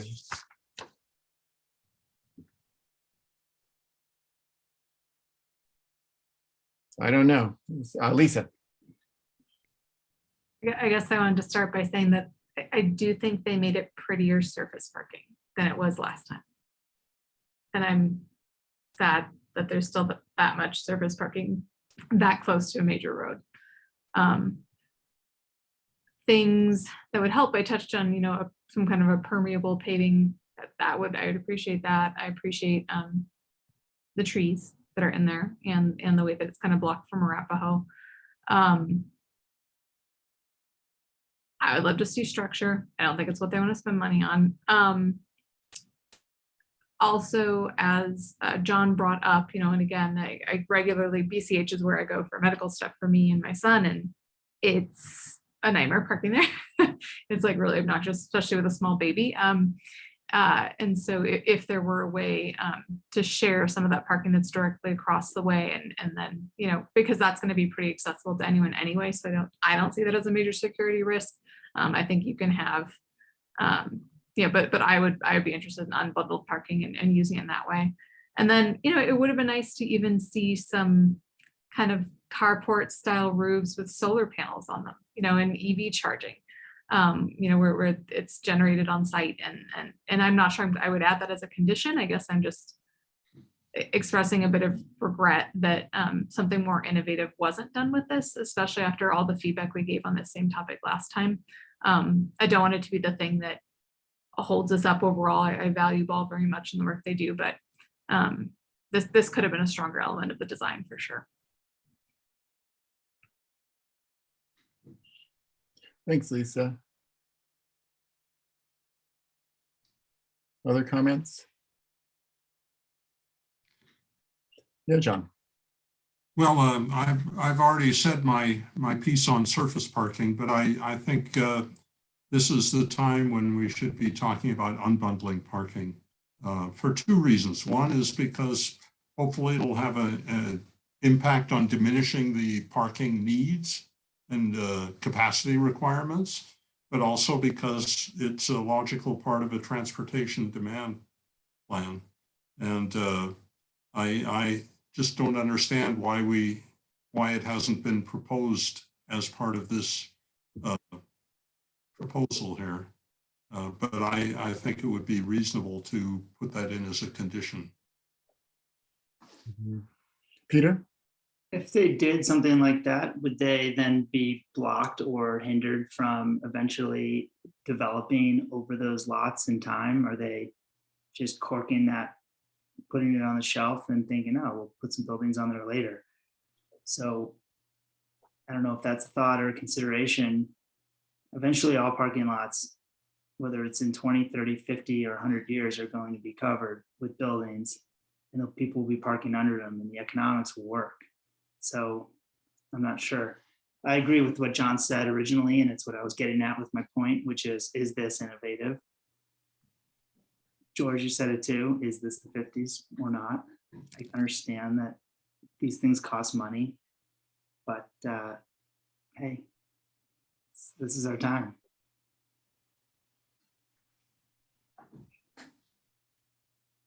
Yeah, I have to admit, when I was reading this, I was remembering all the things we said at concept review, and I was wringing my hands, but I also understood the language about this being a unique site with unique needs to do particular types of research and to have security concerns addressed. So, in my mind, I didn't really entertain anything particularly big in the way of a condition, but I am interested in hearing what it might look like. If you unbundle the parking here, I guess I think Lisa had a really good point that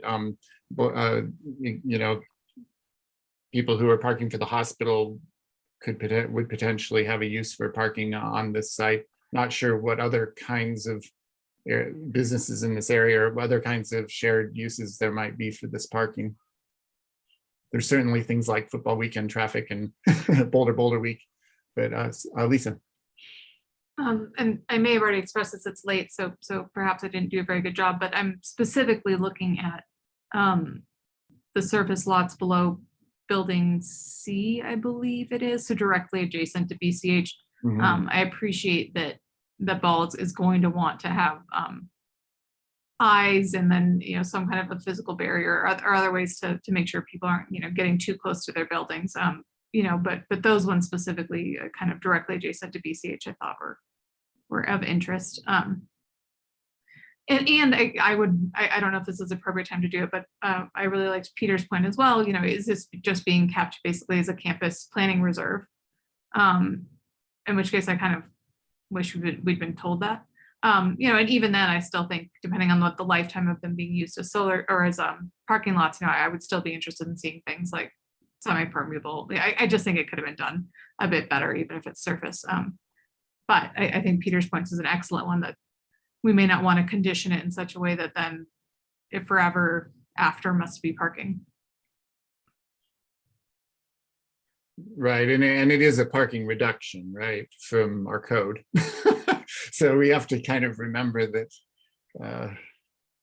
they're not putting more parking in than the code requires. And this is a much prettier than the parking that's there now, not to knock the current parking, you know, so I appreciate that. It's just, I don't know, it's a flagship campus and it's a lot of parking right on Arapahoe. Yeah, to throw in and another bone to that idea. I do appreciate the improvements to the area facing Arapahoe with more, you know, attractive streetscape. I guess actually with Peter's thing, actually this kind of links back to Peter made some comments about that bike thing. I just have to ask, and maybe Carl, if you don't know, maybe we have to ask the applicant, but was there an idea of trying to put that bike shelter a little closer into the buildings? Because I know if I were an employee riding to work, I'd probably consider locking to a light pole or something next to the building if it were that far away. Yeah, that topic did come up in the review. I think the idea of putting the bike structure there, as far as I remember, was balls. I think to give, you know, some sort of street presence, okay, to, you know, encourage bike parking by the bus stop. We did have our transportation staff look at it, and there were some that agreed with that principle, that maybe some of that parking should be relocated closer to the buildings, but also, you know, dealing with the urban design issue of trying to have something as an anchor along there. I also wanted to just speak to the topic of shared parking. One thing to put out there is obviously Ball will have to speak to whether or not that would even be acceptable to them. But also, you know, if any parking that doesn't serve this site is located on this site, it would trigger, I'd have to look at the code real quick, but I think it probably would trigger a use review for parking as a principal use if there's some sort of shared situation. So I just wanted to put that out there. And also, as far as the topic of, you know, these areas being reserved for buildings in the future, also remember that their FAR is already, you know, proposed to be over the limit. So any, you know, additional buildings would require approval of an ordinance unless the code is changed relative to FAR. So I just wanted to say that.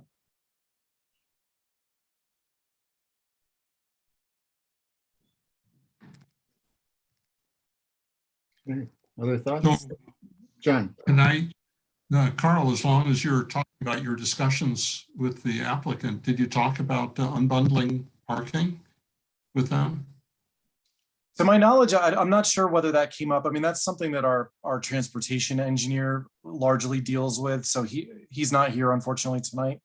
But that might have been something that had come up.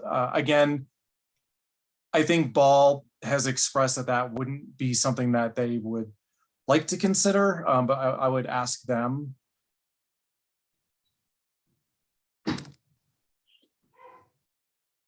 Yeah, we could go ahead and bring in the applicant to answer that question, John. Is there someone from the applicant team who could? I've unmuted. This is Guy. Hi, Guy. Hello.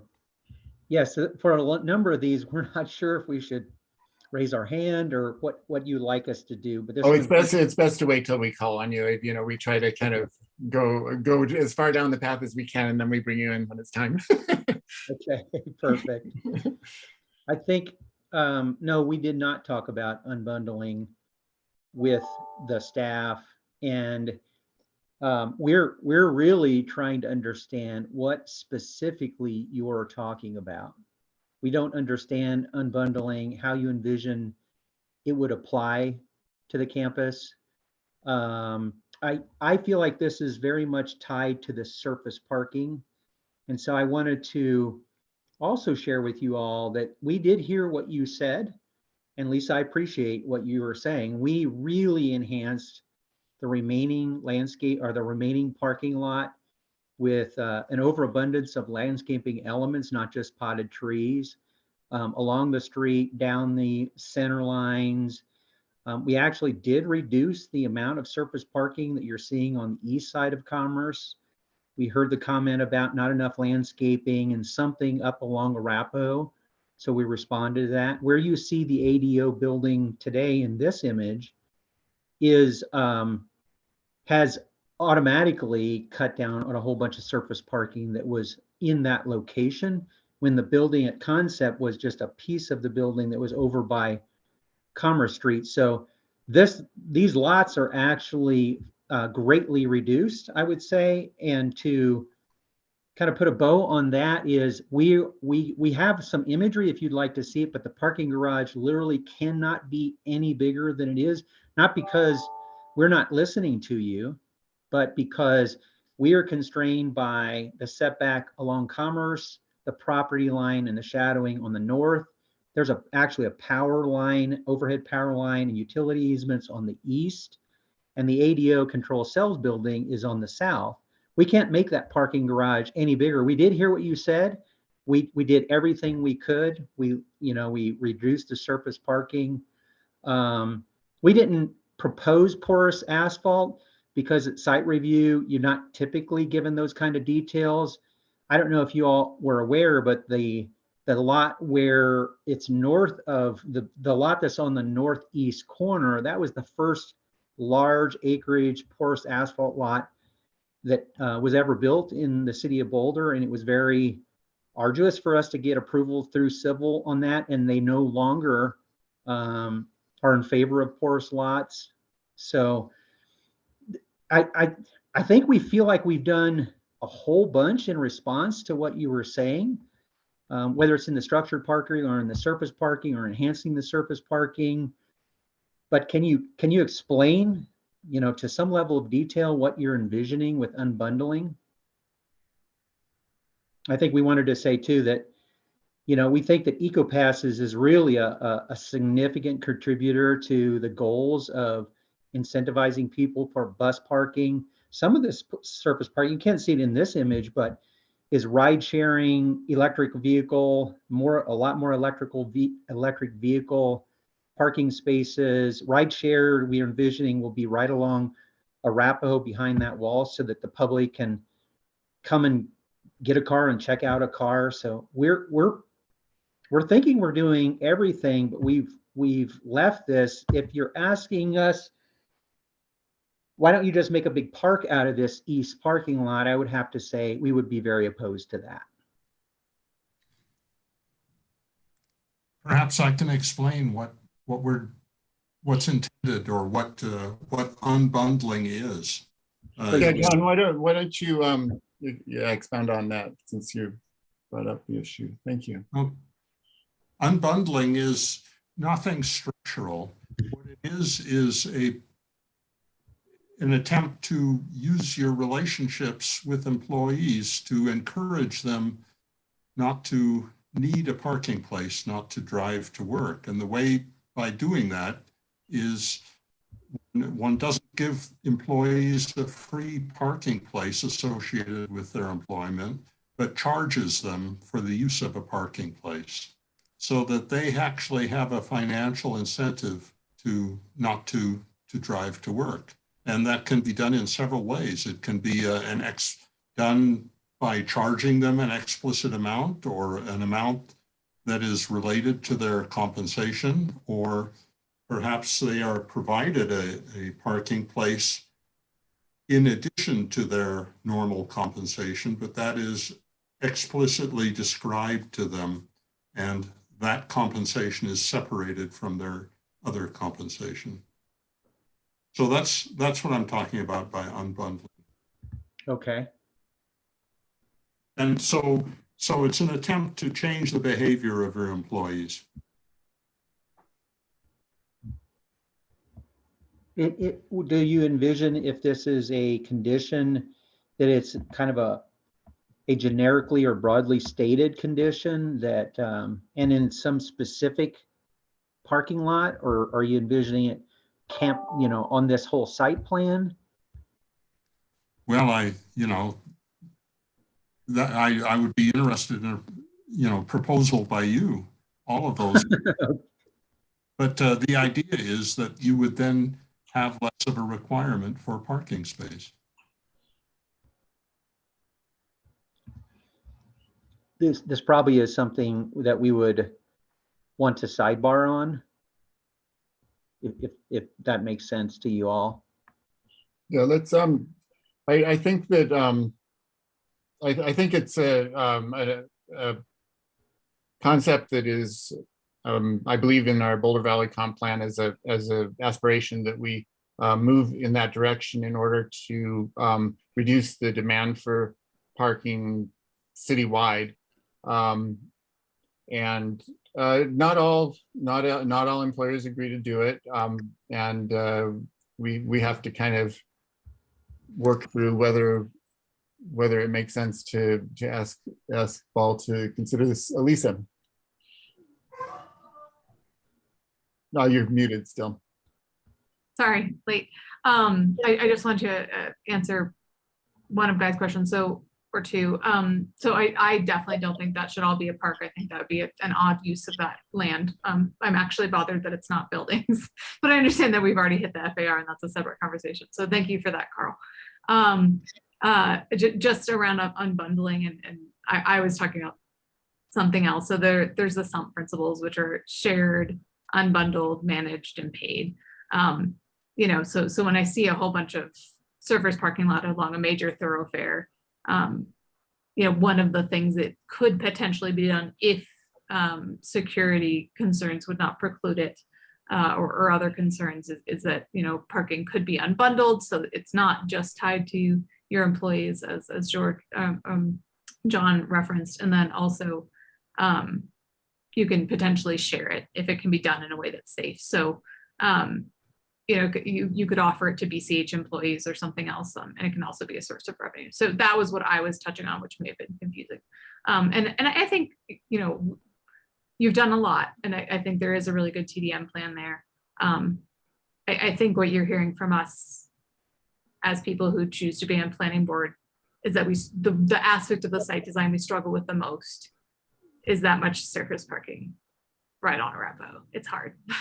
Yeah. Go ahead, Peter. I was trying to think about an analogy of, us talking to someone who makes satellites. Like, can't you use rubber cement and tongue depressors and macaroni and then just throw it in the air? So yes, it's what we do all day, all the time, is talk about parking and parking lots and things like that. And you have a big one, and you've done a lot, but it's hard for us not to talk about it.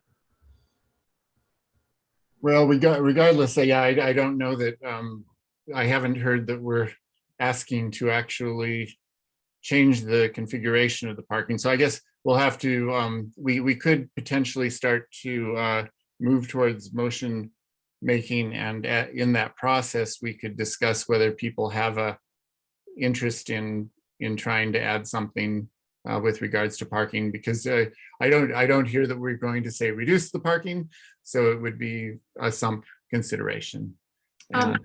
Could we pull back up the language, because I did want to speak to that too, for the applicant, the slide that was up a second ago. Sorry, I just don't have that pulled up for myself. But I think, what was it, item 4 or whatever, does planning board find the proposed parking reduction and transportation demand management strategies meet the review criteria for parking reduction. If that exact question were proposed to me right now, I would personally have to say yes. If you said to me, and this is not what we're being asked, how do you feel about all this surface parking and like where it's at in the site design? I struggle with that. But personally, I would say that my answer to 4 has to be yes. I mean, it's a massive improvement over what's there currently. And it certainly meets, in my opinion, the review criteria for a parking reduction. And again, this plan as it stands is a reduction of parking and an increase in structured parking, 2 things that I am fond of. And I do like the design along Arapahoe, just not the parking lots, but the what's been done with the landscaping, I think is an improvement over the current site. Thanks, Lisa. I think that's really helpful. Anybody else want to weigh in, or should we start to work on motion language? Well, I would like to find out my colleagues' opinions on requiring unbundling parking, aside from the question of the physical proposed parking facilities. At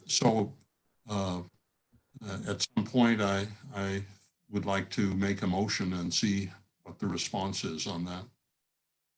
Can I, in the same way that staff is still in discussions with Ball on what to do about the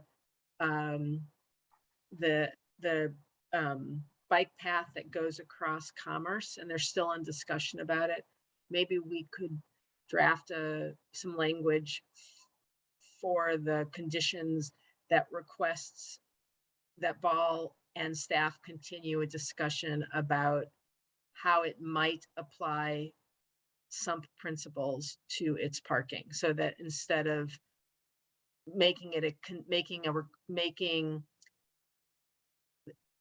imposing on them in this moment a requirement that they haven't had a chance to evaluate or think about or run through whatever traps they need to run through because they're a gigantic corporation, create the space for staff and Ball to continue that conversation. I'd be fine with that. Well, I like that because also it raises the visibility. It says that we're concerned about it, but it doesn't create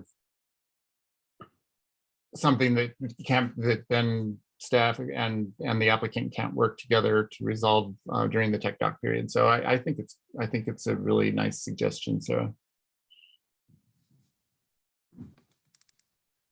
I'll have to defer to Hella on this suggestion, but what could be done if the board was moving in this direction is, as part of the tech doc stage, it could require, we could add something to condition 3, which lists all the requirements, like the final plans that are part of tech doc, that would basically say a revised transportation demand management plan shall be submitted, that, and I don't know the exact wording, but explores potential additional measures to offset the need for parking, and then list including but not limited to unbundled parking or parking charges, and then to the satisfaction of the city manager in the review of the tech docs.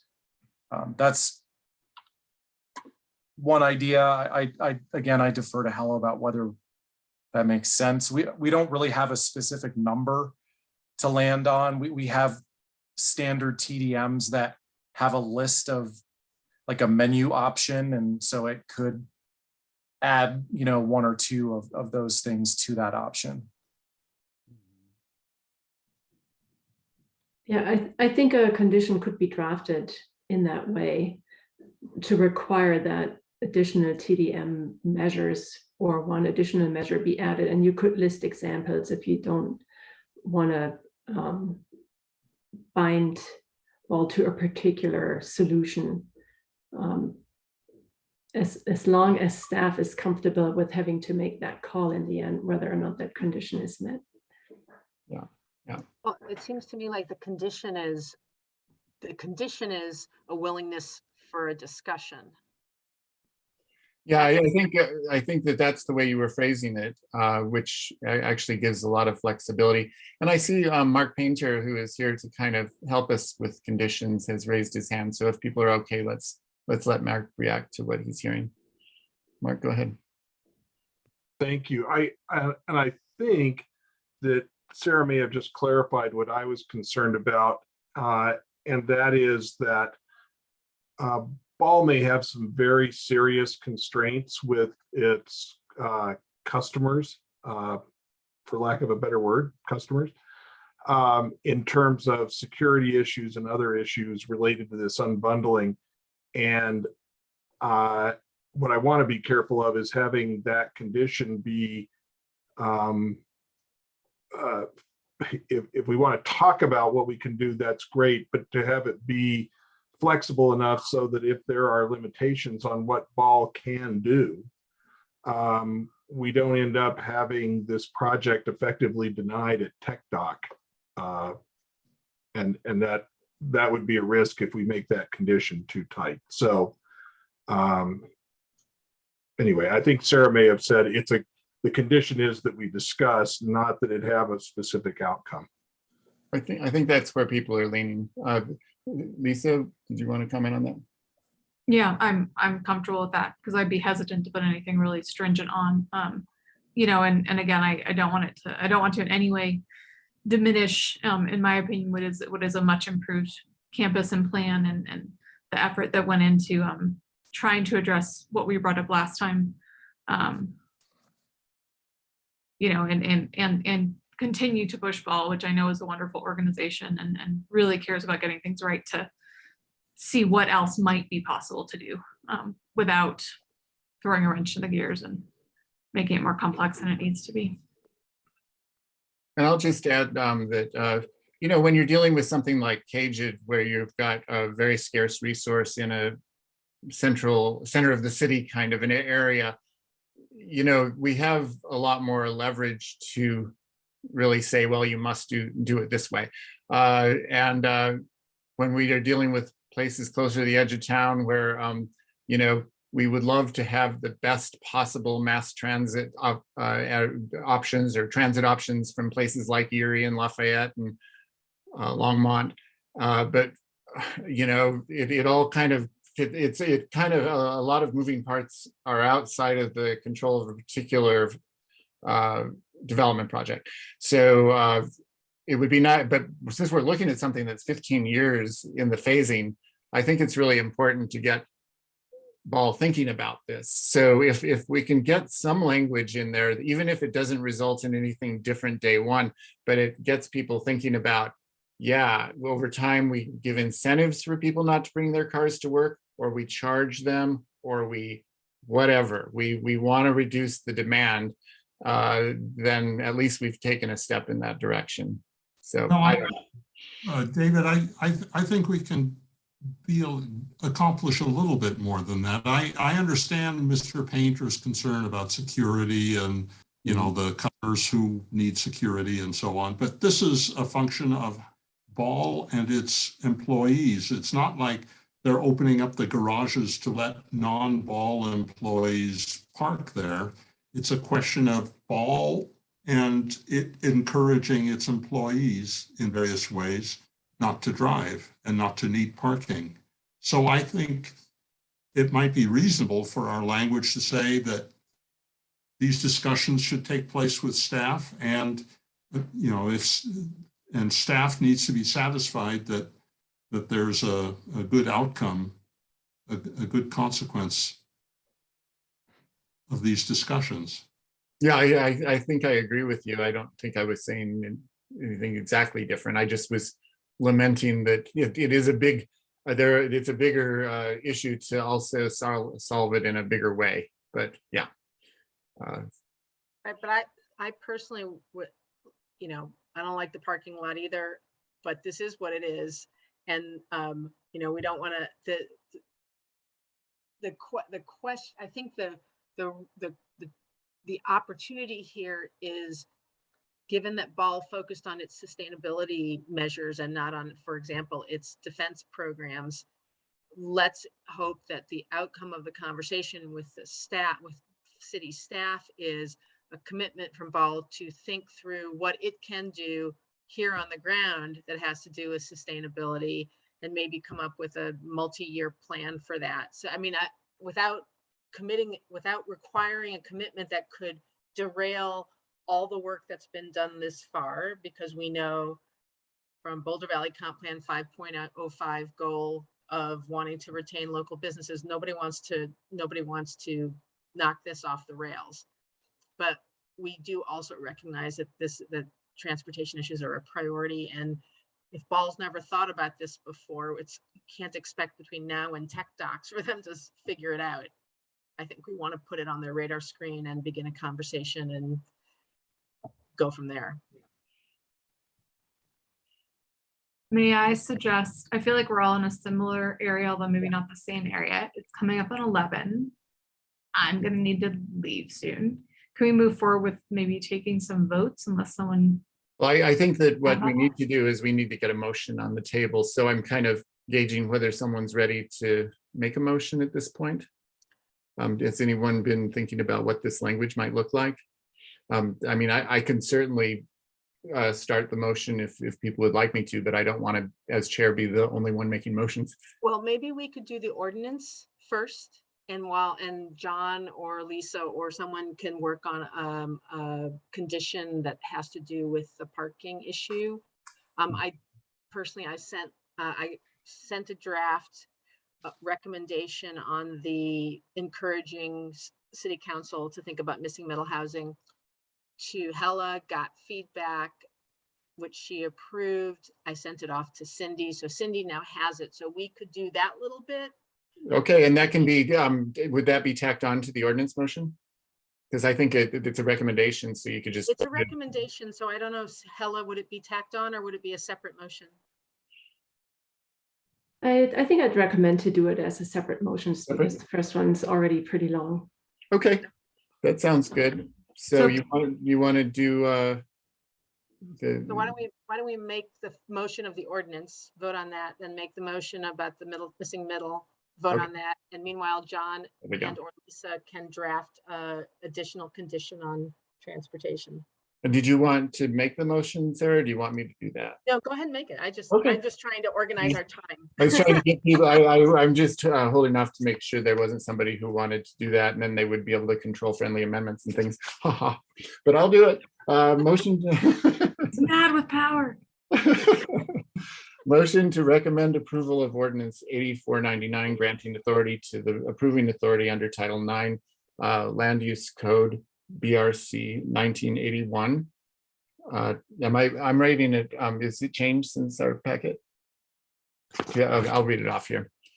Granting authority to the approving authority under Title IX Land Use Code BRC 1981 to approve a development at the Ball Aerospace Campus that exceeds the 4AR ratio standards in the Industrial General Zoning District, granting a 15-year vesting period for the approved site-specific development plan, extending the expiration date of the landmark alteration certificate and historic preservation demolition approval related to this development, and authorizing the city manager to execute documents that will secure payment of an increased linkage fee for additional FOIA and setting forth related details. I will second. So Lisa seconds. Great. Any discussion on this motion? Okay. Let's, instead of just reading the whole thing again, I'll just restate the motion as the motion that is in front of us. On the screen, except now it's not there anymore. Oops. Great. So no discussion. So let's go ahead and then put it up for a vote. Let's go with Peter. Aye. Sarah? Aye. Lisa? Aye. John? Aye. And Georgie? Aye. And I'll vote aye. Okay, so we've passed the motion regarding the ordinance. Do we want to display the language for your recommended? If Cindy can, I sent it to her, so she has it. Otherwise, I can read it.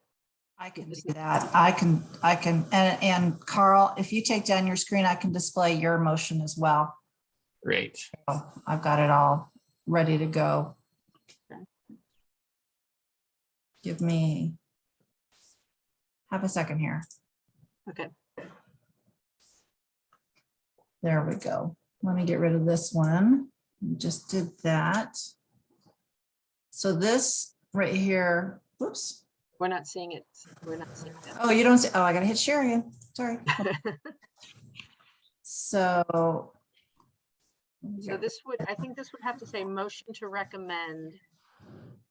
I guess motion to recommend the following. In recognition, should I just go ahead and read it?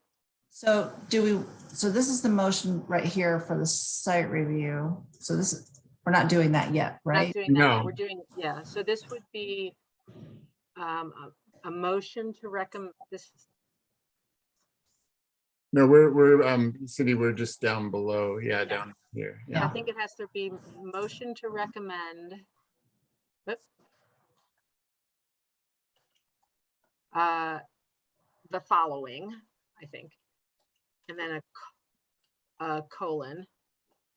In recognition of the expanding Ball Aerospace employee population, many of whom will earn salaries within the city's middle income range of approximately 80% to 110% of AMI, Planning Board encourages council to consider how it might encourage use of the significant use.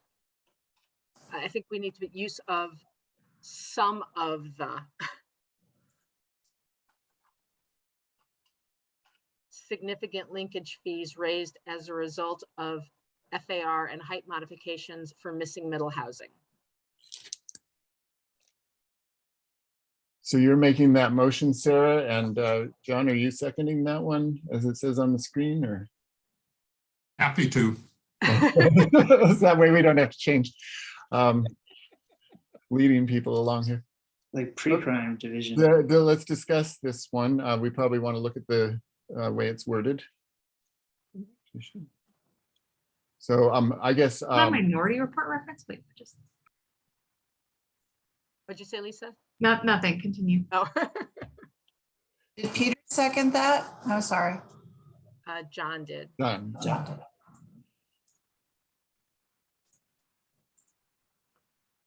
So yeah, let me just read it then, and so we have a second person reading it. In recognition of the expanding Ball Aerospace employee population, many of whom will earn salaries within the city's middle income range, approximately 80% to 100% of AMI, Planning Board encourages council to consider how it might encourage use of some of the significant linkage fees raised as a result of FAR and height modifications for missing middle housing. Is it important, and it's fine if it is, but is it important to specifically call it FAR and height modifications, or could we just say the significant linkage fees raised for missing middle? Yeah, I think it just might read better. Yeah, that's fine. Okay, so let's strike as a result of FAR and height modifications. Yeah, and I would change how it might encourage to encouraging.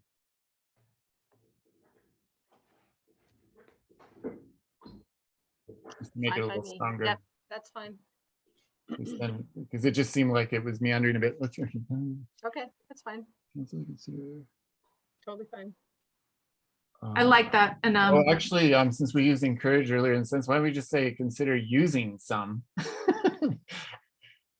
Just get rid of. Yes, I'm sorry. That's a mistake on my part. And then we can get rid of that of. Of, yeah.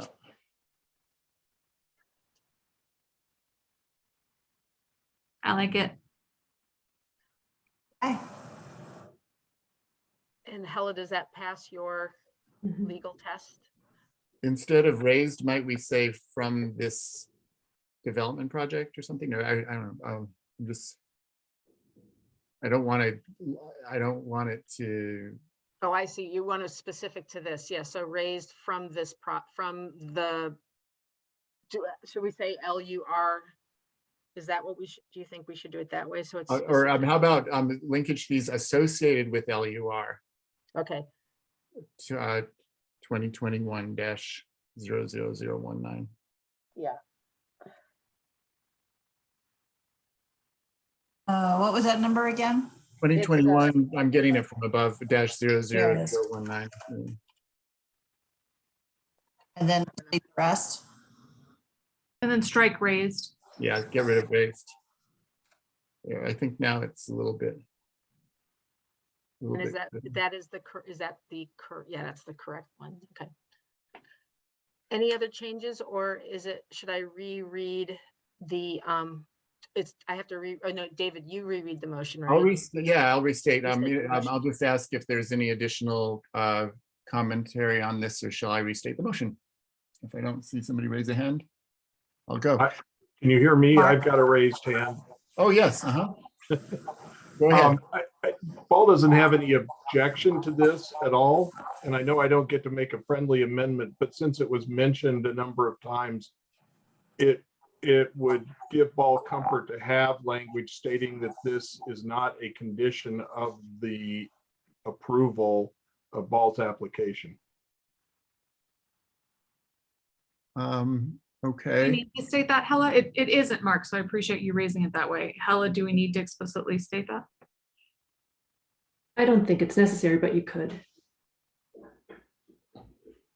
Okay, so add the sentence, this is not a condition of approval. Thank you. That's fine. We aim to please. It's good that that we have lots of people here this late to think, because I wasn't sure what to do with that. Thank you. Okay, so if people are happy with this, I can restate the motion on behalf of the board. Planning board recommends the following: in recognition of the expanding Ball aerospace employee population, many of whom will earn salaries within the city's middle income range, approximately 80% to 100% of AMI. Planning board encourages council to consider using some of the significant linkage fees associated with LUR 2021-00019 for missing middle housing. This is not a condition of approval. So I'll go ahead and call on Peter. Aye. Sarah? Aye. John? Lisa? Aye. Georgie? Aye. And I vote aye on that one. So we're good.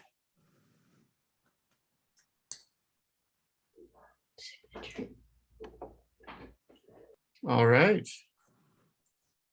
And then on the site review, we have a fairly short so yes, so I see that we've started to work on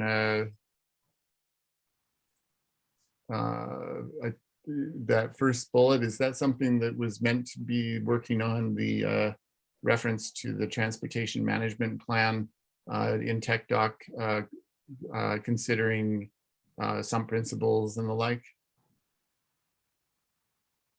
The first bullet point is just the I mentioned, just to change the numbering and the condition.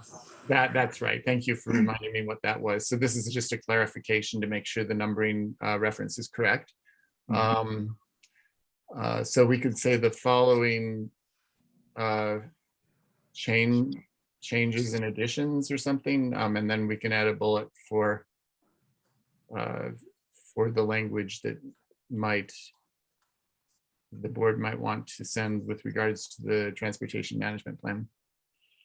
Has anyone worked on that language yet, or should we just start? I could propose something. That'd be great. Thank you, Helen. I've been struggling, so that would be great if you would. A new condition 3F, which would read a final TDM plan that is revised to further encourage use of alternatives to the single occupant vehicle. I need to repeat that. It's late. Or email it.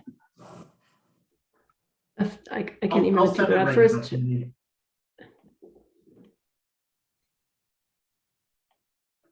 it's pretty broad language, and it would require some action. That's how I read it, to add something, but giving broad discretion to staff on how that's met. And hopefully also what I like about that, Hella, and for Ball, Ball representatives. I just got it. but some flexibility for them too, and to get creative and do something, you know, kind of interesting, hopefully. And that allows them to meet with their needs as well. Yeah.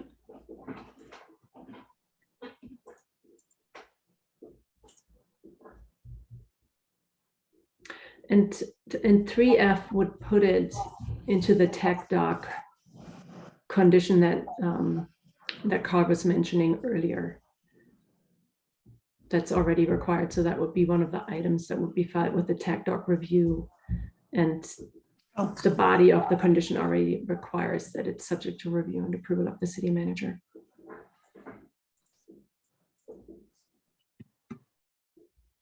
So, and Cindy, just on the above in the main motion area before the colon at the end of the sentence, you can get rid of "and additional," because I think that since it says a new condition 3F, that is a change. So that's fine. Good. Yeah, there's a little bit of extra language after 3F. You could delete that is. Can I just ask a quick question? Is the language that we've just put up there require a change in the existing TDM plan? I would interpret it that way. You would interpret it, or you would not? I would. Well, you know, based on the conversation that we had with Mr. Painter, I think that's not necessarily what we were saying. I think we were saying a final TDM plan that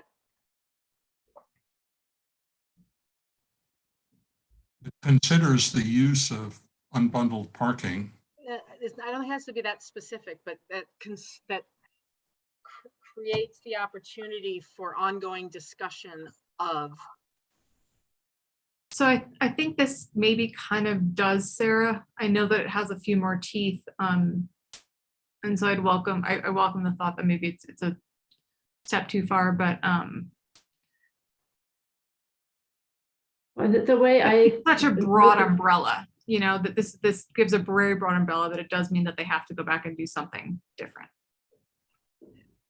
But again, they may not be, I'm not here to defend Ball, but they may not be ready to incentive. They may not be ready. They may not have it may be a more complicated discussion for them than we understand. And, you know, I'm just suggesting that maybe, I don't know how the right language, but the requirement that the TDM plan change seems like a very specific requirement.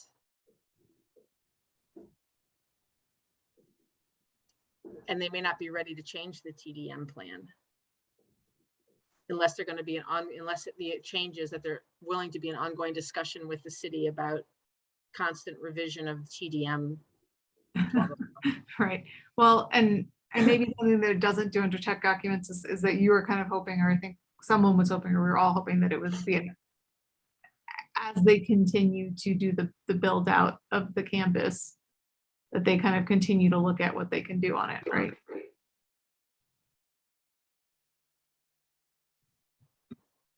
So I would, if we left in what's in yellow, we would probably get rid of "is revised" right after the yellow, right?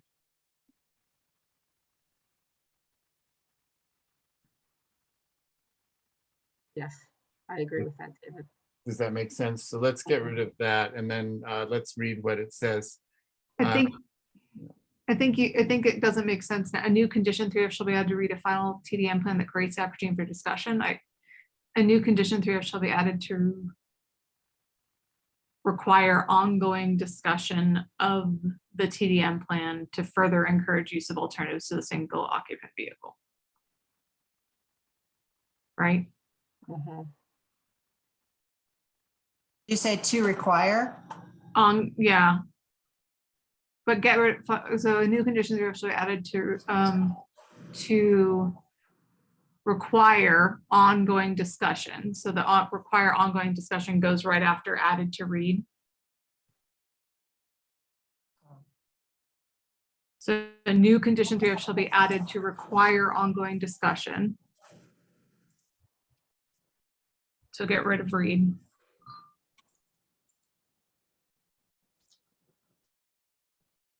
Of a TDM plan, I'm getting rid of the word final. Of a TDM plan.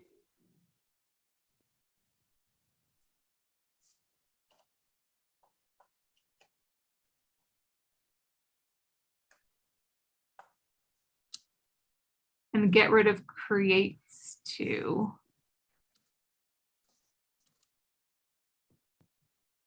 And add S to the end of encourage. A new condition 3F shall be added to require ongoing discussion of a TDM plan. We need to add a in front of TDM that further encourages use of alternatives to the single occupant vehicle. Is that okay? All right, as long as staff realizes that options include unbundled parking, that I can live with. Well, So is yeah, the intended requirement that there be further exploration, but no requirement? I think that is what Sarah wants, but Sarah, don't let me put words in your mouth. That maybe additional analysis will be provided and compliance is voluntary? I think if we don't leave it open for discussion, then what is approved, end of story. And this is a 15-year project, and Lord knows what the opportunity will be 5 years from now. I mean, I don't work within the city, so I can't say what happens when there's ongoing discussions between a business and the city, but this strikes me as something where you'd want the opportunity to continue that, to continue the discussion and develop some alternatives beyond what has already been negotiated between the city and Ball. Seems like the right, to me, seems like the right place to land tonight.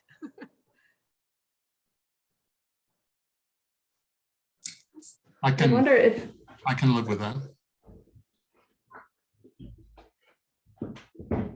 Carl, do you feel that you would know what to do with this? Okay, like, would it be kind of language in the TDM plan that that would expand exploring now and into the future how Ball would support this and it would go into the TDM plan? I think I understand the intent. I don't know that the language necessarily fits in the conditions, but I think the intent of just saying, like, go a little bit further is clear. It maybe And that it's an I wonder if what you're thinking is maybe it could be addressed by requiring that the TDM plan be reviewed with each TACDOT application that comes in for a new phase.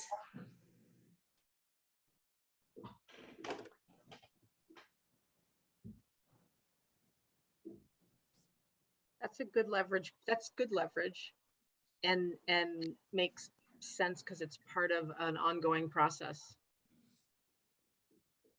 As long as it's not overly onerous on staff or the applicant, I like that because it requires thinking about it, which I think is sort of what we're asking for. Well, and we don't have a process in place to continuously check on conditions of approval that might require ongoing discussions. Typically, we draft conditions of approval around certain things where applications have to be filed, and that triggers staff to look at what the requirements were. So if it's associated with future TAC docs, staff would then look at the conditions of approval and would see that requirement in there. So may I suggest how that language might read, I think. So what you just typed in, Cindy, is perfect. I would copy paste that toward the front. So a new condition 3F shall be added to require that the TDM plan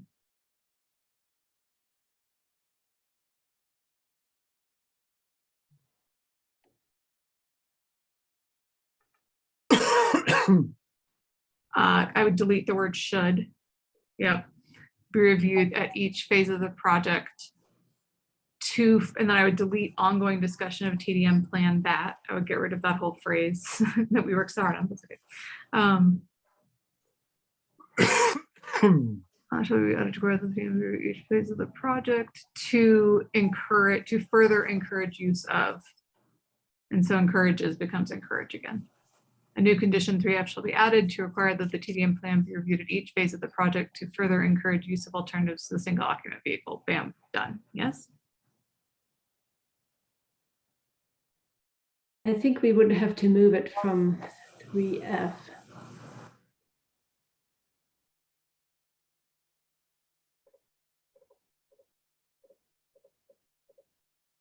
Yeah, it might fit better in condition 4, right? Because that's per phase. Yes. Maybe a new condition. H, 4H. 4H.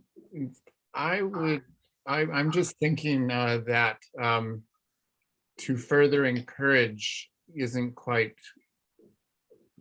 specific enough. To assure that to assure that the plan has ongoing mechanisms to encourage.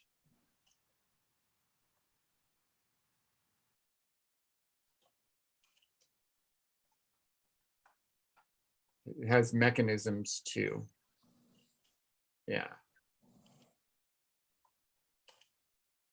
Because that then it gives the opportunity to acknowledge what we're doing now, and then at each phase revisit it to see what additional things can be put in place. Does that make sense?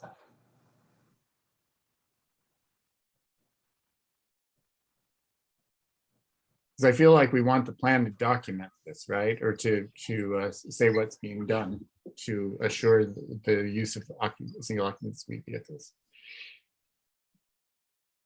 Alternatives.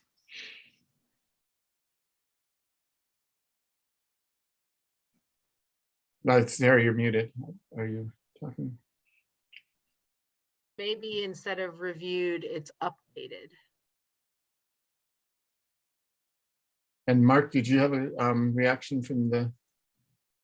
Yeah, I think we were comfortable before. As you go to reviewed and updated, I think the problem is that it gets us back into the point where something over the TDM could be used to bring the project to a halt. And that's, I don't think that's what people are intending. I think what people are intending is that the parties get together and discuss in good faith what can be done, what Ball could do, and is reasonably willing to do in order to address evolving parking conditions or evolving use of vehicles. I think that's just fine.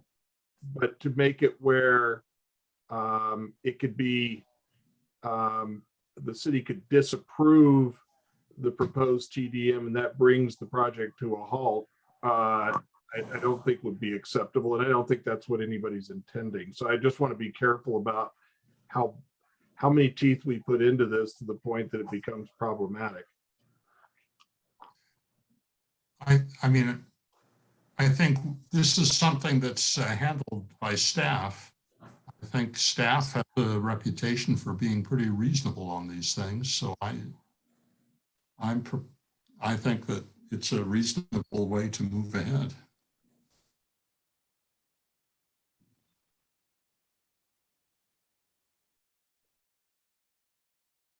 Well, maybe you could add that the TDM plan be reviewed and what if it's if needed updated. Right, so to be reviewed at each phase to assure the plan has mechanisms to further encourage use of alternatives.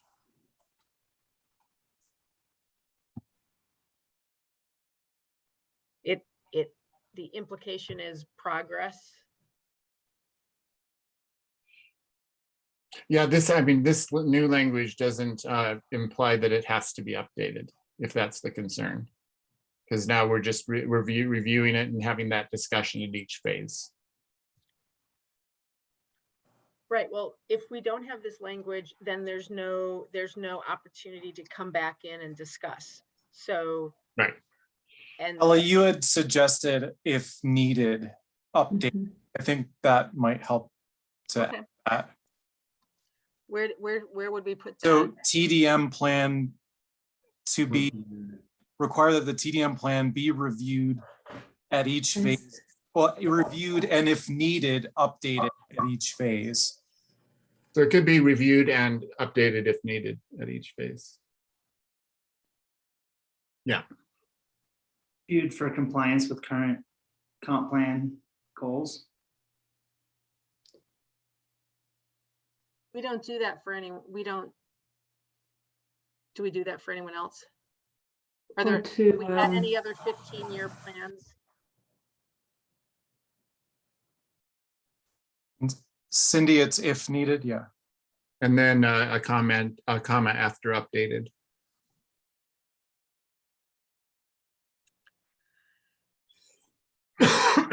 I don't think we need a reference to the comp plan. Yeah.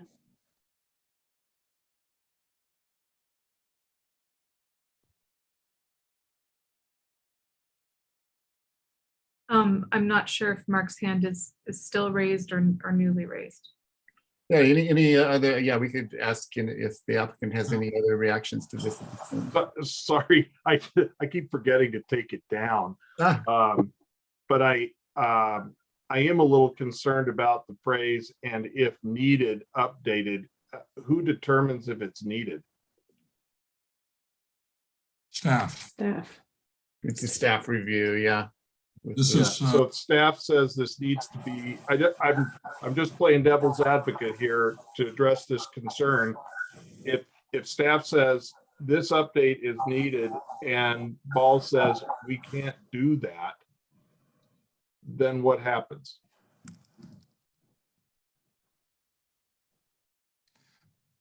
better work it out.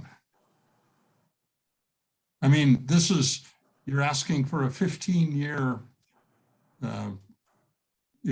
free period. I think it's reasonable for the city to be able to update its requirements in that period as well, in a reasonable manner. I think it's a good devil's advocate point. The other thing that I would say to this, and I realize you don't live and breathe TDM plans, and we don't, even to the extent that like Transportation Advisory Board does. It's a very big, broad bucket of things that you can do, many of which have nothing to do with the physical site. So there's just a lot of levers that could be pulled, and I think there'd be a lot of ways to address the requirement. But I take your point as well. I mean, I think it's kind of almost not required to put it in the phrase "and if needed, updated," because it's just being reviewed to look for those mechanisms, right? But if that's what's concerning, I don't think it's meant to hang a thread over anybody's head. It's just to keep an ongoing conversation to aspire towards adapting to a world where you aren't as car dependent over time. So it's and I agree with that, and I think just like John's point that the city staff is reasonable, Ball is reasonable, and Ball's very responsible corporation and has shown that. I think it will be always doing that, and none of us know who's going to be here necessarily 10 years from now, and who's going to be making those decisions. So I think I like the idea. I agree. I don't think "and if needed" is there. It needs to be there, and I think the "and if needed" clause could become a bit of a problem if somebody wanted to, really dig in their heels.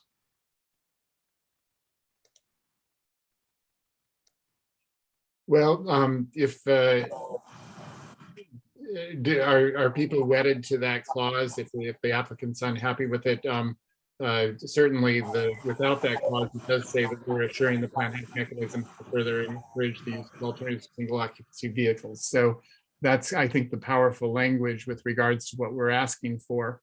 The details of how that plan reflects that, I don't know if that clause is needed. But how about just reviewed and updated without the if needed part? Well, I think that would make it even stronger, which they're asking for it to be less strong.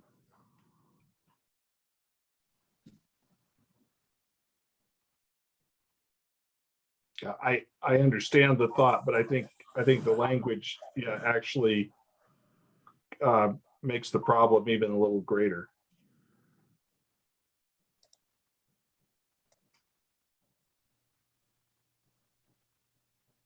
Shall be reviewed and considered by staff at each phase of the project to assure the plan has mechanisms.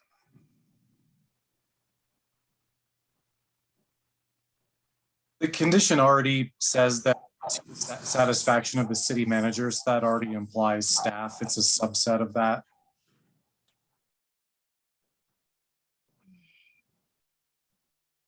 so if it says that the satisfaction of city manager up top, it seems to me that we could potentially just get rid of and if needed updated. Because then it's it's a conversation between the city manager and the applicant without having to get that specific.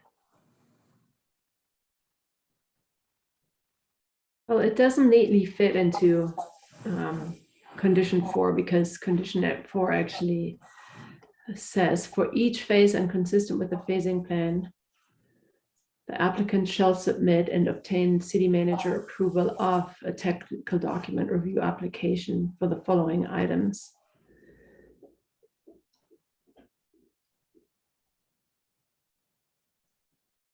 So adding be reviewed and if needed updated gives a little bit more flexibility and it doesn't necessarily require any change. Oh, okay, so that actually makes it less. We could also take it out of condition 4 and draft a separate one.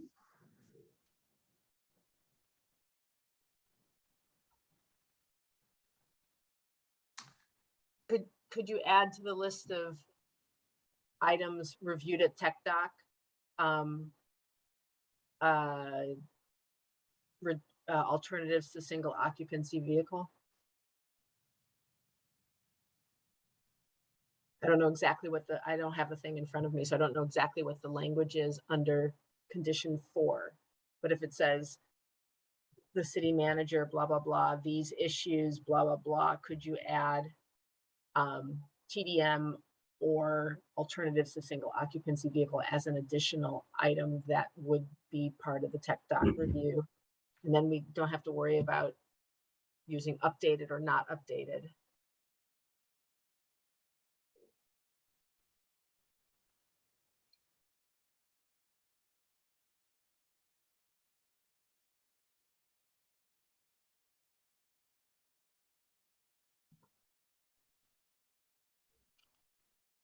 Well, we generally list plans there that still have to have a final version.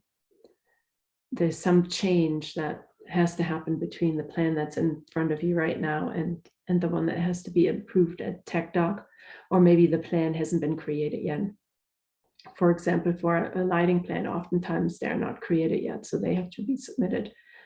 And then another example is we require a final architectural plan. That's very similar to what was previously submitted, but it's final, so there are some changes. So I think the debate between anticipated. if you look at the language in 3 and 4, it's basically whether it has to be looked at each phase or not. And it seems like the discomfort that we're hearing is that they'd kind of like to get through tech doc review to get started, but not be put at a gate in every phase that could cause things to fall apart in the future. So we actually started out by talking about putting it under section 3. Would people be comfortable that enough language could be put in the TDM in its initial, in this initial form, that it would live satisfactorily through the phases? And if that's the case, we could just move it back to section 3 where we had it originally. I think it was an idea to do it at each phase, but if that makes the applicant uncomfortable, we could just have enough powerful language about alternatives to the single occupancy vehicle. Staff determined that in tech review right away. And so that language, we could if we did move it back to 3, we could say that the TDM and get rid of all the at each phase of the project stuff, and encourages use of alternatives to the single occupancy vehicle through all phases of the project. And so that way, all the language goes in right away, and it puts in staff would just have to make sure it kind of put that in so that it could be used going forward. I like that idea, David. I apologize, everyone, but I need to step away. So thank you to everyone who's been here so late. Are you leaving the meeting for good? Yes. Oh, okay. Hella, is that, can we continue on without a full group? Sure. We vote. Is yeah, you would just be voting with you still have 5 board members. Yeah, you still have quorum, David. okay. All right. Yeah, you just don't have me, sorry. Okay, yeah, and generally what we do is we don't start a new item after 10 p.m. without a vote, which we would do after this. But okay, thank you, Lisa. Yes, sorry, baby calling. Bye.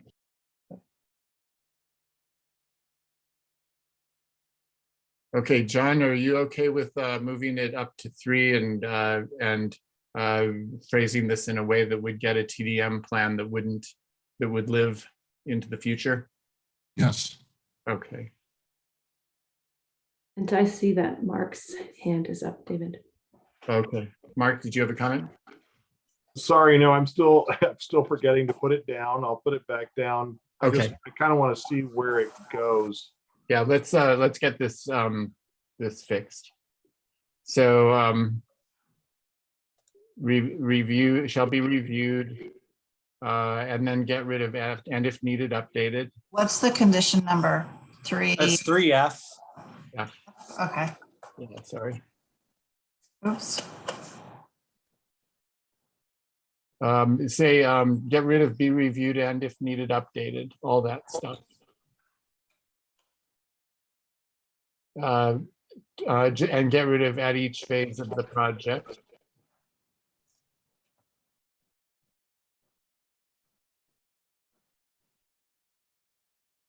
And then at the end of the end, just say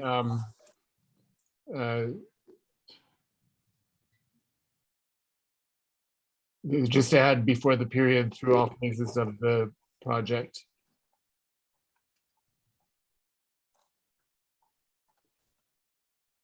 So that way, the language that will be added during tech doc review will take into account all future phases. And that way you wouldn't have that stopgap.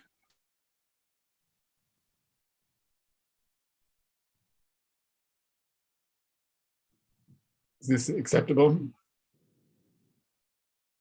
Are you proposing a change to the TDM plan?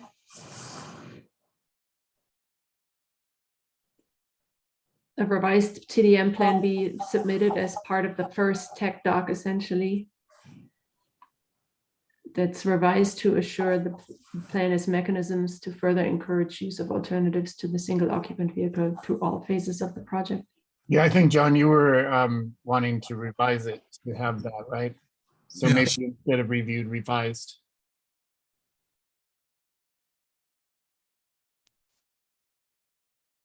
I'm just trying to get at what you're looking for, John. Yeah, Feel free to jump in. it's a good change.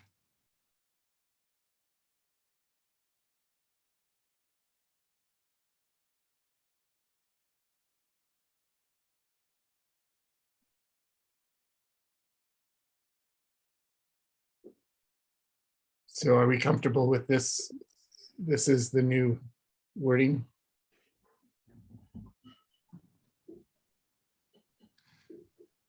I find it acceptable.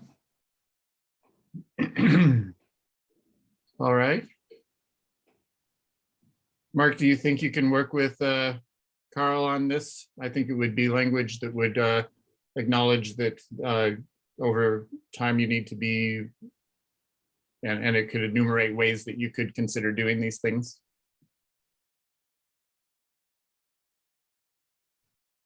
I feel like I've got to talk to my client about that, because I think this is the language that we expressed concerns about before. But I also recognize that there may be a chance to have further discussions about this too. I'm just I remain a little unclear as to how this might become a potential obstacle to continuing to move through the project, because there's a difference of opinion as to what the TDM should include.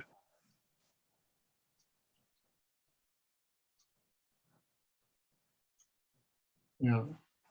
When you say trouble moving through the process, what does that mean? Well, as we invest and do our phases and we're ready to go to the next phase, if the city is now requiring a modification to the TDM at that point, which is something that Ball can't do for some reason, is it appropriate to have that be the stumbling block for us? So that we can't get, because if we're dropping this in 3, this is no longer aspirational language, which is what I thought we were trying to do, is have aspirational language that the parties work together to look for opportunities to do this. This says the plan, essentially shall be revised to assure that it has mechanisms to further encourage. And so I think that leaves us with a possibility that this becomes a mandate that we have a hard time getting past or coming to an agreement on. I'm just not sure what happens then at that point. Is that really what the planning board's intending? I think that the use of alternatives could include you agreeing to provide one bicycle. If that's what you do, if the city wants to stop you from developing the next phase, which is not likely, and you're not interested in providing one bicycle, then there's a breakdown for sure. But I think it's loose enough that mechanisms to further encourage the use of alternatives through what Lisa was saying is a very broad TDM plan. I understand your point, definitely. But just saying that you're gonna continue to talk about it. I mean, the language, the power's there anyway by the city manager. So it's perhaps moot at this point for both sides, I guess. Well, if what we're talking about is a minimum adding one bicycle meets the threshold, I don't think that's what people mean either, but. Yeah, I think that's, go ahead. Negotiation. You will have a negotiation at that time because you're asking for 15 years. So Mark's coming at this as an attorney, and so therefore he's very concerned about the specific language that we're using. And I think if I'm hearing him correctly, if we changed revised to reviewed, it would lower his blood pressure. Because then it's not The shall has to do, doesn't have to do with the changing the TDM plan. The shall has to do with putting the TDM plan into the tech doc review. So we reviewed to take into consideration the use of alternatives. That the plan hasn't, right, it's just an opportunity to review and update if the two negotiating sides agree to it. I mean, I have to say that we both operate in good faith. yes. So I think it's the planning board's job to make sure that the city winds up with a situation that it's happy with. But it's not the planning board's job to keep all happy. So John, none of us are going to be here the next time the next time there's a tech review. You and I will be off planning board, and we don't know. I think we just need to create the platform for the discussion. Yeah, this actually, we've moved it to 3. So this is just one cycle of tech doc right after, in the time frame that follows this site review. So once this TDM plan has been finalized in tech doc, it won't need to be re-reviewed in subsequent phases. So Carl and the applicant have to just come up with something that satisfies this language. Planning board feels very strongly, I think, although I haven't heard from everybody. I mean, it could be that people would have voted without this, but we've been working very hard to try to accommodate John's desire that we have some principles somehow examined. And so we're trying to come up with wording to have shared, unbundled, managed, and paid things entertained as a concept, and hopefully addressed at a stronger level than it is currently addressed. We're trying to come up with language that the board is comfortable with so we can move forward. And I think just to confirm, Paul would be happy with the language that's written there. Okay, great. Let's see if we can get this done. Thank you so much. All right, so with that, Sarah, are you making this motion again? No, I think Cindy's just using, she's cut and pasting. It's a template. Yeah. It's a template. Yeah. All right, well, anyone's welcome to make the motion, or if you'd like me to, I can. Go ahead. Okay. I think John are in this one. Yeah, you want to do it, John? Go ahead. All right. That approved site review application LUR 2021-00019, adopting staff memorandum as finding of fact, including the attached analysis of review criteria subject and recommended conditions of approval with the following changes. Conditions 6E, 4, 5, and 6 shall be revised to conditions 1 through 3, be amended to read conditions 1 through 3, or so that the reference to conditions 1 through 3 be read. And then a new condition 3F shall be added to require that the TDM plan be reviewed to assure the plan has mechanisms to further encourage use of alternatives to the single occupant vehicle through all phases of the project. I'll second. Great, thank you, Sarah. You're welcome. Any further discussion? No. All right, so I'll say that we're restating the motion as displayed on the screen since we haven't made any changes to it. Peter? Aye. Sarah? Aye. Georgie? Aye. John? Aye. And I vote aye. Okay, so we did it. All right, thanks board, thanks staff. That was painful, but Thank you, everyone. That's why you don't want to see sausage or legislation being done. So yeah, appreciate everybody's efforts. Yeah, thanks to the staff and to the entire team. This is fantastic project for Boulder, and I think that, yes, the planning board is really concerned about parking and traffic, management and all those things, but we're also very excited about all the future of this really important facility to the future of Boulder. So thank you so much for everything. Well said, David. We appreciate it, you guys, especially the late night. All right. Sarah, especially you on the East Coast. Yeah, Sarah. Good All night, right. everyone. Well, good night.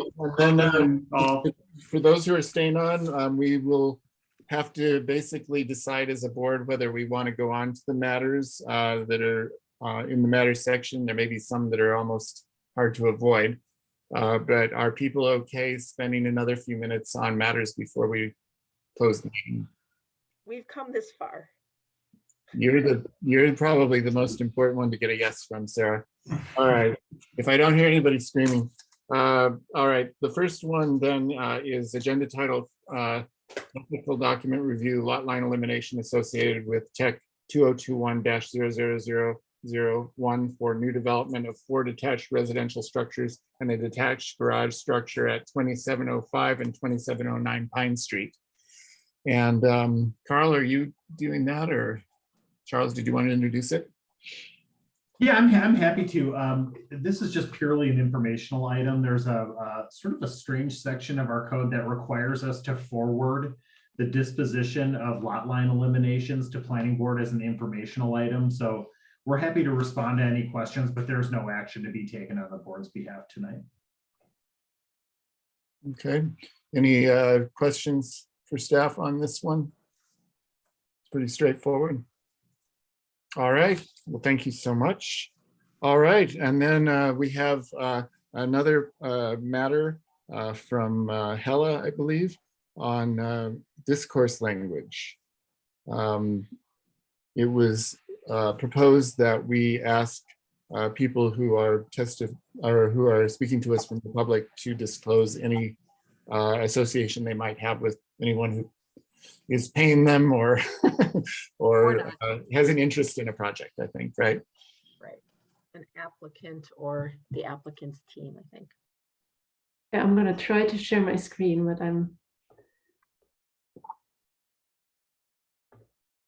can you guys see my screen with a Word document with about 4 lines on it? It's very small. It's very small. Okay, and you guys all moved off my screen. Okay, I'm gonna. There you go. Is that big enough? I can go even bigger. That looks great.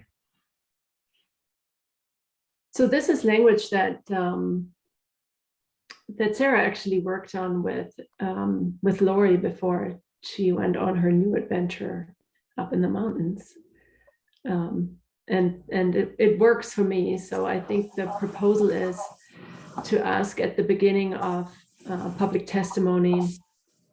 I assume in addition to where the address of the speaker, that the speaker disclose any financial or business relationship with the applicant or neighbors, including any paid compensation, and to also state that it would be helpful if the speaker disclosed any membership affiliation that would affect their testimony. And I don't know how you guys want to go about it, but I think that this language is fine to include generally. When you have a quasi-judicial hearing, of course, you have to make your decision based on the review criteria, but you can ask questions like these that go to the credibility of evidence that's presented, the veracity of a speaker, and I think that's what this is aimed at, to find out the knowledge of a person about the testimony and who they're speaking for, any other information that might be relevant that affects how credible they are, how much knowledge they may have with regard to the review standards and the facts associated with that. John, did you have a question? Yeah, I think this is fine, but I'm just wondering, do we also want to ask if they have any, say, personal relationship? Do we want to know if this is somebody's wife or the applicant's wife or children or something like that? Or is that also good to know and legitimate to ask? I don't know. Boulder's so small, everybody knows everybody. To me, it's more, as I said, when I first brought this up, that I don't remember which project it was, maybe it was Marpa House. And we heard this person say, I got my $100, but I want to listen to what happens. Oh, And we do know that there are folks who speak who are consultants, but who don't let us know that. But it's not, I don't think it's about the personal relationship as much as it is about whether there's some sort of business or financial relationship that would help to know, because it helps us to evaluate the testimony.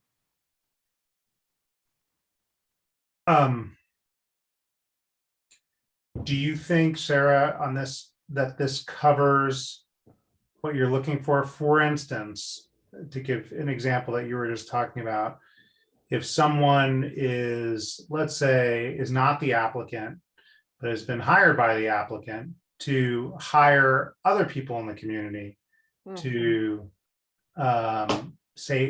speak, is this covering it? Because this seems to be only the way I read this is a direct relationship with the applicant. So meaning adding something like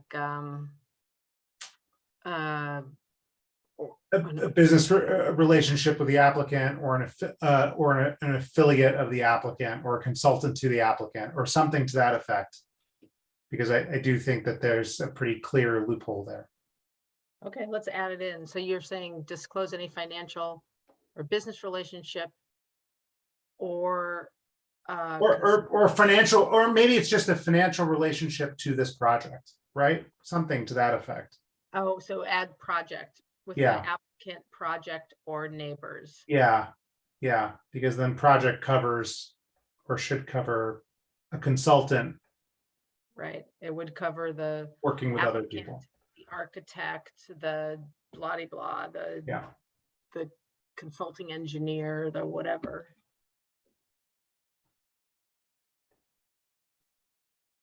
And we didn't mean, I don't think we meant to take out the business relationship. I don't think we meant to take out business. So financial or business relationship with the applicant, the project. Project neighbors. or neighbors. Yeah, just the project should cover it.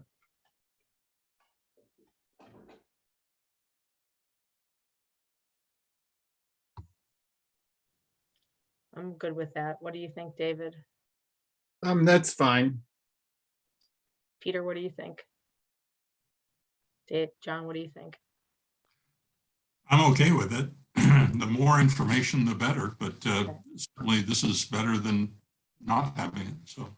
Right, So one question I have is that we have public hearing guidelines that are put in the packet every meeting.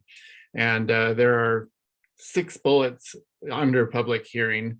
And we don't read all those every time.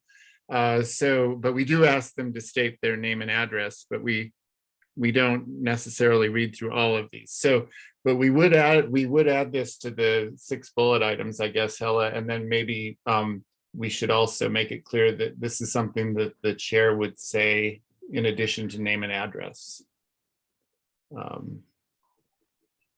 Because we don't. I haven't. Does the beginning of the packet state that the chair would ask about name and address?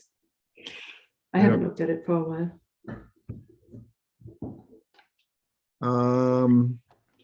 Not really. It doesn't say what the chair should. If the chair read all this, it would take forever to start a public hearing because there's so many guidelines for the public. So I just want to. That's why I bring it up. Yeah. Yeah. I guess Cindy and I can take a look at that and add it in that information. Yeah, it might make sense to give the chair guidelines onto what out of each of these really needs to be said at the beginning. Because if we were to talk about the exhibits and the letters and all these things, it's just too much. Oh, I didn't mean to suggest. I just didn't remember what it. I think is it like the first or second page of the packet each time that you're referring to? Yeah. I just didn't remember what all the information in there was. But yeah, we can take a look at it and add that in. I didn't mean to suggest that you needed to say all of those things every single time. Right. But that's what I was just kind of wondering is because we do generally remind people to use their name and address, and I assume you want the chair to remind people of this verbally at the start. So maybe we could consider making it clear what we say, what we remind them of.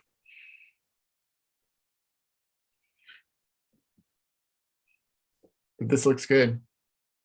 Need to vote on it, or just are we in agreement?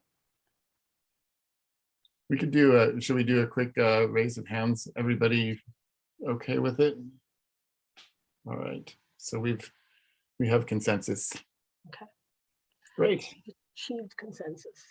All right, so that will go into there. Thank you, Hella, for that. Yeah, thanks all for Thanks, putting Hella. that together. Thank you. Thanks, Sarah, too. That's you. great.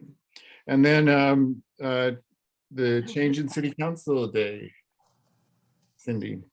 Actually, we were just talking about that. How about we punt and we talk about that at our next meeting on the 17th, because we only have one item next time. Okay. Our next meeting, and because I think we need a really good discussion about it. And I think we're all a little tired. I know, I can't imagine how tired Sarah is. So, we'd like to have Lisa here too. Yeah, although Sarah won't be at the next meeting. Oh, gosh, that's right. I'm fine with whatever you guys decide. On that. Okay.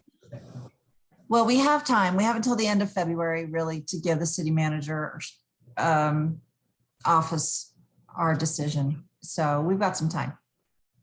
Okay. All right. Well, with that, any other matters from the board? Any other matters from Charles, planning director? Nothing from staff. Nothing from staff. Hella, anything from the attorney? Nothing for me.